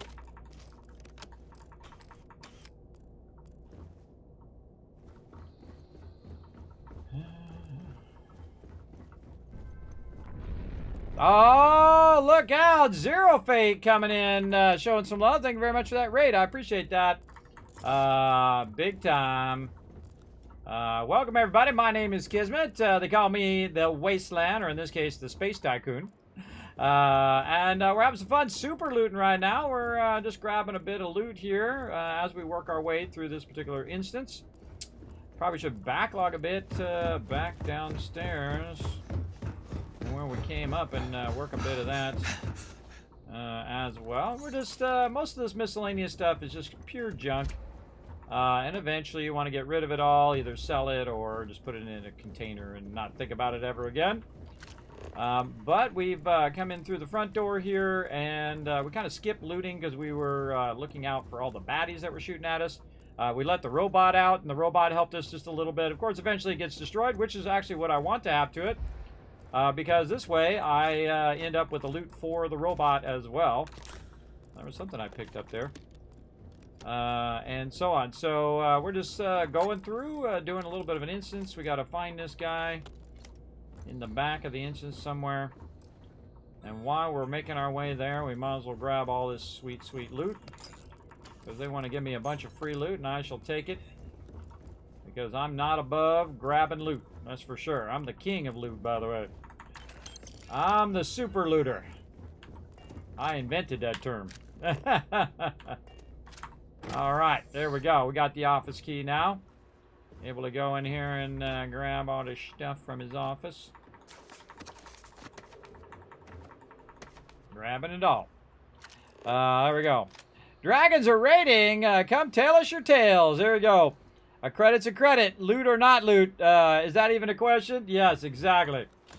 I grab it all. Even this stuff I don't even need here, I grab it anyway. Again, loot it all. Deal with it later. I hate doing what I call onesie-twosies. Onesies-twosies is when you look in a thing, and then you're like, okay, I take this, and then I take that. And then leave all the rest, and then you go to the next one. I take this, and I take that. Leave all the rest. That takes way too long. Open the thing, grab all the loot, move on to the next thing. That's what I do. And then you kind of sort it out at the end, everybody. It's kind of like counting your chips at the table. You know, count your chips when the dealing is done, as they say. And that's the way I am with loot. Unless it's like, oh, wow, this weapon is better than what I've got, or this is an item is better than what I've got, or whatnot. Then maybe. But most of this stuff I'm picking up right here, not even that valuable to me. Alright, this definitely looks like it's going to go in here somewhere. Yeah, right there. And then this one's going to be that one. So this, that. This one's going to be a 2, so it's got to go right there. And then this one's going to be there. Oh, look at that. I'm actually starting to see it a little bit better now. Boom! Hit R, grab that loot, move on to the next thing. Bethesda loves their lavatories, everybody. A.K.A. the John, if you're in United States, or we call it the toilet. If you're out there in Britain, you're going to call it the loo. You know, we just call it the toilet. Or the bathroom. Because I guess you're going to go in there and take a bath. I don't know. Probably not a good idea. Is my heads up on that one. Especially in America, everybody. You don't want to spend too much time in the bathroom. You want to get in there and get out of there as quick as possible. A lot of freaky people in the world. Get in there, do your business. Bail out of there. I get all this. I did. See, another thing, I think they should make those D highlight. Oh, speaking of, let's go ahead and just drop some of this miscellaneous stuff over here. We're going to sort it by weight, so the things I want to keep are at the bottom, and all the other stuff into the container it goes. Remember, these containers have infinite weight when you're inside an instance. So you can just drop as much stuff in there as you possibly want. Now, of course, the most annoying thing is the fact that I didn't just say put all in, which is what it should do. It should just put all of it in, and then I can just take my digipicks out, and that would be like 50,000 times easier than me pressing it, getting carpal tunnel 50,000 times to put that stuff away. And of course, the old, well, then just don't pick it up thing is stupid, because don't put it in the game if you don't want me to pick it up. Don't let me pick it up if you don't want me to pick it up. Simple as that. In fact, a better idea is let me pick it up and let me actually use the stuff. That's an even better idea. Remember, we got to get that loot on the way out, too. Got to remember that. Alright, I feel like we pretty thoroughly looted that stuff. A little bit of sealant there. Yeah, we don't have that key right there. I feel like that dude's sitting right over that way, too. Alright, so we came in the front door. We did the side level. We're ready to walk our way up here. Kind of feel like I might be overburdened again. See what my deal is right now. Yeah, 265. Let's put this at the exit as well. Now, eventually, we're going to be going back out of here. So the best thing to do is to use one of these ones that are nearby the exit. I'm going to go ahead and use the first aid thing. So again, I'm not overwhelmed with. Oh, this is one that has mass. I need to use one of these. There we go. You got to make sure it has one that doesn't have any mass like this, where it doesn't have any top mass. That one has a 2. You can only put 2 in there. So again, we use one of these ones right by the door. Put all this stuff away. Again, you don't need to carry it around. You don't need to carry it around while you're battling mobs and super looting. Just put all this stuff down and pick it up later. Just be smart and save so you can find your stuff. We know there's one outside now and one inside. I try to limit the amount of these that I'm doing because what happens is you do too many and then you forget where you left them and then you're running around trying to find where they are. I just put them usually by entrance and exits to make it a little easier for me to find. And then, of course, save wherever I do a thing. So I've got one here, and then I've got one outside the door that we will use. And then now I'm down to about 80 of 165, so about half weight now. And again, we looted all of this. Now we're ready to go upstairs. And we looted all this, I believe. Yes, all of this from the door back to here. Any side exits or anything like that? Look like it. All right, pushing forward. Any terminals? You already got all those guys. A little bit of something there. A little bit there. Oh, look out! We got some biddy love. Thank you very much to Zero Fate. Thanks for coming in, dropping in biddies. Twitch, I understand ad breaks. Please don't show me the same ad 4 times. I know, right? Zero Fate. I'm all about it. They're trying to make a dollar bill. Everybody, remember, they're not run by the same people who started Twitch. They're run by Amazon now, and Amazon's trying to get their dollar bills. Now, of course, it also helps the stream as well. Helps me do giveaways and whatnot. We're raising charity right now, part of Fallout for Hope. So we play Fallout during the day and sometimes during the nighttime on Saturday and Monday. But we're raising funds for St. Jude's Children's Hospital. We're getting there. We're getting that bar up there. I'd love to get it all the way to the end there. If you'd like to show some love to the stream or to St. Jude's, remember there is a link down below the stream, as well as you'll see it pop up from time to time in the chat. Or you just go !St. Jude, and you can go ahead and click that link and donate directly to St. Jude through Tiltify by following that link. And then, of course, helping to support the stream. Charity drive as well. Now, none of it goes to me. None of that charity stuff goes to me. The bits do go to the channel, and I'll use them for giveaways and other fun things like that. But the Tiltify link goes directly to them. Keep that in mind. Also, I double check also if you live in such an area in which you can write that off, because it is a charity donation. And you can find that on their website, St. Jude's website directly. Alright, not much there. Oh, we got a little computer here. Let's see what we got going. Not much headway. Chester, senior scientist, after multiple increases, reports of pirate activity, any attempts that have security beefed up have been denied. Yet again, we find ourselves in a dangerous area with no combat experience. I think it's time for a career change. Exactly. Come to think of it, we have some pretty decent weaponry in the storage room. No one here can fight. but hopefully some of us know which way to point them. Who am I kidding? Yeah, you're going to die. Unlocking office door. Unlocking. Okay, do it. Open storage room. All right, opening. Unlock office door. Unlock storage thing. Okay. It did the thing. All right, and again, I love these little back passages like this. I think it's so cool. Where you can find these little sneaky... Great way to get the drop on them. You totally get the drop on them up here.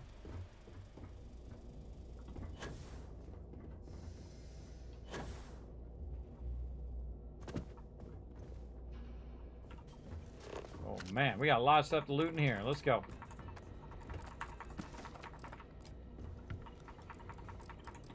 And just looking for the main loot, ammo, weapons, and of course those really sweet permanent buff magazines.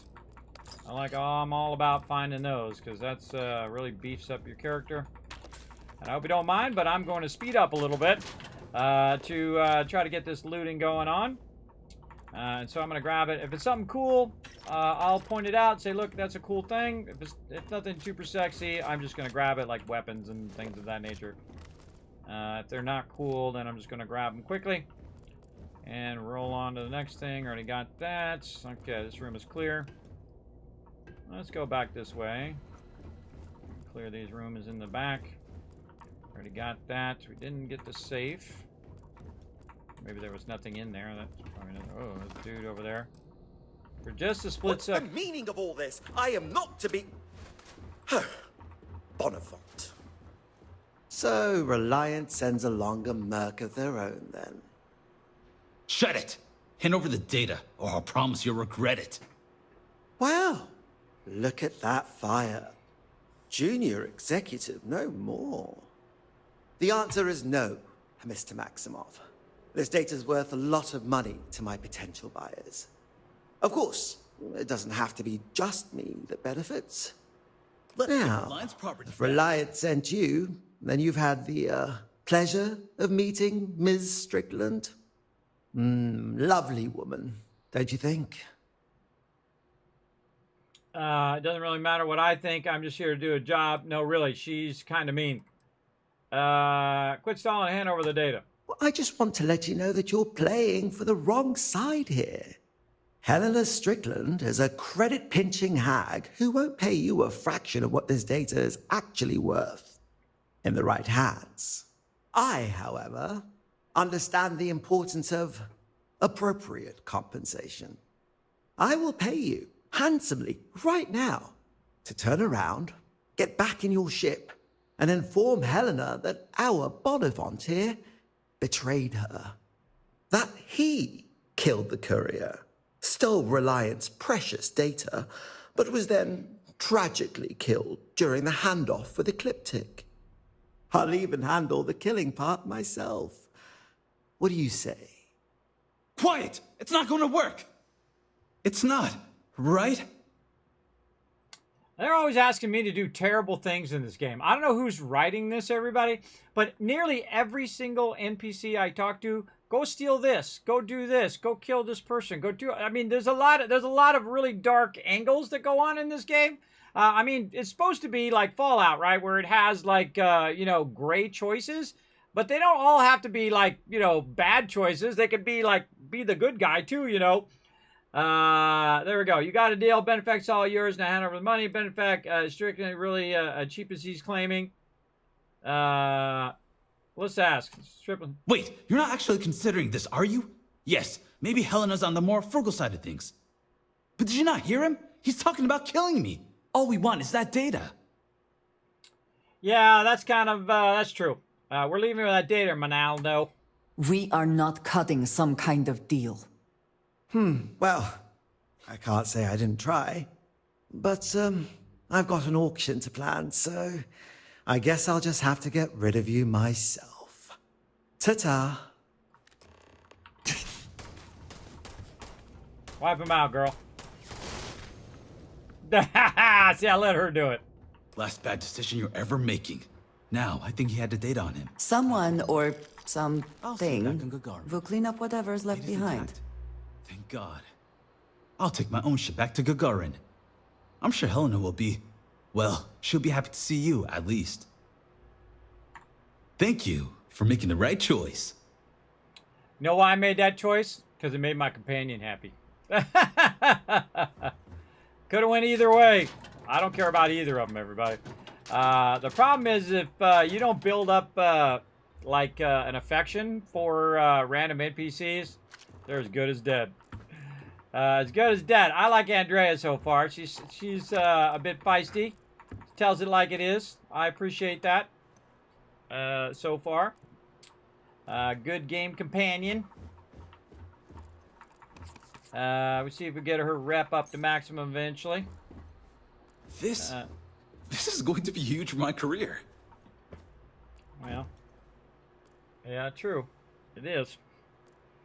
How we doing on time? Holy mackerel. Wow. 4.5 hours like this, everybody. Like, boom. I didn't even realize it. By the way, everybody, let's show some love in the chat. I didn't see anybody show some love in there. For Zero Fate, show some love in the chat, everybody. Appreciate you coming in again, raiding my channel. I don't care about the size of the raid, everybody. It's all about the thought of it. I appreciate it big time. Doesn't matter the size of the raid. Don't be so egotistical to think, oh, everybody should be raiding me with 10,000 people. I think the most I've ever been raided with is actually 8,000 here in the stream. I've had actually 5,000 people in my channel before, or close to 5,000. It was 4,800 and something when I was on the homepage. I've been on the homepage multiple times. I've been very, very lucky that they invited me over there. Apparently, you can't get on the homepage like you used to. Like if I've been on the homepage playing Fallout 4 before, but now they changed it where you can't have mature base games on the homepage. So those days are probably gone. Unless I'm playing, Tiddlywinks or whatever, random Fortnite game.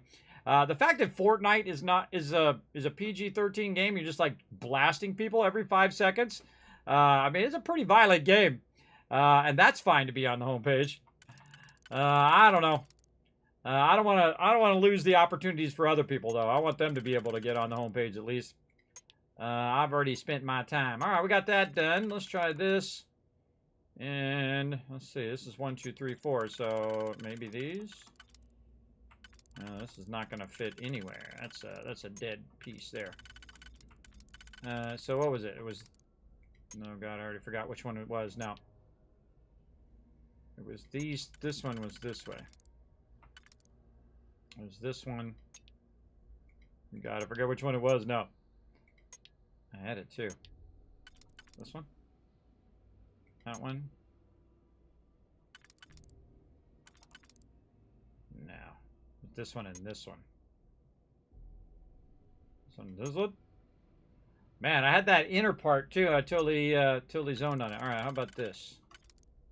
We could do that, and then we have the 3 on the outside. So yeah, it was these two, which are next to each other. Kind of feel like for some reason they seem to be next to each other a lot. So this one, and then maybe this one does not fits there. So that'd be 1, 2, 3, 4, like this one. I feel like sometimes there's multiple solutions.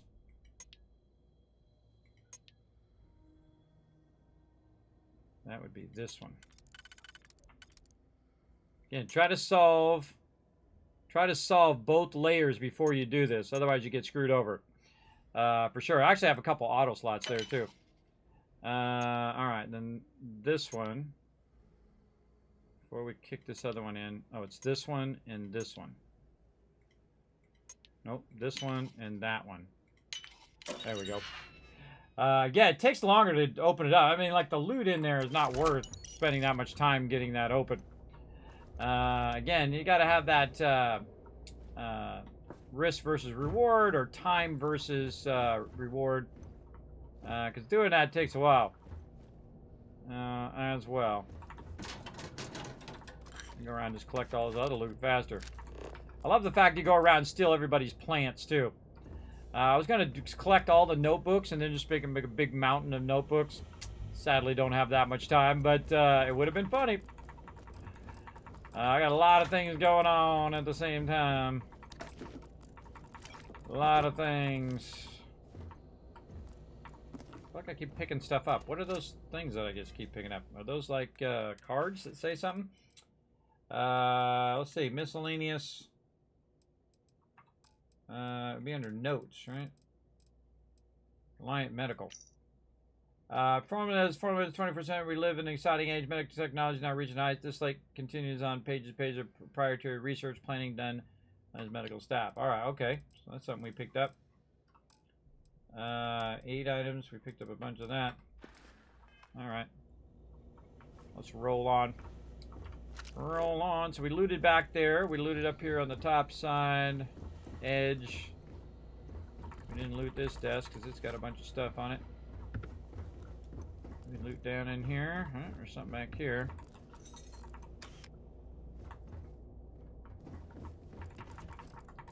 Yeah, and the whole point is to eliminate all the other stuff so you can see the actual stuff you're looking for.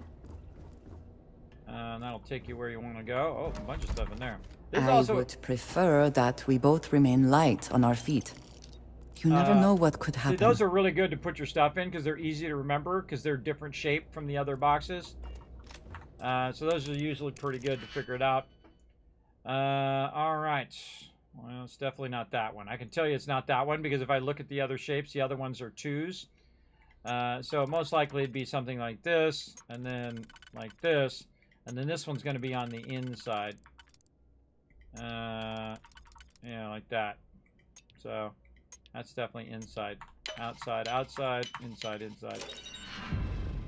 Ah, we got our Lockstud. Yay.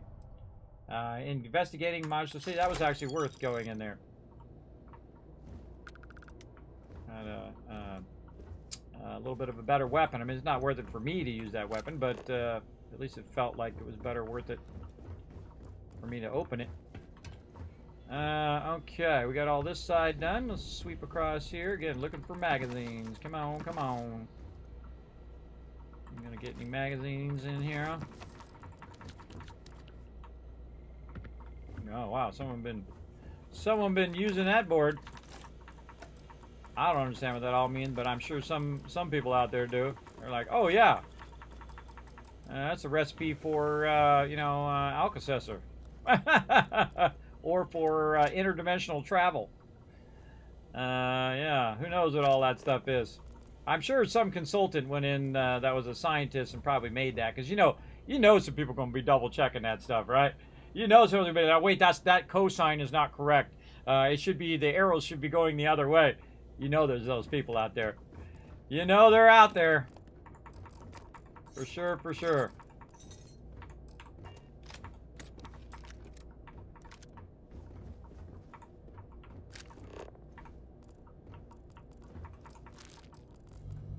Entryway key. Oh, those are keys.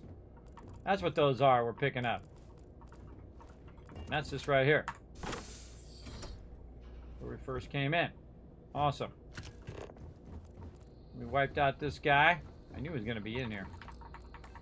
These instances are pretty easy sometimes.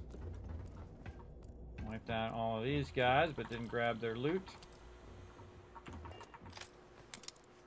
More digipicks. All right.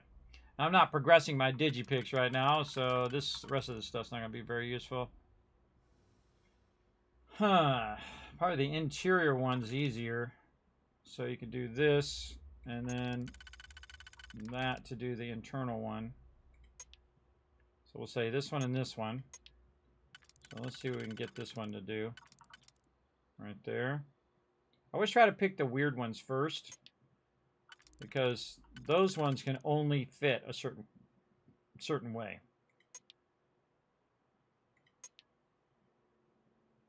And so that would be a 3. Something like this one, which is further away.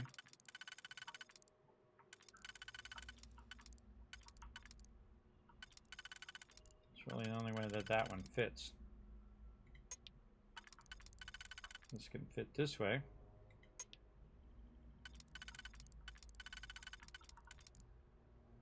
Hmm. This one that way.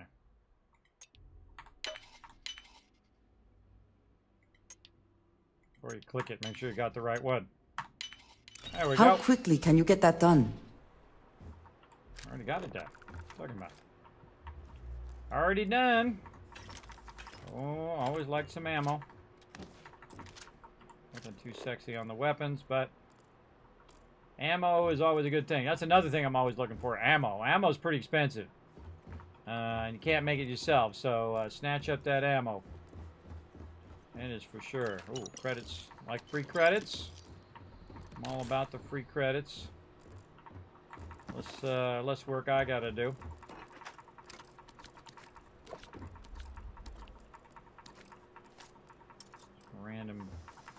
Random loot in here.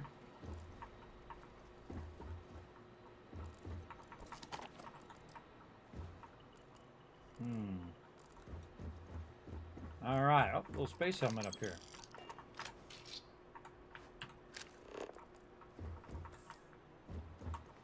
Underneath there? No, no. Again, it's gonna go much faster. Called a speed looting. Speed super looting.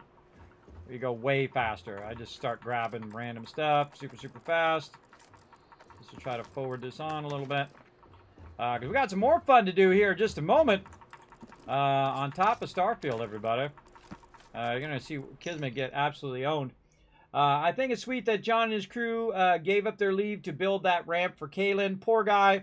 I don't know what I would do if I couldn't walk. Just sit, get fat, I guess. Maybe things would be different. Maybe things wouldn't be much different, actually. There you go, Kelly. That's Kelly's slate right there.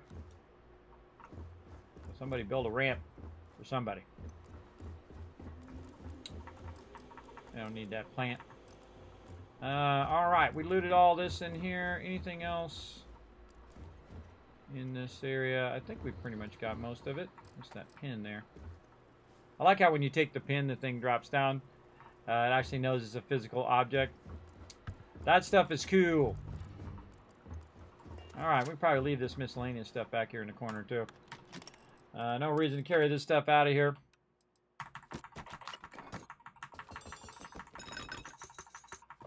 Back in the corner. Be surprised how much this stuff weighs, because it really builds up very quickly. So if you do go in and pick all this stuff up, but again, take my digit things back. I mean, why didn't they think that through? Apparently they never thought that people were going to go through and like loot all this stuff. It's very difficult to see the loot that you want through all the miscellaneous crap loot. And that's why I pick up the miscellaneous stuff now. It's just so I'm very thorough. I'm going through each area. I say, okay, I cleaned that area out. I looked at that. I got that thing. I already got it all done. You know, like there I can see I've already looted that. I looted that back there. We looted all of this. We loot this guy, yes. We looted back this way. Again, because it's still highlighted, these things, it attracts my eye and says, oh, did I loot in there? Did I loot in there? And I end up going into the same places I've already been. If they could fix that, that would be awesome. That would make it much more enjoyable. You wouldn't have to keep looping back in. John is such a kiss butt. I don't understand why Kayla likes him so much. Getting pretty sick of the fact that he's been getting extra time off too. I bring it up to Kaylin, but I already on thin ice as is. Hate this place. Can't wait to finish out my time and move back to New Atlantis. It actually said NA, but I'm assuming it Is there some compulsion that leads you to do this? Childhood trauma? It is okay to let things go. I'm gonna let you go here in a minute. Out the space dock. Out the air dock, lady. There's a reason why I'm looting all this stuff. This is how I build my empire. Right here. See, empire built on random trash. Yeah, it's very useful. On all the other things that people discard, I pick it up and either utilize it or get rid of it. One or the other. Nothing else, I'm cleaning this place up. I kind of feel like the cleanup crew sometimes. Just coming in, cleaning up all the stuff that's on the ground. Old jacket there. That's already where we went. That's where we came in here. Grab a little bit of this stuff on the way back. Ladder up. It's easy to get lost in here, too. Super easy. Well, either we press on or we turn back. Your call. We keep looting. That's my call is. Now I get all these books, by the way, and then that girl who's Samco's daughter keeps saying, "Hey, do you have any books for me?" And I don't know why I just can't give her books each time I come back. That'd be actually a great use of all these extra books. Is you go back and you keep giving the kid the book, and then she has like a bookshelf, and she just keeps filling up her bookshelf with stuff. See, that's the kind of stuff I would have thought of in the game design. I mean, she's asking about books. It would have been something I would have totally integrated into the story, and it would have been something that you could do along the way. It would have made those books more valuable when you found them. It would have been then connected to a character, and then that character would have greatly appreciated that. And even if it doesn't give you a reward or affection or anything like that, it actually adds more value to the items in the game. Now, I don't even know if that's even a thing or not, but I haven't seen it in the game, and don't tell me if it is. Don't tell me if it is or if it isn't. We'll try to discover it as we go along. But that would have been something I would have thought of doing. And I would have made it way more obvious, too. Like, hey, bring me a book, and I will put it in my bookshelf, and, you know, then I'll be smarter and whatnot. And then eventually, give her all these books, she becomes super smart. And bada bing, bada boom. She becomes like the smartest person in the universe or something. I don't know. However it works out. Alright, let's go ahead and drop some more of these weapons. We got a ton on me here. More spacesuits. More packs. Bunch of helmets. Yeah, I'm going to go real fast. Put all. Take back out. But no, I got to click each and every one of them. The only thing you can put all is resources. And we don't want to take that miscellaneous stuff. Bunch of various notes that we picked up there. Different books and things like that. I feel like all those books should be separate from all of the notes that you're actually getting. I don't think they really understand how inventory management works. Like how someone thinks when they go to pick up something out of the game. Like, hey, Cedar, what's up? Like if you're going to look for something, like if you're going to go in and get something going on, like if you're going to say, okay, I'm going to look for this, you know, a note or whatever, it should be more obvious than just having it drop in with a bunch of other junk. Like I think in Fallout 4, they should have made the keys and the passwords be in a separate category. I mean, why mix it in with 10,000 other things? Because that stuff is not stuff that you actually look at. It's not like you're going to go in there and say, hey, look, I found this password thing. You're not really going to look at that stuff. I think we're pretty clear here. We probably want to go out on the top part of the base. We want to find our way up to the top. Go out here and see if anybody is lingering up here. I know I took a few of them out up here. One or two, so we'll go find their loot as well. A little bit of external. Yeah, there he is. Thought he was Mr. Big Stuff. Extra ammunition is always welcome if they have any. Oh, yeah. See? She's thinking along my same lines.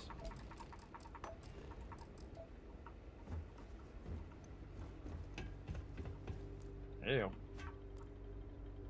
Loot down over that way, too. Loot that way. Never know what you might find in little nooks and crannies.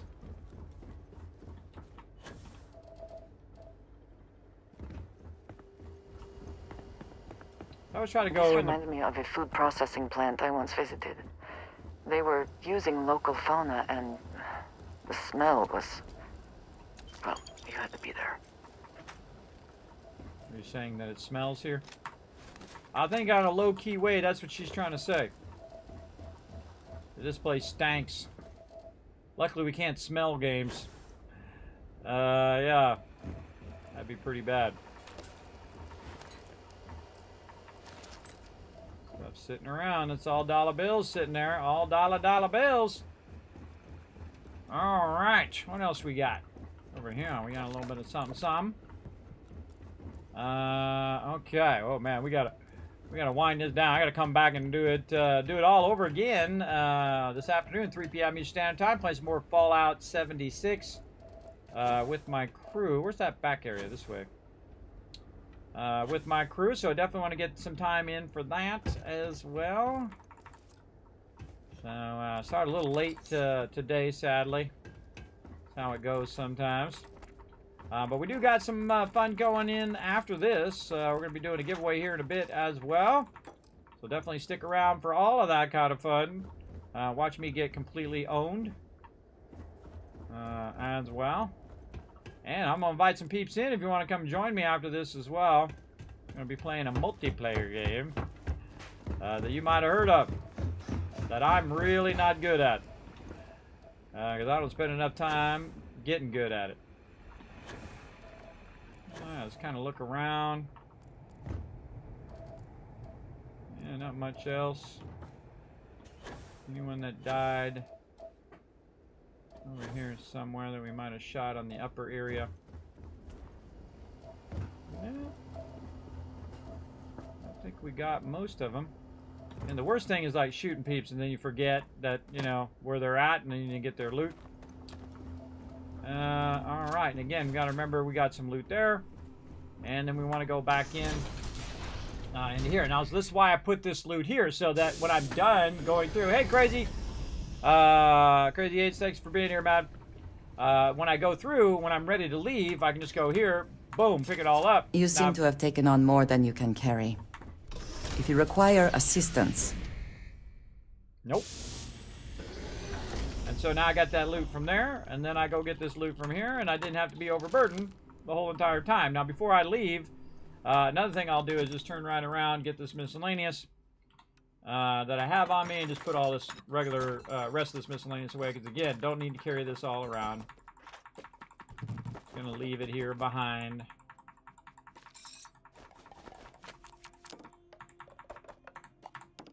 Just like that. There we go. Don't need it. Do not need it for anything. Okay, now we got to get back to our ship while overburdened. This is going to be fun. And for some reason, my ship is... Where is it? Not that way. This way. Like big arrows telling me the direction to go. See those arrows? They're telling me exactly where to go. Alright, now I'm just going to waste my my trauma packs here. Oh, nope, not what I meant to do. Trying to get zoomed out. There we go. I'm just going to waste my trauma packs and just take some damage. So I don't have to go so darn slow. You can also try to use your jetpack, which actually reduces the damage that you'll take. But I find if you want to do it while you're running, and then try to get the most out of it, I'm still going to take a bit of damage because my trauma pack is worn off. There's enough gravity here where it's just pulling my character down.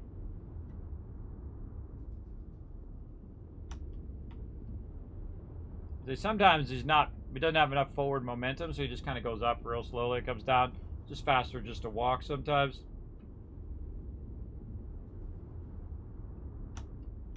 If you can do it at the right time where you hit shift and then spacebar, you'll get enough momentum that'll make you go at least a little bit faster than walking. At least it feels that way. I don't know. Whatever makes it happen. And then heal myself back up. And back into my ship I go. Alright. Let's go turn in this quest. And we're good to go. Let's see where we're going. Over here. Return to Helena. Where you at, girl? Right over here. Man, that was incredibly fast 5 hours right there, everybody. I was like, boom. That's how you know you're having fun. That's how you know there are you enjoy always a game. credits to be made from mining, even if they are barely enough to get by. True. We're asking Zero. everyone to take care of any leeches on their ships. We don't want any Terramore storming through here. Actually, do me a favor. Anything I can help you with? Yeah. Okay, no problem. Yeah, you can help me with. Switch to my other ship. And then I don't have to run around overburdened anymore.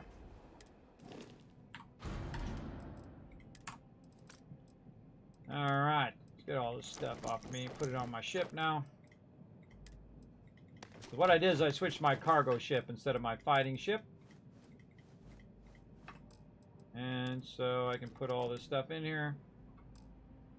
Just get rid of my spacesuit. What did I do? What did I do? I don't know what I did, but oh well. Roll with it.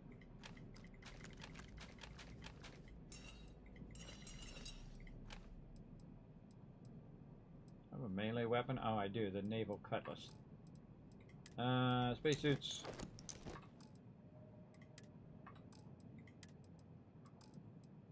So looking good. Weapons should be 6. 8 items.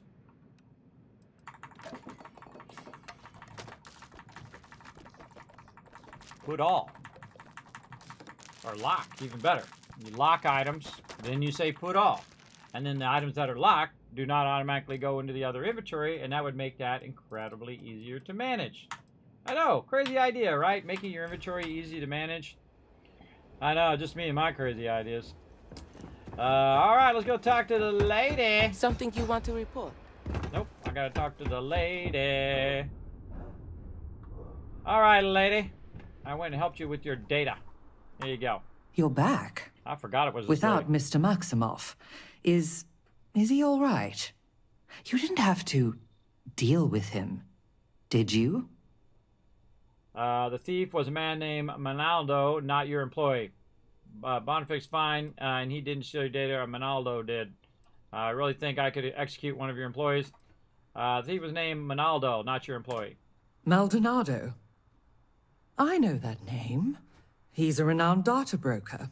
Black market. I'll have to let corporate know about his involvement. And that you managed to stop him. This was good work. Excellent work. Speaking of which, would you be so kind as to hand over the data? Gonna need a little chatter first. Manaldo made me an offer. I turned him down, but I think you need to up what you're paying me. Yeah, so squeeze it for a little cash, even though I totally don't need it. I have like 300,000 on me and have made millions already. But let's see what she says. That seems reasonable. Here, for a job well done. Oh, hey. You have reliance and my gratitude.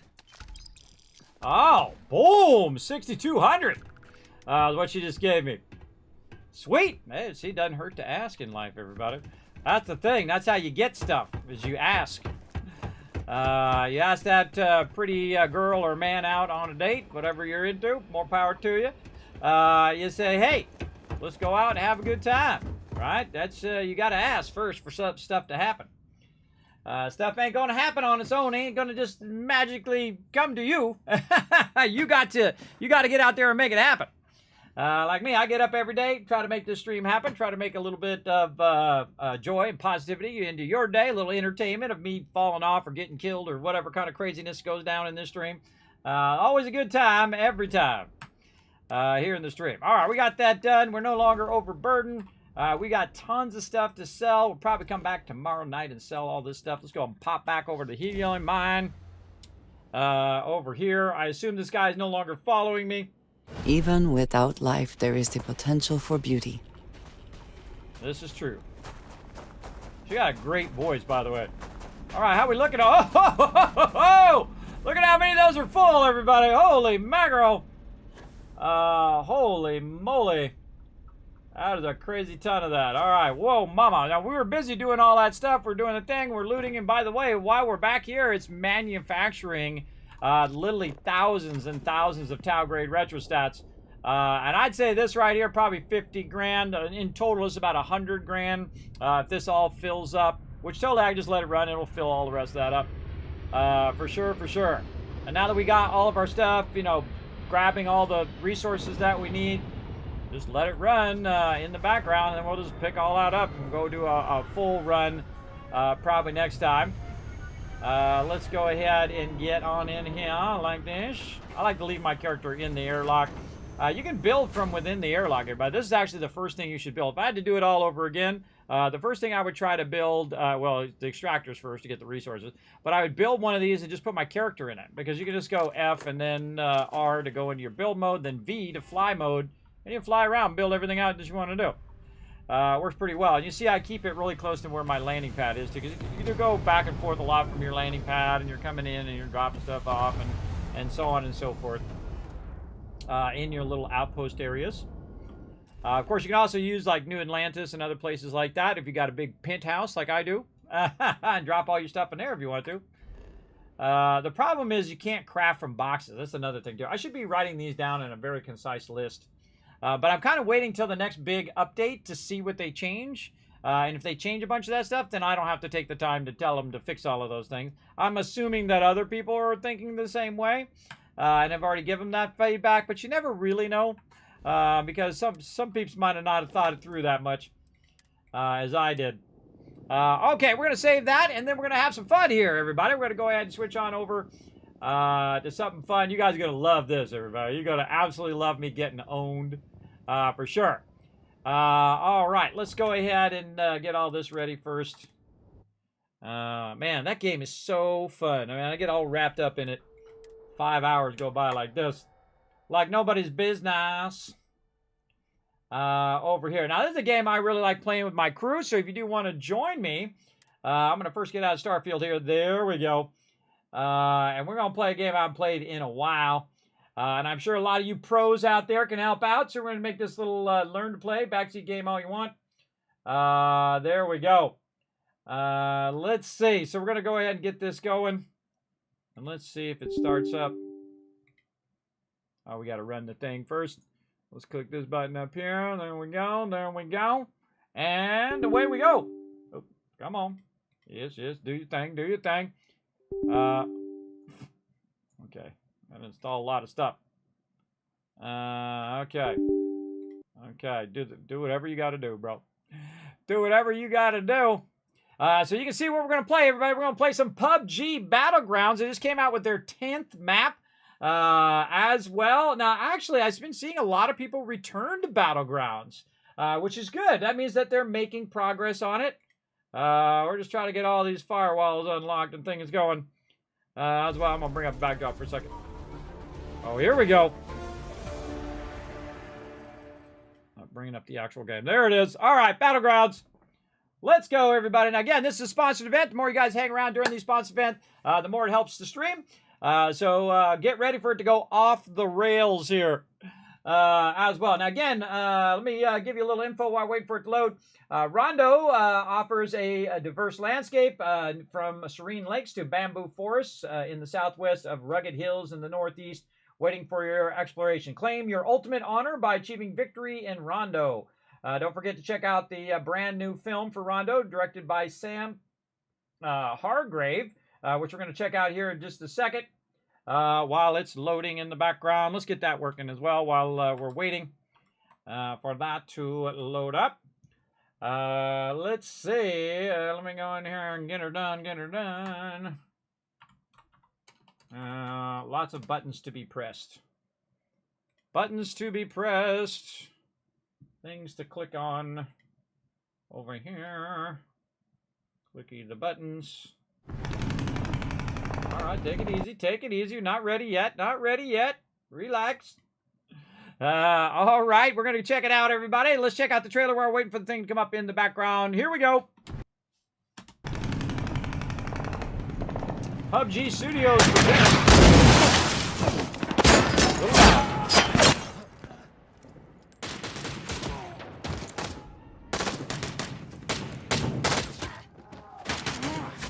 Alpha, what are we doing here? I don't know yet. I think we've been set up.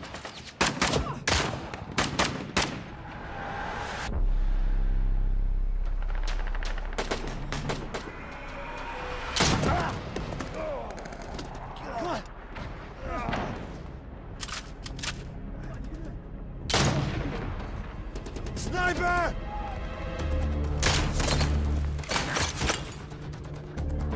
Come on, go!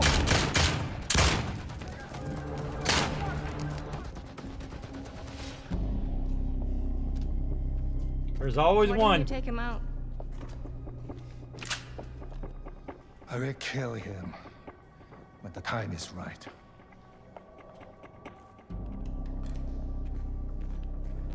Does this game actually have a storyline? I never even bothered to look. Always take the shot when you got the shot, everybody. Don't leave it till later. I failed you all. It's not over yet. It's only a perfect victory when the whole team lives. True. We need more ammo.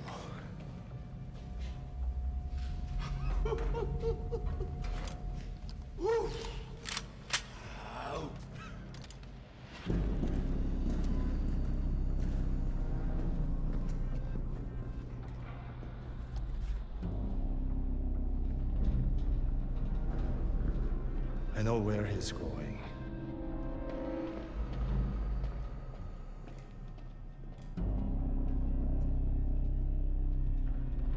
Again, this is the Rondo map, everybody. 10th map. Hopefully I'm saying it correctly. I butcher all the names.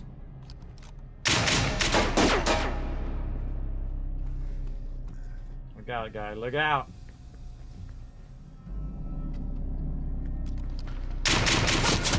Ah, good job. Oh, okay. That part, not so good. That first part was good. Went down. 他牺牲自己，让我们知道敌人在。 Sacrifice yourself to show us where to look. 我们绝不放过他。 You will not miss. You're gonna see a lot of that where I'm gonna be dying, everybody. I'll cover you. I find that when I play this game, people always snipe me out of nowhere. I don't even see them. Most of the time I play the game, I don't see anybody else. I usually don't see them before they see me. If I get one kill, I consider myself a good day. You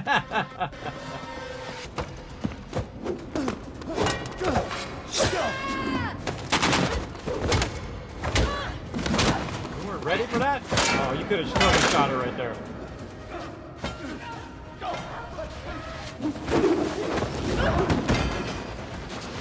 Come on, sniper. Oh, ow.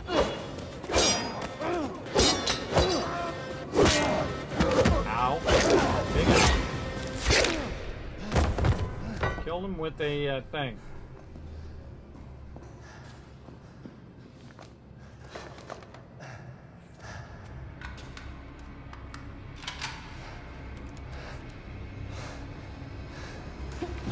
No!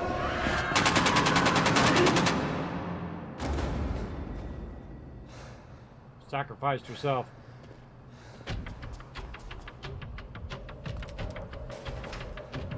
I don't know the storyline of this. You guys know the storyline in chat? I don't think I've ever watched the cutscenes ever.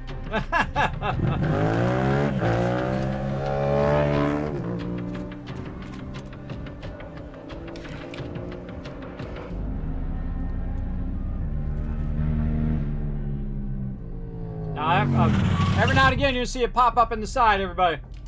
We're watching the trailer. How long is this trailer? Oh, it's not too long.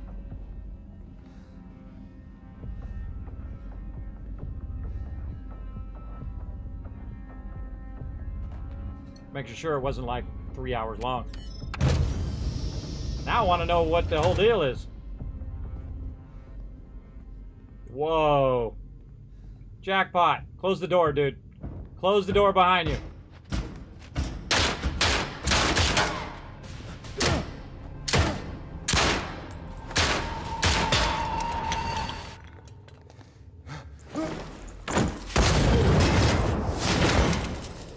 Why'd they wait so long to shoot him?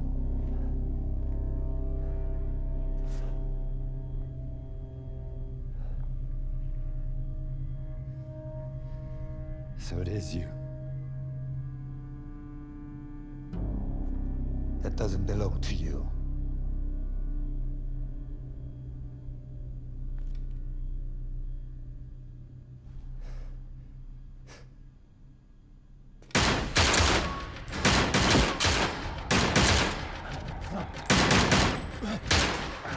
This is the most ridiculous thing ever.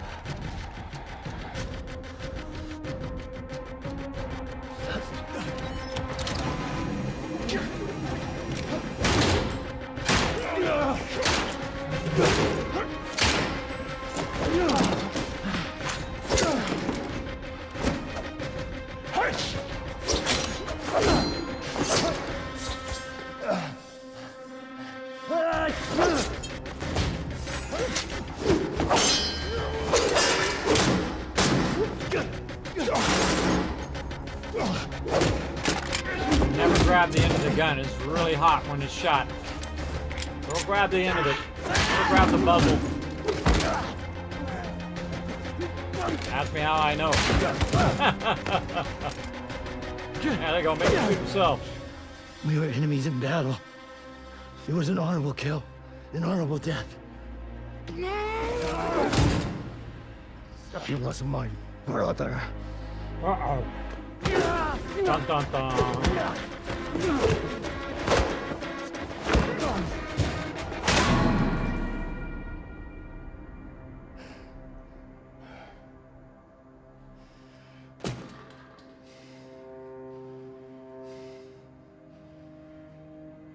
More than brothers.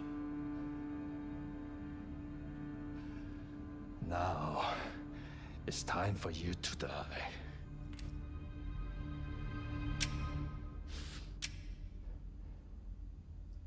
I pulled the clip.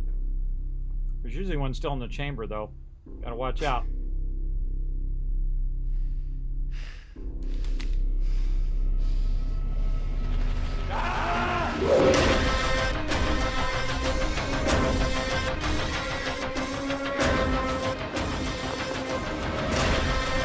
Oh, good.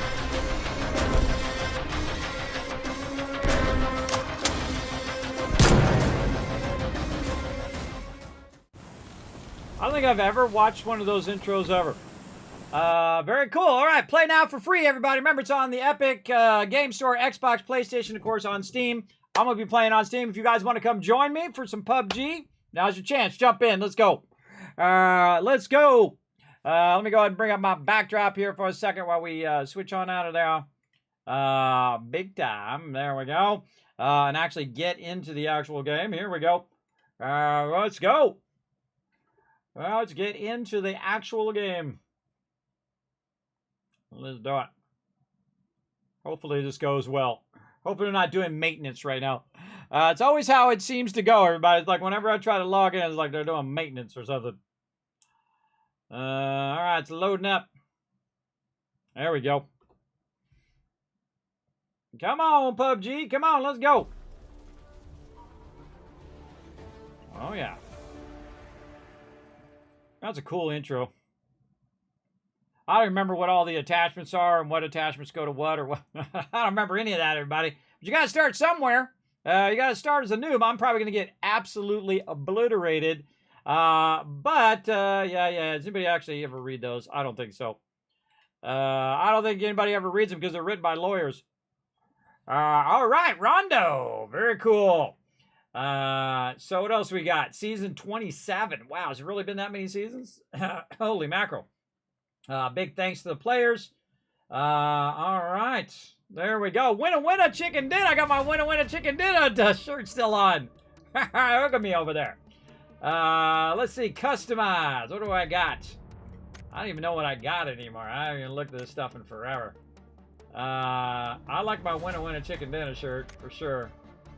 We got pants wise. I kind of like them pants. I actually kind of like that hat better. Hands, belt. Ah, man, I don't have nothing, man. I don't have diddly squat. Oh, and you have a bunch of different presets. I didn't even notice they have a bunch of presets in there. A bunch of bells and alerts. What do we got? Lobby. Oh, they got like a different lobby? Or the different,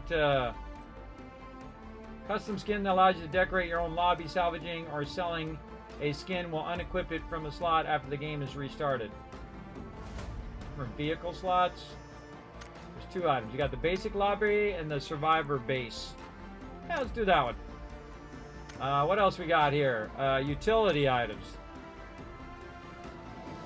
This. This is a special item pack designed to commemorate PUBG's transition to free-to-play and express our gratitude to our loyal players who have been alongside us on the journey. I really like PUBG, everybody. It started a whole entire genre of the game. Now, I'm not good at it, but that doesn't mean I don't like it. Because the amount of time that it would take for me to get good at this game, and even with that, there are people who have just an absolute massive amount of time. Let me turn the music off. The amount of time that some people have to play this game is nuts. Oh, that's cool. Look at the custom pan. It's just nuts, everybody. I do not have that much time. I do like to play multiple games. But this is one of these games that I see a lot of people coming back to, so you might want to check it out if you haven't played it in a while. And so I really want to check it out as well. You must complete the following conditions in order to unlock all PUBG game modes. So we're going to complete some basic training, complete all AI training drills, or play 10 AI matches. Okay, so we got to get in there and we got to do this stuff. We got to get into some basic training. I don't remember them having training before. So this is going to be pretty cool. Let's go. Let's get it going on. Oh, we got a clan. I saw clan things there. Oh, man, we probably have a bunch of stuff up here, too. Check-in, event of honor. Oh, wow, look at all this cool stuff. I love free stuff, everybody. I'm all about it. I'm all about it. Oh, yeah, 5,000, whatever that is. Give me that new stuff. All right, sniper rifles. Strike enemies from afar. Bolt action rifles must be reloaded after every shot, but a single well-placed bullet can be devastating. All right, WASD, walk, left control, auto run, sprint, prone, ZC. Free look is left alt. Okay, welcome to training ground. You've been placed there. Movement tutorial. WASD to move the desired thing. Hold shift to move faster. Vaulting. Climb onto those objects by pressing spacebar. Okay, it's telling me exactly what to do. Okay, how do I do it? I hit escape. Oh, close, so hold spacebar.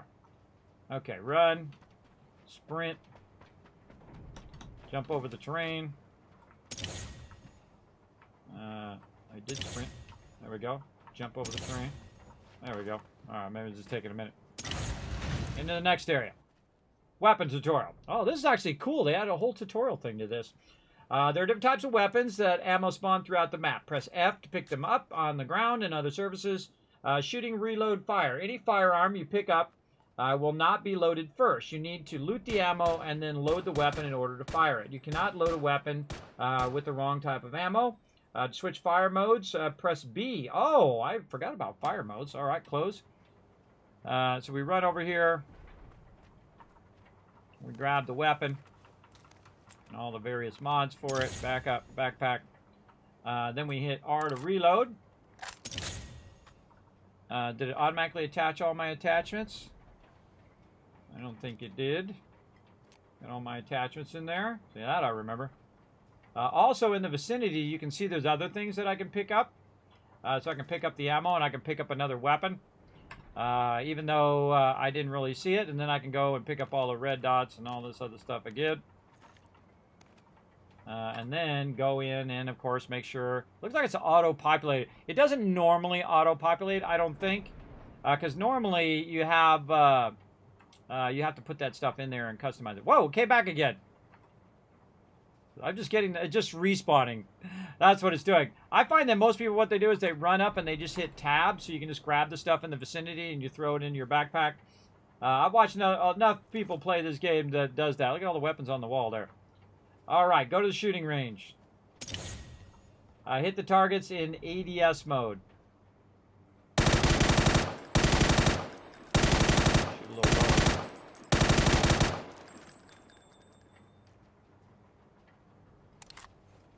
Nah, it didn't load. Toggle ADS.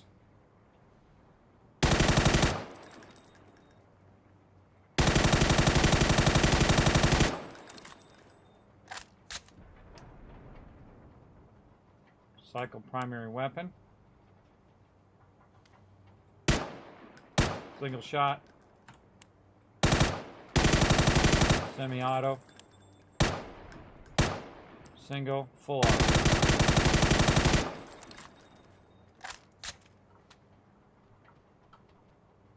Hold the aim. Toggle A. Oh, ADS like this. Oh, just you tap it to toggle ADS. I find most of the time you don't want to get into that mode. I just do this. There we go. Is there a first person?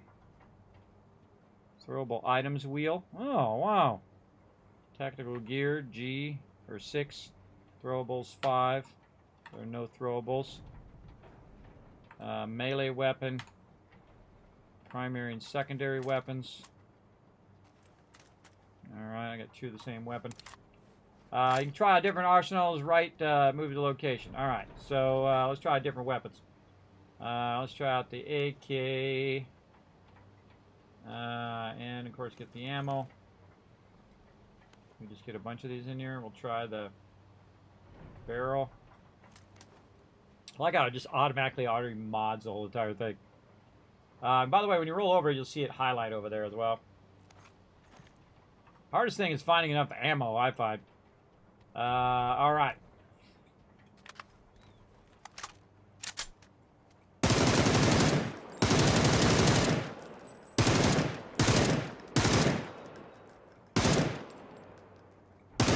I feel like you gotta aim a lot lower on ADS mode.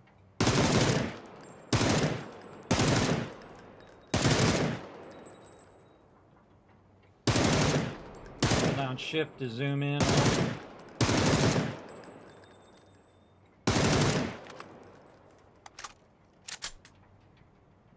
weird. I thought there was a first person mode. Big time. Alright, switch weapons.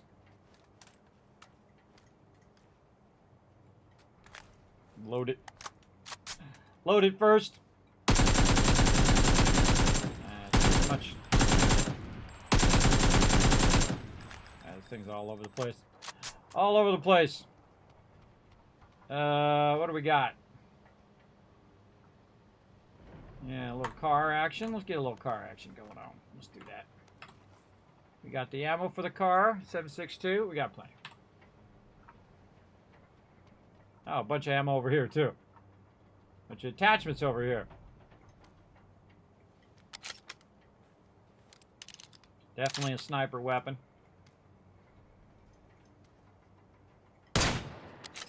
Oh, right. That was a good shot right in the neck. Hold breath. Yeah, there we go. Hold down shift. Peek left and right. Get a little bit around the corner and snipe him back there. How about this guy up here in the bulldozer? Like that dude. Feel like you need these at different distances so you can see. See, like that's somewhat shooting straight.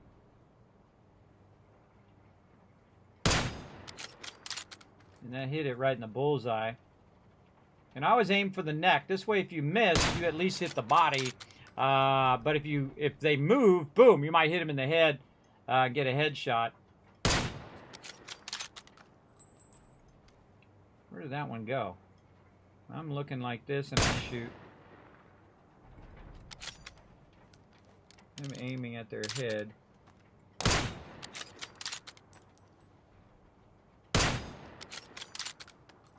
That did not go where I thought it was going to go.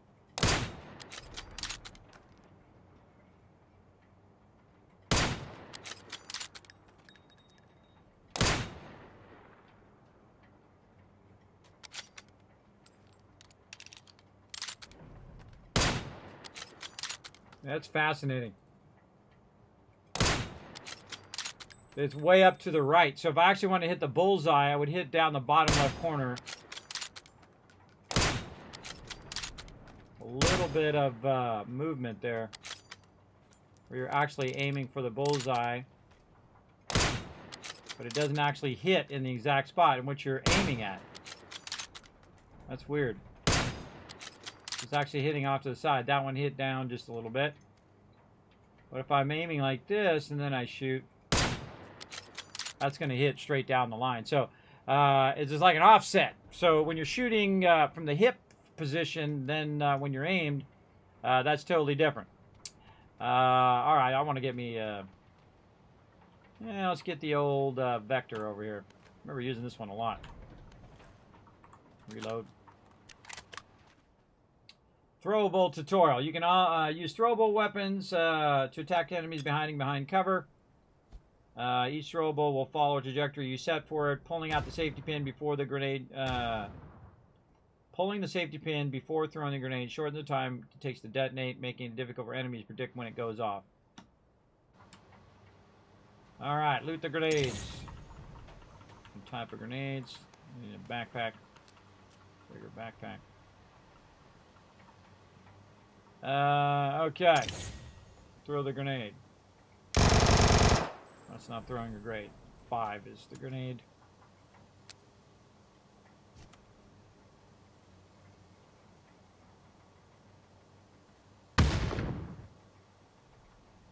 One 1,000, 2 1,000, 3 1,000, 4 1,000, 5 1,000, 6 1,000, 7 1,000, 8 1,000, 9 1,000, 10 1,000, 11 1,000, 12 1,000, 13 1,000, 14 1,000.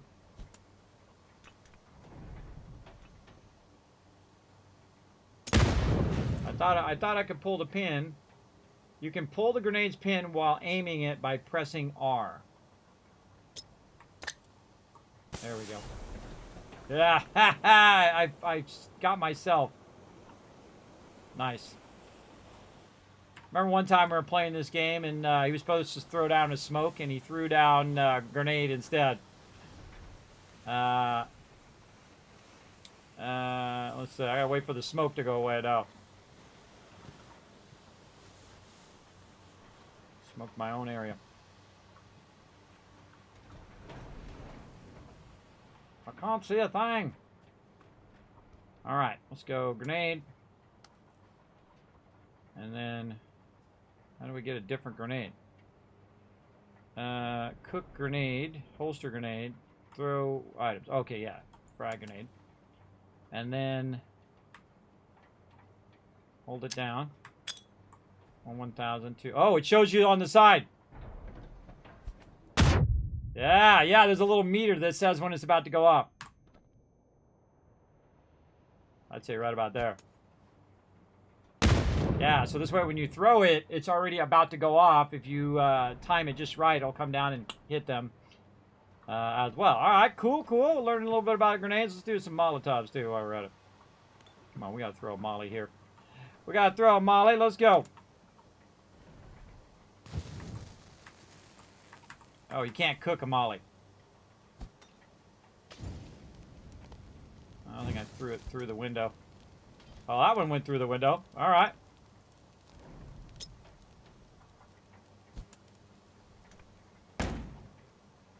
Little flashbang. That's what they're trying to teach you here. Oh, I flashbanged myself. Nice.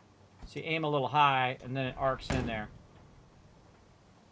Yeah, definitely aim high in the window from this distance. Oh. Never do that while you're driving as well. I've accidentally done that to Nushki while we were driving. Now, again, if you guys want to join me, feel free to jump in. They got a whole like a tutorial for the game now. Very cool.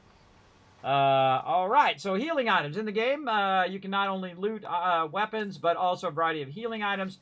Use acquired healing items such as first aid kits, bandages by clicking them in your inventory and pressing the corresponding shortcut key. First aid kits, bandages restore your health up to 75%. But your actions will be restricted while using these items. Boost items, in addition to healing items, you can also find boosted items. Use boosted items, fills up your boost gauge. When your boost gauge is full, your health is gradually recovered and you're able to move faster.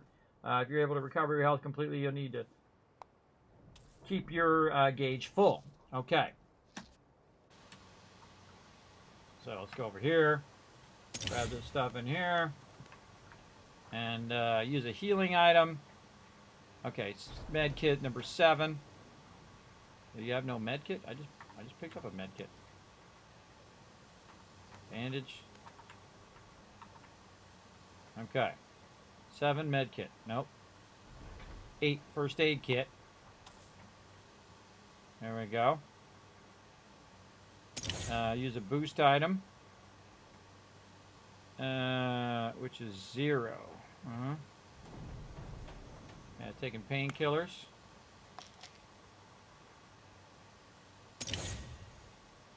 Drinking an energy drink. I feel like it's the first time I've been playing this. Take another energy drink.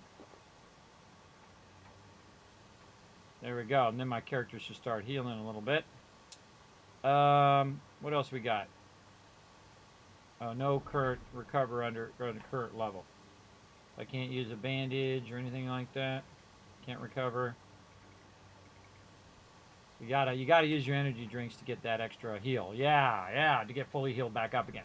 I forgot that. I forgot that was a whole thing. Fill the yellow bar. All right. Reviving teammates. Your teammates are tougher than you think. If someone in your team gets knocked down after being shot, you can reach them and press F to revive them. If they say knocked without getting revived, however, eventually they will die. Make sure you quickly revive your down teammates in safe areas. There you go. Revive your team and wipe the guy out at the same time. All right, who we got right here? I've done this a lot. This is like my role in the team, everybody.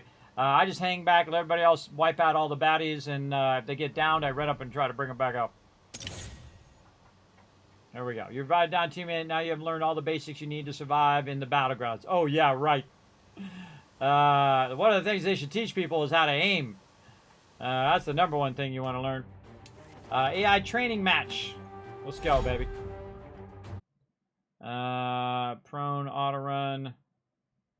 Let's go. All right, I got to take on some AI peeps first here. I got to get going. Casual mode, random map, Rondo. I'm gonna try out some Rondo. Is that gonna give me AI? Casual mode, multiplayer, single player. Definitely want to try out the Rondo map. Yeah, let's try it out. So yes. Hide UI. Ah, cool.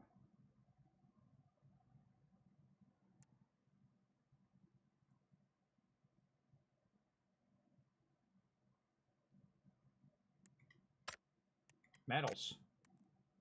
What do I get? Yeah, I've already got a chicken dinner before. Do not get credit? Medal of Service. I don't get credit for my chicken dinner? Oh. I got one a long time ago. Apparently don't get credit for that. Gotta get a new one. Alright, doing some matchmaking. Let's see. Hopefully we're not going to run out of time here. And again, I've seen a lot of people getting back into PUBG, everybody. They added a 10th map now called Rondo. We're in here checking it out. We're doing some of the basics, trying to relearn the game a little bit. I really like that intro. I wish they had that intro when I first started playing the game. I probably would have done a little better. Daily missions, doctor's orders, business first, headhunter. All right, we're going to try to get that going on. Do a little matchmaking. Again, it says I have to take out 10 AI targets. I'm assuming there's going to be some AI targets in there somewhere. Definitely going to turn the chat off. Oh, let's make sure that also I can't hear any people talking. Voice chat. None. Apply. I don't want to hear anybody. Sadly, in games like this, everybody's just like homophobic, racial slurs. One of the things that people haven't figured out, everybody, that I've noticed in gaming, is that when people are talking smack to each other, it's because they know each other and they're just ribbing each other and messing around with each other. But the problem is, over the years, the new generation of players think that you're actually supposed to be mean to each other. That's called friend banter, where you just kind of, oh man, you suck, and you're like, I know I screwed up, oh my god, oh man, GG's, all of that. It's become less than that. It's become like everybody is a complete jerk to each other. That's not how that's supposed to be, everybody. People are not being jerks to each other when they're just when they know each other and they have this kind of banter with each other. That's a whole different thing than just randomly getting on there and just raffling off a whole bunch of racial slurs and homophobic slurs and doing all of that stuff as well. Morning. What's up, Unforgiven? What up, One Dirty Bird? Let's show some support for the aiming impaired. Exactly. Yes, I'm going to be very aiming impaired here today. Though I did learn a little bit from the hip fire, I need to aim a little bit further down left and try to get that going on. Definitely fire better when you're in that RTS than anything else. Okay, now I don't know who these AI peeps are I need to shoot, but let's see what happens. Let's see if I'm fighting AI or if I'm fighting against other players. Does look like other players to me. Because they're moving. Look at this place. Oh, you should have some fireworks.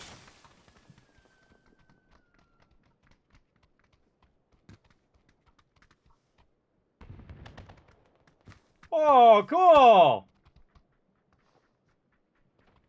I like the fireworks.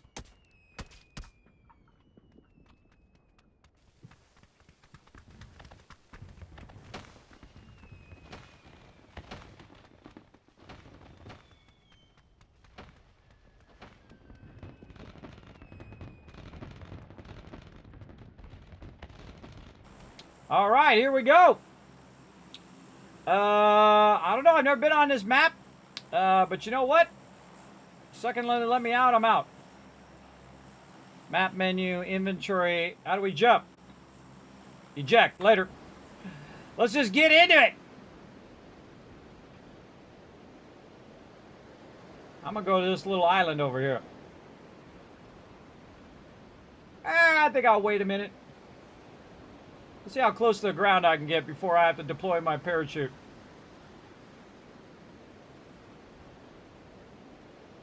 Somebody already down there. Who was already down there? Oh, they were holding down shift. I should have held down shift for faster descent. Left control to glide. All right, count to how many seconds it is before I die. Look, there's somebody already here. There's a chicken here. Why do I always get the chickens?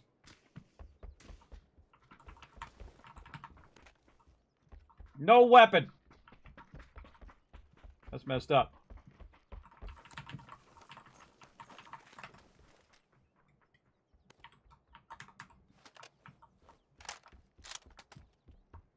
Where'd that chicken go?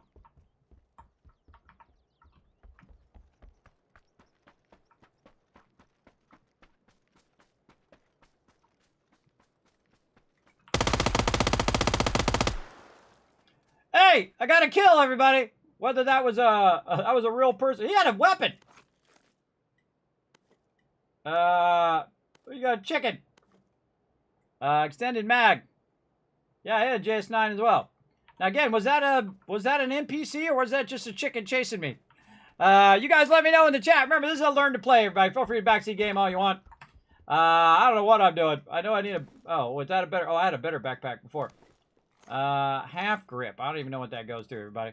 If you just roll on it, it will show you over here and see if you have the same thing. All right, med kits. Definitely police vest. Right there. It'd be nice if you just double click on it. Let's see. Backpack level 2. What do we got over here? Police vest level 2. I think I already got that. A little Tommy gun. What's this? Marksman rifle. I don't like to have the same weapon twice. Get any of these in here? No. What are we using? We're using 9mm. God, I feel like I'm going really slow. And 45. So, man, I know I'm going to need these 5.56 later.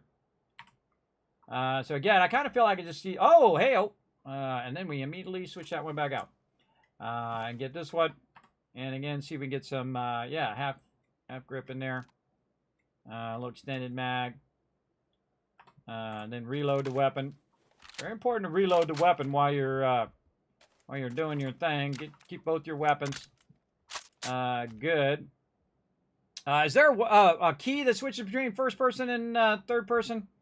I thought there was. Probably why I'm in here looking at it. V. Sure is. All right. I'm much more of a first-person type of thing. All right, so I killed me a chicken, everybody. I got me a kill so far. You know, if I kill you, you're really pathetic. I'm just saying. that's pretty not good. Oh, I don't like 8-time scopes. 8-time scopes suck. 4 times good. 2 times good. We got in here 4 times. Speaking of, a little 4-time scope there. Just pick that up. Again, it's just much easier to do it this way.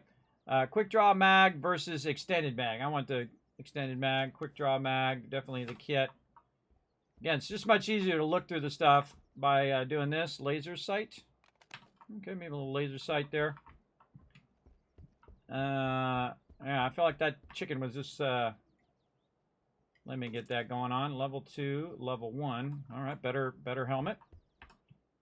3 times scope. 9 mil, no. Probably want to get rid of the 9 mil that I have. Yes, we want to get rid of the 9 mil that I have. 7.62, 45 right now. Get rid of this. Not using that. Bolt loops, no. So not only do you want to get stuff, but you also want to get rid of stuff. A little tactical stock.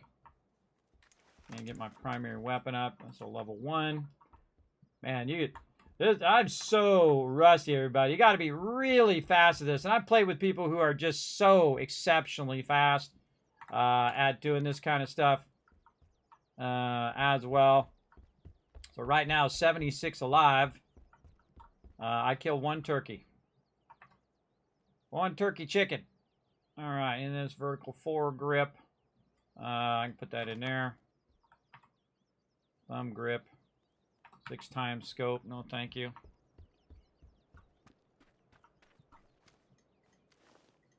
Yeah, it's going to be more of a sniper weapon. You know, I'm going to take it off of there for now. Keep my inventory just so I can go like this. Short thing. Okay, now we got to figure out where the heck we're going and where the heck are we at. Where did I land? Oh my God, in Barstow. Barstow is a place in California, everybody, that's way out in the middle of nowhere. It's in the middle of desert. It used to have a gas station and an Arby's. That was the entire town, everybody. The entire town for sure. Now I feel like I'm absolutely going to get owned at some point. Again, I'm not sure if I'm playing versus AI or other players. It's kind of weird that that guy just didn't like wipe me out. I don't know why. Maybe it was someone watching or some random dude who just took a minute to not shoot me for some reason. I don't know. Well, let's run over here. I probably should be jumping so I don't get sniped. But oh well. Please fast. Now again, you gotta have to remember what you have as you're going along. Yes, definitely AK instead. Thank you. No 4 grips. Get rid of the 45. Both of these use 7.62. That's probably not a good idea because you're going to have problems with... oh, frag grenade too. Make sure we got our frag grenade selected. Back to our primary gun. Let's reload that. Secondary gun is not loaded. Whoa, okay, the thing's moving in. Okay, now I'm in trouble because I am way away from there. I like how I just ran into the zone instead of away from the zone. Hopefully we find some vehicles. Otherwise, we're gonna die. Is that a helicopter? It's a glider. What? Oh, get in that. Ran out of gas. How do I put some gas in it? Oh, that's cool. I didn't know that glider's in the game.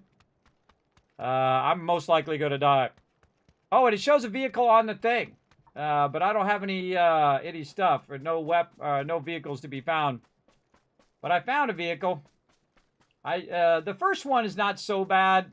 You can sometimes survive it, especially if you have a bunch of med packs like I do. Ooh, I think I see a car. I like how it puts the car on your map now, too.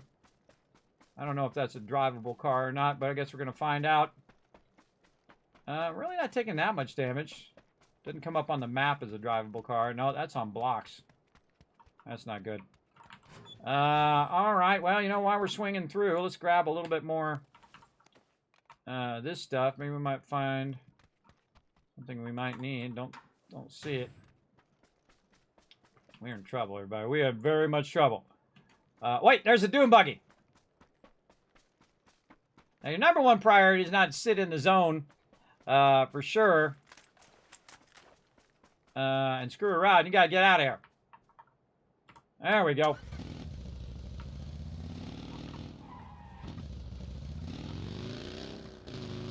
Alright, we might make it. Let's go. I much prefer a car than a dune buggy because they can snipe you much easier in the dune buggy. Is this an actual car? Yeah, let's get the car. There we go. Wow, their cars actually drive better too. Their cars used to drive like boats, and the boats used to drive like cars. Graphics in this game are awesome. I got my graphics cranked all the way up, by the way. Oh my god. Okay, doing a little drifting. Alright, we got it under control. We got to learn how to drive again. See if we get out of the zone before we die. Only problem with driving a car is everyone in the zone can hear you coming. I think I'm going the right way. Oh god, going right into the city. I feel like this is about to go bad.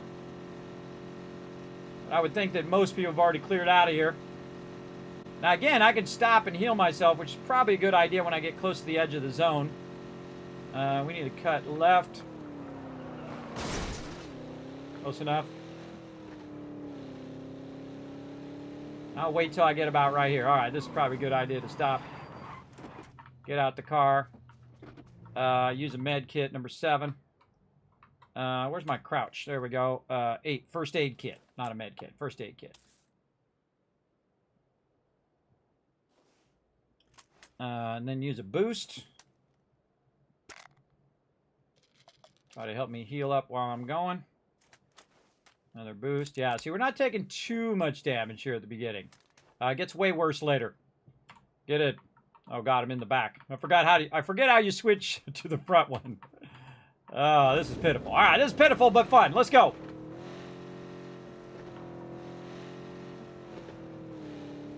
Where am I going? Okay, I'm just following this road. I don't like being on the road as well. Road's super dangerous. Definitely. Because they're just going to assume you're on the road. And of course, I could have just went straight there, but... Alright, coming up on a town here. Oh, I hear some shots. Go around the back.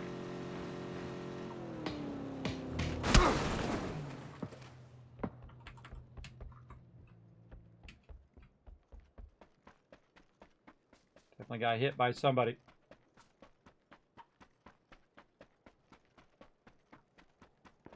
Heck is the door in this place? Screw it, go in here.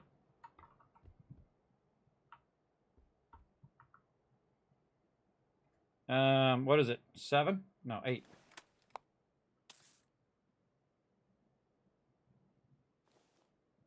I hate dying with a bunch of med kits on me. The zone just moved a little bit. Freaking zone moved again. Gotta get back to my car. Oh, there's a dead guy. Nothing I need.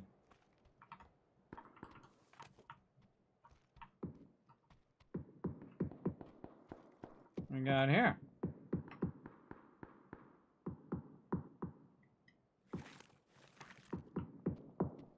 Hang out in the zone a little bit. Alright, now I gotta get back out to my car, so I'm gonna try to go out the window. What's this? Oh, yeah. Nope, not that. Take this. Back in the car, bro. My car. Oh, God. Okay, how do I get to the front? Control 1.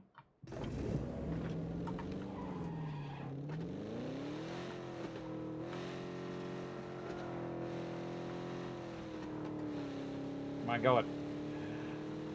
Can you believe I'm in the top 36? The fact that I haven't died yet is a miracle, everybody. Just me way off on the side of the map screwing around. We gotta get going. My weapon's also not loaded. That's not good. Again, it starts getting more, you take more and more damage based on how small the zone is. We got some med kits that we could use. Oh my god, this thing just slides all over the road. Okay.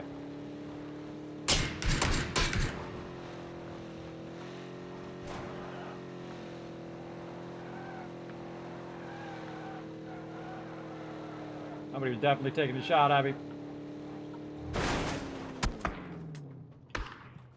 Okay, what's prone? I forget.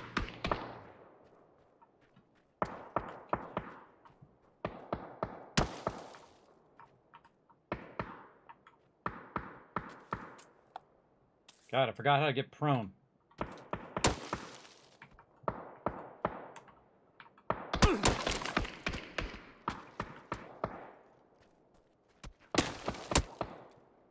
Ah, see, I can't even see him, everybody.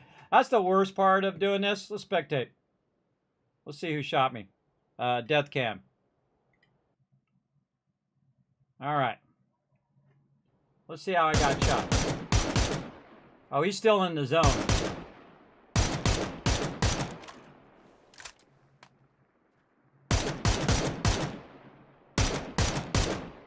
That was an easy kill, too. I thought he was in front of me. I was trying to get back to the car so I get back in the car. I should have just kept going with that car.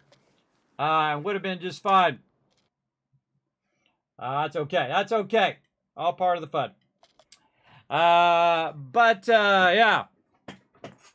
Oh, I got one kill, everybody. If I get one kill, I'm good. I'm good for the whole rest of the game. Again, look, I got a kill. See, I feel pretty special.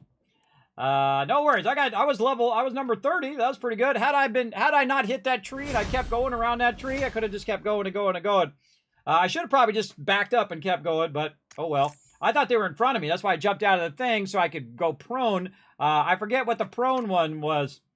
I could have prone behind the thing. Let me go look at what prone is. Z. Okay. We'll remember that for next time. All right, playing some Rondo. Let's see. I'm playing some casual mode. A career. All right. I did get one kill with the JS9. Edit profile. What do I got? Emblem. I got a cool new emblem. I like the PUBG one, actually. 5 years. And I got the pose. See, I haven't played in a while, and I see that I don't get credit for all the stuff I've done in the past. So, what do I got here? Oh, I got some stuff I can open. 15 credits. All right. What else we got? Got a bunch of loot caches. 5 credits.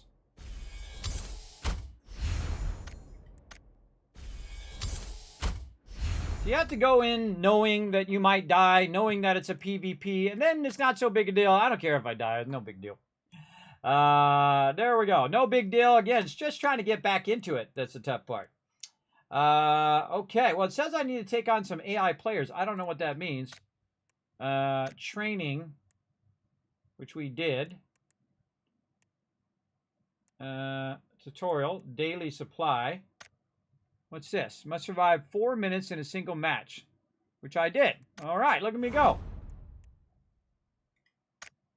All right, so I got more things. So, wait, let me go back. How did I get there? I went to play, then training.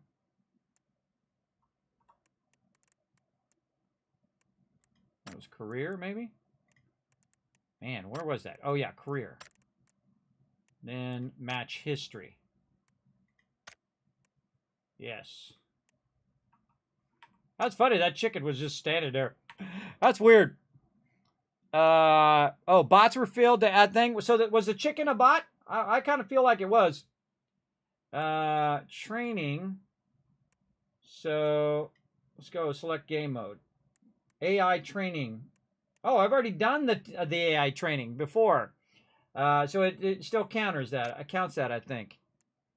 Win a chicken dinner, get total 5 kills, 10 players allowed. AI training match. It's time to put your knowledge from basic training to get a good job from battlegrounds. While AI opponent bots are easier to compete with against real players, be careful there as you're at it alone without teammates. Compete in several. Survive in a match of battle royale against 88 and 99 AI opponents. 10 out of 10. Oh, maybe I have to do all of it. All right, let's just do one. Let's do an AI training match. Let's see if I can shoot some of the AI at least. I think that was an actual match, everybody, because those guys were moving in such a way that does not look like AI to me. That's for sure. There we go. Hey, Kismet, back to PUBG. I was on my way for a nap and saw you were back in the maps. Yeah. You want to come join me, Eldon? Feel free to jump in. This is a sponsored event. Checking out the Rondo map. We just played that one. Super, super fun. We also checked out the trailer. I love the tutorial. They added a tutorial. I had no clue when I was playing PUBG what you're supposed to do, what mods go with mud, what all the buttons were. It looks like they've streamlined a lot of the buttons, the way that they work, and so on. Really, really cool. I like the whole entire update to the UI and everything that they've done. I should have remembered prone. That's what I was trying to do. I was trying to go prone and use my med pack so I could get back in my car and then drive out of there. But sadly, I did not have that ability to remember. It's Z, by the way, in case you're wondering on the PC. For sure, for sure. I remember this one. I remember this map. I played this one a bunch of times, or this starting map with my crew. Now, my favorite part of the game is playing with the team. And they are going to be 1,000 times better than me. And that's just because I don't spend a lot of time doing it. You know, I just kind of wander around, and if they go down, I try to bring them up. Unless Nooshki dies, then Kismet goes into Kismet rage mode. Because nobody kills my Nooshki. And then I come in and boom, wipe them out. You should have seen me snipe that guy in the head after they killed my Nooshki. I went in, I killed a couple guys. I just went in full rage mode. Which is really fun. Man, that game looks awesome on my new card, everybody. By the way, this game plays way better on a 4090, just saying. Obviously. Duh. Duh. All right, where's everyone else? Where's everyone going to go so I can go somewhere else? I'm going to try to go way over there. I think there was a time in which you could just float yourself really, really far. I know that everybody usually goes to the airport.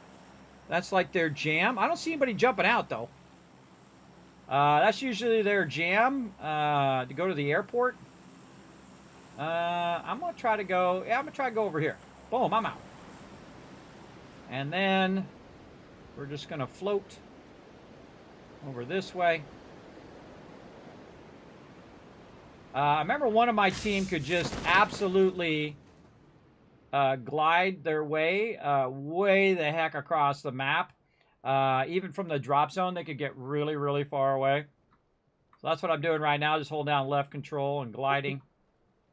Holding down, I'm just like talking on my Discord right now. And gliding. Then shift for fast descent.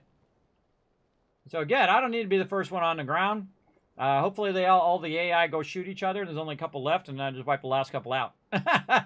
And some people, they just camp buildings, everybody. Just go in the building. They're sitting in the window. Just camp anybody. Do you see anybody running across the thing, they zap them. And whatnot. But we'll see. I'm just going to try to go way over here to this town, way off to the side. I should be looking for a car while I'm at it. Because what can happen is you get way over here, and then the zone's on the other side of the whole entire thing. And so you're spending most of your time just floating. I've actually seen people shot out of the sky, too, where they zap them from down below. That's pretty good shooting, everybody. That's some really impressive stuff, for sure. One of the other cool things in this game is they do have boats. I noticed they have little air planes that they added. Little, man, what do they call those things? For sure. Been updated with secret rooms with card keys. There you go. New weaponry, revised design, larger maps, Tango, Rondo, and Miramar, and Destin. Well, I actually have a friend of mine named Destin. Alright, I think this is good. Let's go ahead and dive down. Try to get down here and get myself some stuff. For sure, I don't hear the wind going on, but maybe I just got it turned down. Just a bit. There we go. Keep your weapons loaded by pressing R. That's always a good idea. Now I'm holding down shift to fast descent. We're going to try to hit these buildings on the outside edge. Try to get that going. Evaluate where there's a car at. I think there's a car over there to the right. Oh yeah, to my right over there. Let's see it on the map. One over that way. I remember fighting in this town many times, everybody. And one time I came off the top of the mountain and crashed the truck in there. That's a highlight on my stream. You guys want to check that out. Why did I land so far away? That's really far away. You want to land right next to it so you can go inside so somebody who's right next to you is not going to get you, hopefully. I also like to loot in first person. That's just me. And then I've seen people play the game. Probably most famously Dr. Disrespect, who is just incredibly fantastic at this game. I am nowhere close to that. But we're gonna have some fun. We got a weapon at least. We'll take a weapon. We'll take a smoke grenade and whatnot. Definitely reload our weapon. Look at those little dolls. I get distracted by the stuff. I should be, you know, focusing and being very efficient and all of that stuff.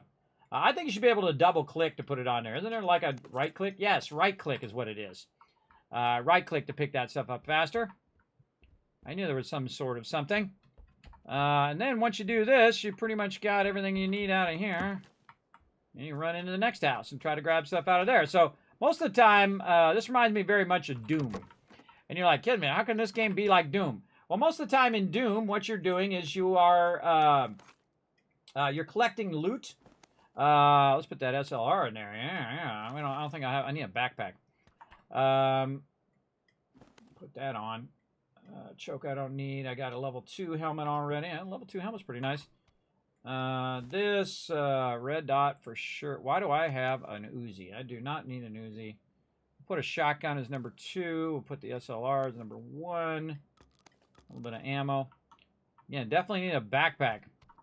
That's the first thing I should be looking for in here. What do we got in here? More first aid kits. I feel like maybe that instead. Ain't not enough room. Not enough room to do my thing without a backpack. Oh, look at this. All right, even better. What's this? SLR. I don't know. I kind of like the 416 a little better. That's just me. Okay, what this junk I have on me? Get rid of this. 9mm, I actually need that. 7.62, I'm going to need that later, most likely. Yeah, not enough. Not enough room. All right, nothing more painful than starting without a backpack. So, oh, there's some gas. Oh, we can use that gas for flying that thing, maybe. Okay, we can't use any of this because we don't have a backpack. Let's go find a backpack first. Actually, get this sucky weapon off. Reload this one. I've actually seen people just run around and kill each other with knives, man. That's really good. You know you're good when you're doing that. All right, I'm not going to pick any of this up until I get this backpack. Oh, level 2 backpack. All right, we'll take that. Level 2 vest. Take that as well. Now we're talking. I don't know. I think I feel like going with the ace instead. All right.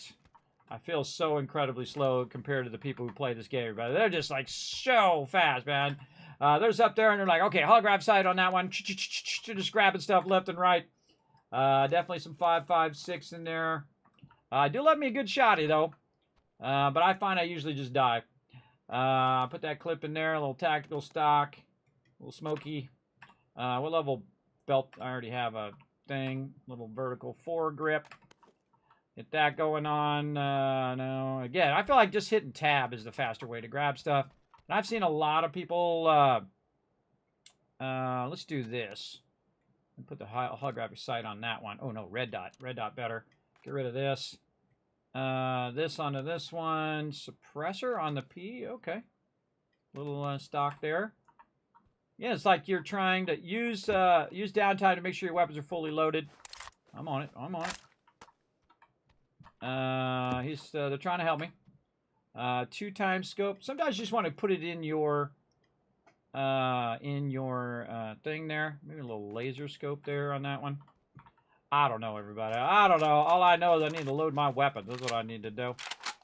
Now, I'm going against AI players, so I might have a chance against 1 or 2 of them. I don't know. Uh-oh, this thing is zoned. Okay, I'm not too bad. I'm in the zone. I'm pretty close to the zone. I got a bunch of cars nearby. And really the trick is try to get as geared as possible before that zone moves. Or while you're moving toward the zone. That's a big one. Wow, is there literally nothing in here? Oh, this is the one I was just in. Okay, that's bad. You don't want to do that either. You don't want to end up in the same place in which you've already looted. I'm actually going this way. So we'll head over here and see if we run into anybody over this way. And I find that a lot of people, when they play this game, they're doing a lot of jumping while they're running. Just so that someone doesn't just full-on lead them and shoot them in the head. Okay, I guess we're going for a little swim.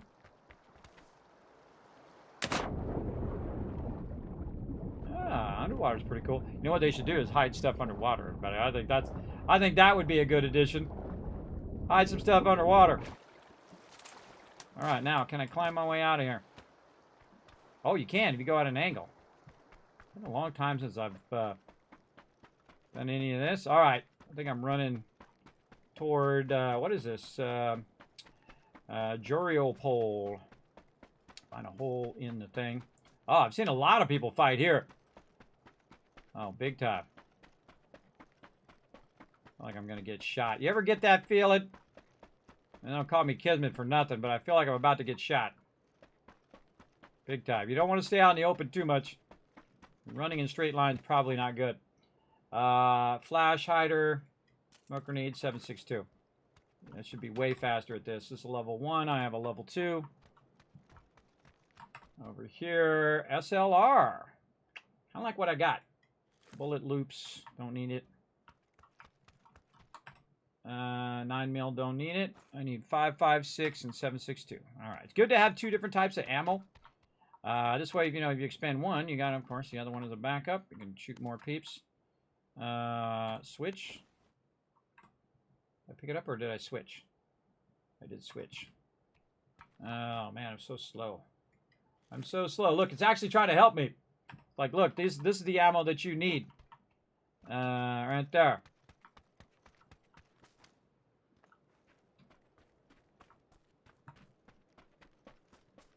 Kind of feel like I should have took one of those vehicles with me. This way, when I'm... oh, there's one right there. Okay, let's mark that sucker. We'll kind of work toward those vehicles. Try not to stay too much out in the open. See anything opened up here as we're running through. Good little cubby hole back there. Oh, what do we got back there? Oh, a little quick draw. You never know, that pistol might be your last bullet. Save your life. Oh, what do we got up here? Crouch. Okay. A little something here. Smoke grenades. What is this? Oh, from the open grenade launcher. Oh, you know what? I feel like I'd rather have a grenade launcher. Oh, God. Okay, can't hold that. Too many smoke grenades. I can use this 2-time. No. Oh, God, those smoke grenades are heavy. Smoke grenades heavy. 5.56. Probably regret getting rid of those smoke grenades, but whatever. Oh, look at all this stuff up here. There's a ton of stuff up on top of there. Can't climb. Oh, you can climb up. Oh, I totally forgot you can do that. Level 2 stuff. Well, use it. Standing out in the open using an energy drink. Man, what kind of backpack? Level 2 backpack. Man, there's just so much sweet loot up here, and I'm missing out on all of it. Quick draw mag. Can't get any more of that. Yeah, I don't know if this thing's really worth it.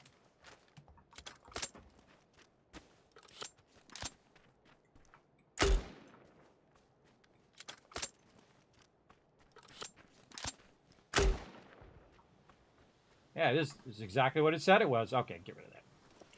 Get rid of that. Sucking up my space. Would be funny if that actually came into use. More ammo. MK-47 Mutant. Damage per bullet. It's actually better than the weapon I have. Alright. Switch her in. Oh, it's 5.56. Oh, it switched out to 5.56. No. No. Yeah, let's do that. Then we'll have a little bit of 5.56. Maybe too much of this. A little extra of that. Alright, reload. Try this weapon out. Man, lots of ammo. Certainly not hurting for ammo. I feel like this is the kind of thing they should let you do in the beginning of the game so that you're kind of learning how to do your attachments and all that other stuff. Laying smoke down for team players. Yeah, I just thought, hey, it's just me. I probably would have been easier with the smoke grenades because I could just carry those versus carrying the weight of the actual smoke launchers. So you got your smoke, the guy who does the smoke stuff, and then you have everybody else who does the other thing. My weapons are not loaded. You always got to have your weapons loaded. All right, where'd that vehicle go? That's what I was going toward. Said there was a vehicle here. This way. Oh, yeah, I see it. Running out in the open. 57 alive, so apparently the AI's been shooting each other. Always a good idea to have a vehicle. So you can get away very, very quickly.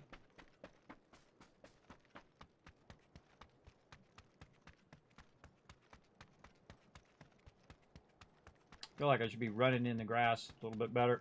A little bit more camouflage. Oh, look at this Jeep. Cool.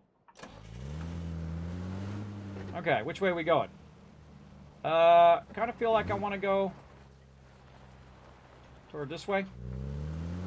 Alright, the zone's going to move in here in a bit. Leaping out of moving vehicles and slow down before attempting the exit. Oh, I already know that one. I learned that one. You can see a lot of highlights of me doing that one on my channel, everybody. Now, again, if you guys want to come join me for some PUBG, feel free. I don't know how much time I have left here. I probably should be watching where I'm driving. But it always makes for fun when I'm not watching. There we go. Oh, God, I'm actually over time. Oh, God. All right, well, we'll go a little bit more here. We'll try to finish this game out, everybody. Let's go. Let's go get it done. Get her done big time. Oh, I see something coming down there. Like a package or something coming down. Let's go toward that. We can get that. Maybe we get like a level 3 helmet or something. Oh, okay. Well, no one's driving that car. That's one way to take out other people's cars. Gonna go up the side of this mountain. Oh, we're in a truck. We should be able to make it. Woohoo! All right. Where's that thing dropping at? Where's it at? Right there. 195.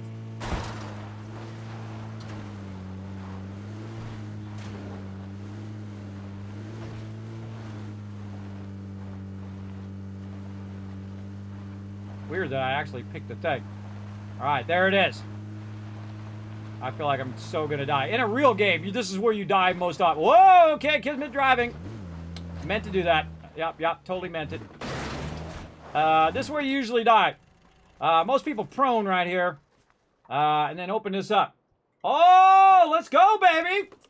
Oh, look out. Oh, bring me the big stuff, baby. Bring me the big stuff.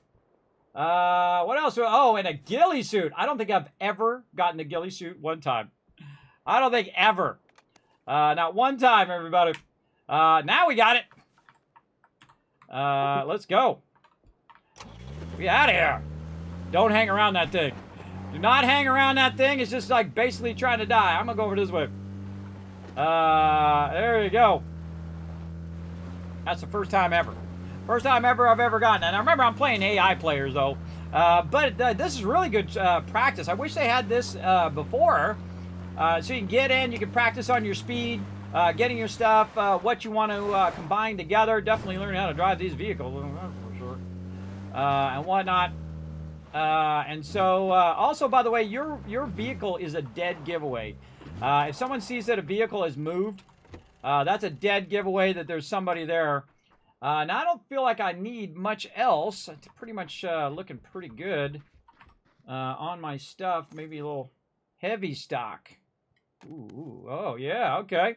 Again, I don't even look at what these do, but it's like giving me vertical recoil control and whatnot. Now, after a while, you'll just say, okay, these are the things. This is my best build out. This is what you're looking for. A little stun grenade, too. So, yeah. Oh, I already had a heavy stock. Oh, so I don't need that. Angled foregrip. Plus 10 horizontal recoil control, sway control, ADS speed versus vertical recoil control. So maybe that's a little better than that one. That's giving me 20 horizontal and plus 10 ADS speed. And then we get rid of that because we don't want to carry it around. Then we can get a stun grenade. And what is this? 7.62. These are both 7.62. Okay, so I don't need this.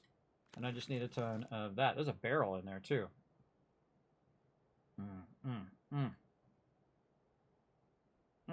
I don't know. Definitely want to keep my primary weapon. Okay, screw all this other stuff. I feel like, you know, we got a level 3 helmet.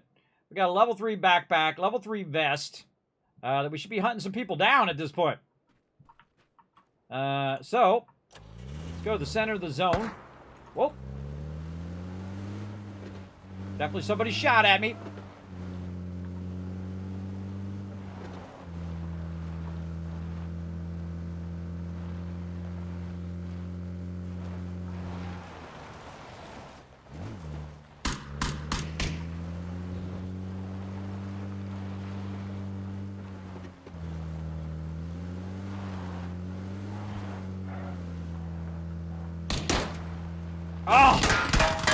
Had my chance, everybody. Run him over. I oversteered.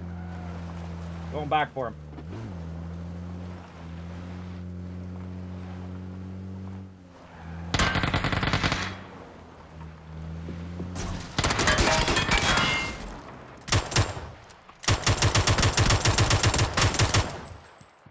I don't know. That wasn't very good, but yeah, it worked. I got the job done. They had a level 2 helmet. Had a polka dot top. Energy drink. Now, I had my chance to run him over there, which would have been awesome. But again, the car's a little squirrely. All right, I'm just going to go to the center of the zone. Come on, let's go, baby. How many left? 30 left. 29 now. Okay, I like it when they kill each other. That makes it way easier. So I'm going to go right here to this blue house. All right, excellent driving as always. Now I'm going to park the thing over here. Hurt myself, apparently. Oh, and I didn't heal myself. That's not good. Quick, get in the window. Okay, no doors are open. Prone, prone. Come on, prone, bro. Oh, prone blocked.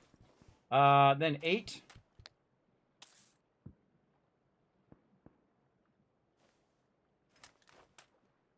So it's 8, 9. What is it? 0. Get my painkillers going. I should have healed myself before I went.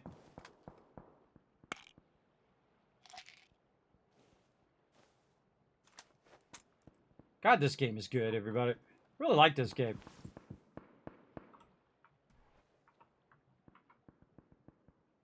Okay, unprone.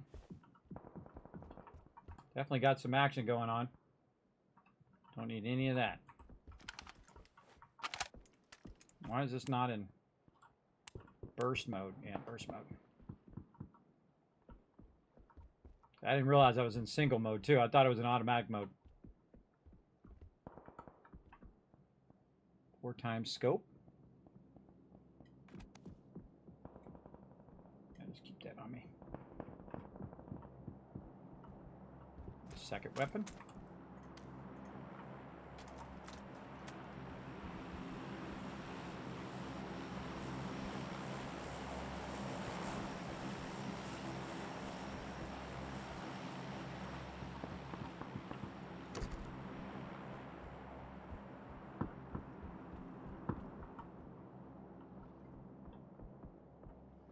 Twenty people left.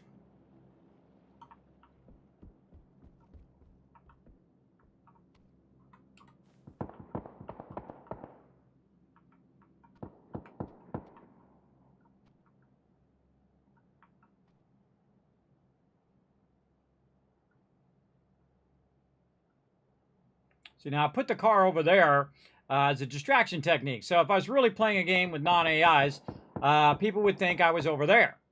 So when they run over there, then I shoot them. Of course, the problem is also I can be shot from behind. Just kind of peek out the window here. Pretty close in the center. We might have to move again.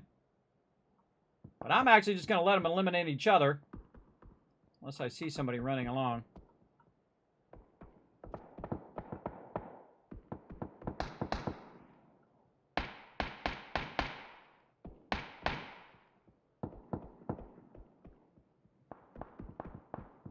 I could go over there and get myself a more level 3 stuff as a backup.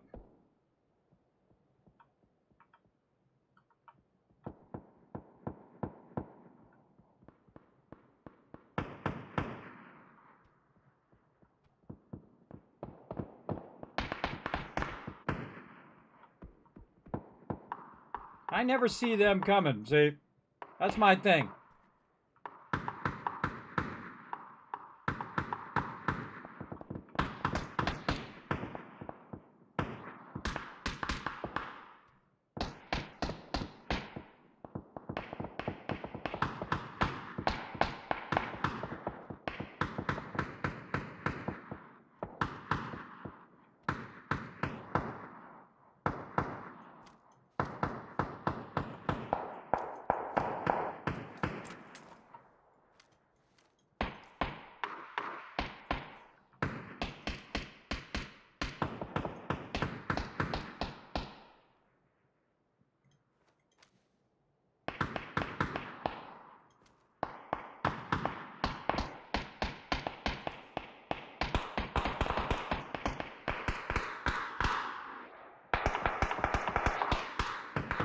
Oh, this is a car.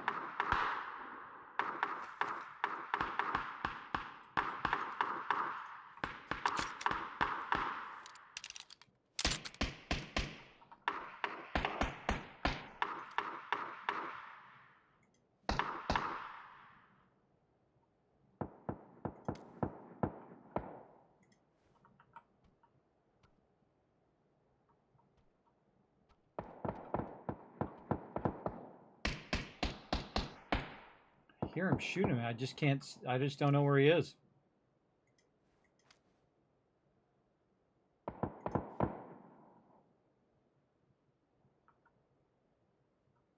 It's cool that they add AI players too, so you know people like me can practice. I got a pretty good spot here in the center of the zone. Like somebody's up on the hill or something.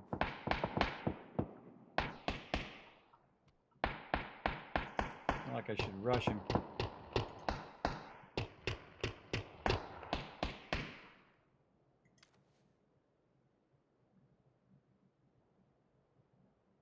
Die over there? It looked like somebody might have died right there.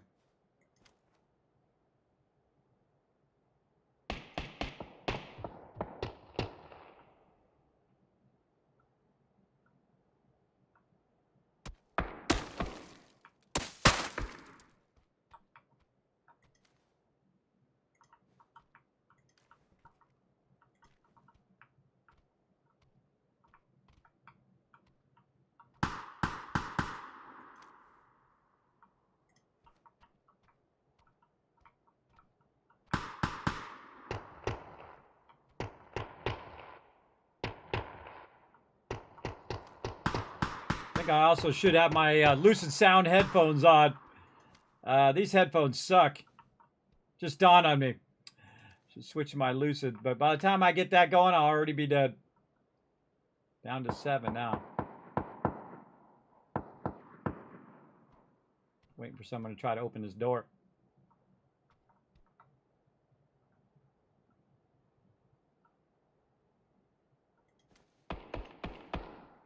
Someone definitely shot at me, though.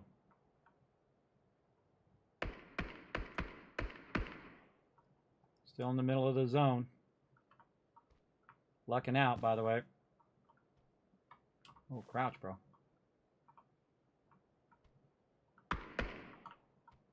I see nobody. I can't even find the AI people, let alone regular peeps. Oh, right there. He's running around the back. Darn it, I had my chance to teach me to look at my chat. He was right behind there. I'm taking a pot shot at him. Maybe he's going to come inside. And he's shooting him from this side, too. So he's shooting him that way.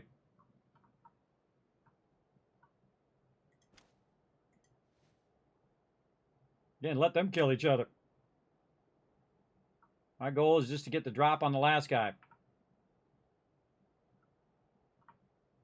This is called camping, everybody, when you're camping in here. But you're already in the middle of the zone. Oh, there he goes again. Dang it. Too slow, man. I gotta be faster. Dude's gonna have to come out of there, too.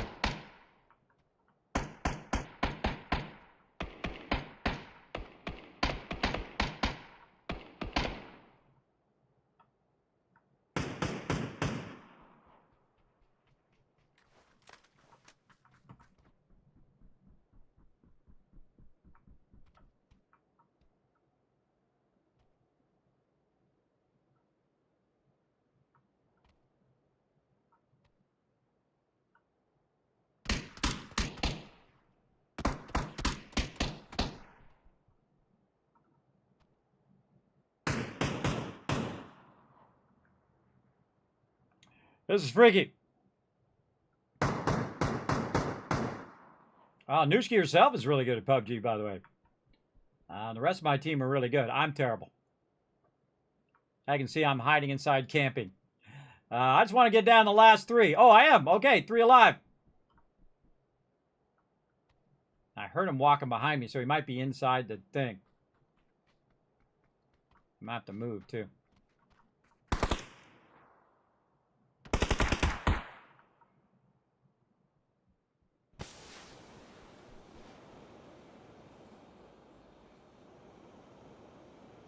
now's a good time to boost while the zone's coming in.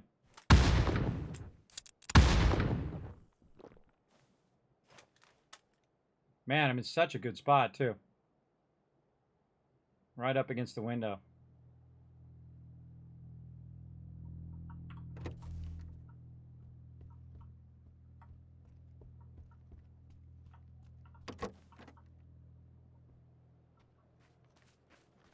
Go for the tree. Oh, God, this is where this guy was. Winner, winner, chicken dinner. He died in the zone. See, sometimes that's how you win, everybody. I didn't kill anybody. I didn't kill anybody. Oh, I think I killed the one guy. I think I killed the one guy. Did I get one kill? Sometimes you got to just GG your way through. What did this guy have? He had a bunch of stuff. There we go. Number one. I won my first AI match anyway. Again, sometimes it's all about the battle tactics, everybody. Man, that was a good spot to pick, too. And especially since I put my vehicle over there. And I could tell that the dude was shooting probably from over here. This guy said, hey, I'm going to get over here by the tree. Then somebody was behind him and then zapped him. And then the other person was low health. Then the zone came in on him and killed him. And that's what gets it done. Yes, I did get one kill. Yes, hey, I got one kill. That's more than enough. Oh, yeah, that one guy I tried to run over and then I jumped out and I zapped him. Yes, okay. Well, I like the AI part, too. I didn't, man, that's pretty fun. Whoa, look at this. Look at this cool shot. Okay, everybody, we're going to play that all day long. I come back in like 6 hours and do it all over again. Definitely, Ready to Rumble jacket for completing my first AI thing. Move that into my inventory. Look at me go. Got my first AI done. So that makes me want to play a bunch of, cancel, save. That makes me want to play a bunch of AI matches just to, get better at it and practice. Definitely. That's cool. You can practice without being there with the people who have never stopped playing the game. Because you're going up against the best in the world, everybody. Every time you load up, it could be the person who's been playing nonstop the whole entire time, ranked number 1, comes in, boom, shoots you from like 4 miles across, and you never see him ever. But part of the fun is practicing and getting better at it. And had they had that AI thing, I definitely would have done that a lot more when I first started playing. I love all of that, everybody. I love the new map. I think the new map is pretty awesome. I love the fact that you have that basic training. You can also go in and go ranked, of course. Now, of course, these people, you'll be more on your level. Like me, I'd start with all the noobs, and the noobs would kill me. At least they get ranked up. Hey, I don't mind dying so they can rank up, I guess. Put the newbie in there. Arcade mode. Team Deathmatch, Blue Bomb Rush. Secure the Blue Bomb generator, install, sabotage it. Ooh, look at all these new modes. Intense Battle Royale. Team Deathmatch. Eliminate enemy squads by any means necessary. All right, sounds good. Yeah, what's this Blue Bomb thing? Oh, man. Okay, now it makes me want to play all that other stuff. Definitely check it out. Again, everybody, it's PUBG's 10th map called Rondo is out now. It offers diverse landscape from serene lakes, bamboo forests in southwest into rugged hills in the northwest. It's a really cool trailer as well. Check that out. And, of course, claim your ultimate honor by achieving victory in Rondo. I'm not going to be getting that tonight, but maybe we're going to have to pull the team together and go in and try some of these out. I like to go in and do team AI, too. My team versus the AI, and then, practice a bit with my crew, practice with my attachments and getting my stuff. The biggest problem I have running with a crew is that my crew is so good, they go and they grab all the loot, and then I got like a pistol and about 5 bullets. You got to be quick with your looting, and you got to be going in different directions. Like these guys are doing these 2 houses, you're doing these 2 houses, and I have such terrible RNG. So they're going over here, and they're getting level 2 of this and level 3 of that, and getting all the best weapons, whatever, and I go over here, and I got a crossbow without any arrows, and a pistol with no attachments. That's usually me, or I find ammo for a weapon that I don't have. You know how it goes, everybody. You know how it goes. If you play with a really good team, they'll say, okay, what are you doing? Okay, you're doing 5.56. Okay, here's the 5.56. Okay, I'm going to use 7.62, or I'm going to use this, or I'm going to use the sniper, or whatever. And then, of course, you're exchanging, stuff that you find. Okay, anybody need this? Anybody need this thing? One of the cool things you do is you just grab all of the weapons in the very beginning. I found that worked really well. We get a bunch of chicken dinners that way, is to go in and grab all of the loot in the beginning, and then you all get together and you just drop it on the ground, and then everybody grabs what they need. That works really well as well. But that's more of a teamwork thing. A lot of people are just trying to be as fast as they can to get as much loot as they can before the zone changes as well. Of course, if you're lucky you land in the zone, you're styling, because then you can just loot all you want until the zone comes in. Okay, I could play that for like the next 10 hours, but we got to be smart. Let's roll out the Kismet Love Train and do a giveaway. Let's go.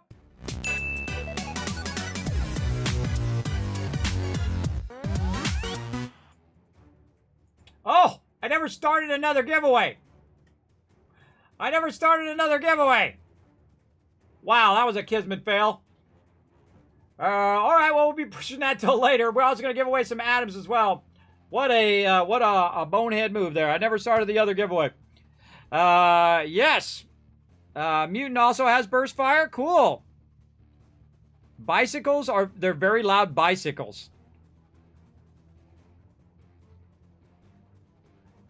Oh, Warborn's been on.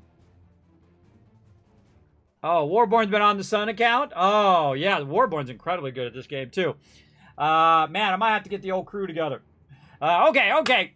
Sorry about the giveaway there, but I totally zoned on it, but that's okay. We'll roll out of here. We'll come back, play some 76. Hopefully later, I'm going to get something to eat, lay down, do my thing. You know how it goes. 1,000, 2,000, 3,000, 4,000, 5,000 caps, because you guys stayed here all the way into the stream. Now, make sure to go over and show some love on that social media. My schedule's going to be pretty much the same. I do have to update my schedule, but it's pretty much the same as this. Right over here, my season 15 thing is wrong, so don't use that info for Fallout 76. I'll get around to it when I can. I'm struggling with my health stuff. So we're going to be back 3 p.m. Eastern Standard Time, play some Fallout 76. Then Wednesday night, later tonight, 10 p.m., more Starfield. Do the same again on Thursday. And then on Friday, we're going to be doing some Medieval Destiny, incredibly fantastic game. Then we're going to do some Blender. We're going to do some Fallout 76. Not Fallout 76. Some 7 Days to Die on Saturday at 10 p.m. Some Blender or some 3D animation at 3 p.m. Going to be talking a bit on how you do some basic animation, setting up a whole bunch of other stuff in there so you can, we're kind of building on the other ones we did before. So definitely be around for all of that stuff, everybody. So that's going to be it for me. Now, of course, you can help out the stream by following those links down below. Hit that subscribe button, hit that like button, check out the Discord, check out the website, especially check out the Patreon, patreon.com/Kismet. Now, if you are watching this in the future on YouTube, you're also going to see a little circle pop up as well as a square to watch more videos on my YouTube channel. When this posts over there, which is in about 10 seconds after I was in this video. All right, everybody, that's it for me. I'm going to roll out of here. Thank you so much for being here. Thanks to all these awesome peeps coming in with the cheers and subs and resubs and gifted subs. Appreciate that. And a special big love to all of my patrons down there who do help support the stream. The best way to support the stream, everybody. Even if it's $1, even if it's $5 a month, that is the single greatest way to support the stream, because the bulk of your support goes right back in the Kismet Love Train in the form of all these giveaways and other things that I do. So appreciate you big time. So again, we'll see you guys later today, Tuesday, hopefully at 3 p.m. Eastern Standard Time for some Fallout 76. We got to use our boosts and get all of our other loot. Let's do that. All right. Bye, everybody.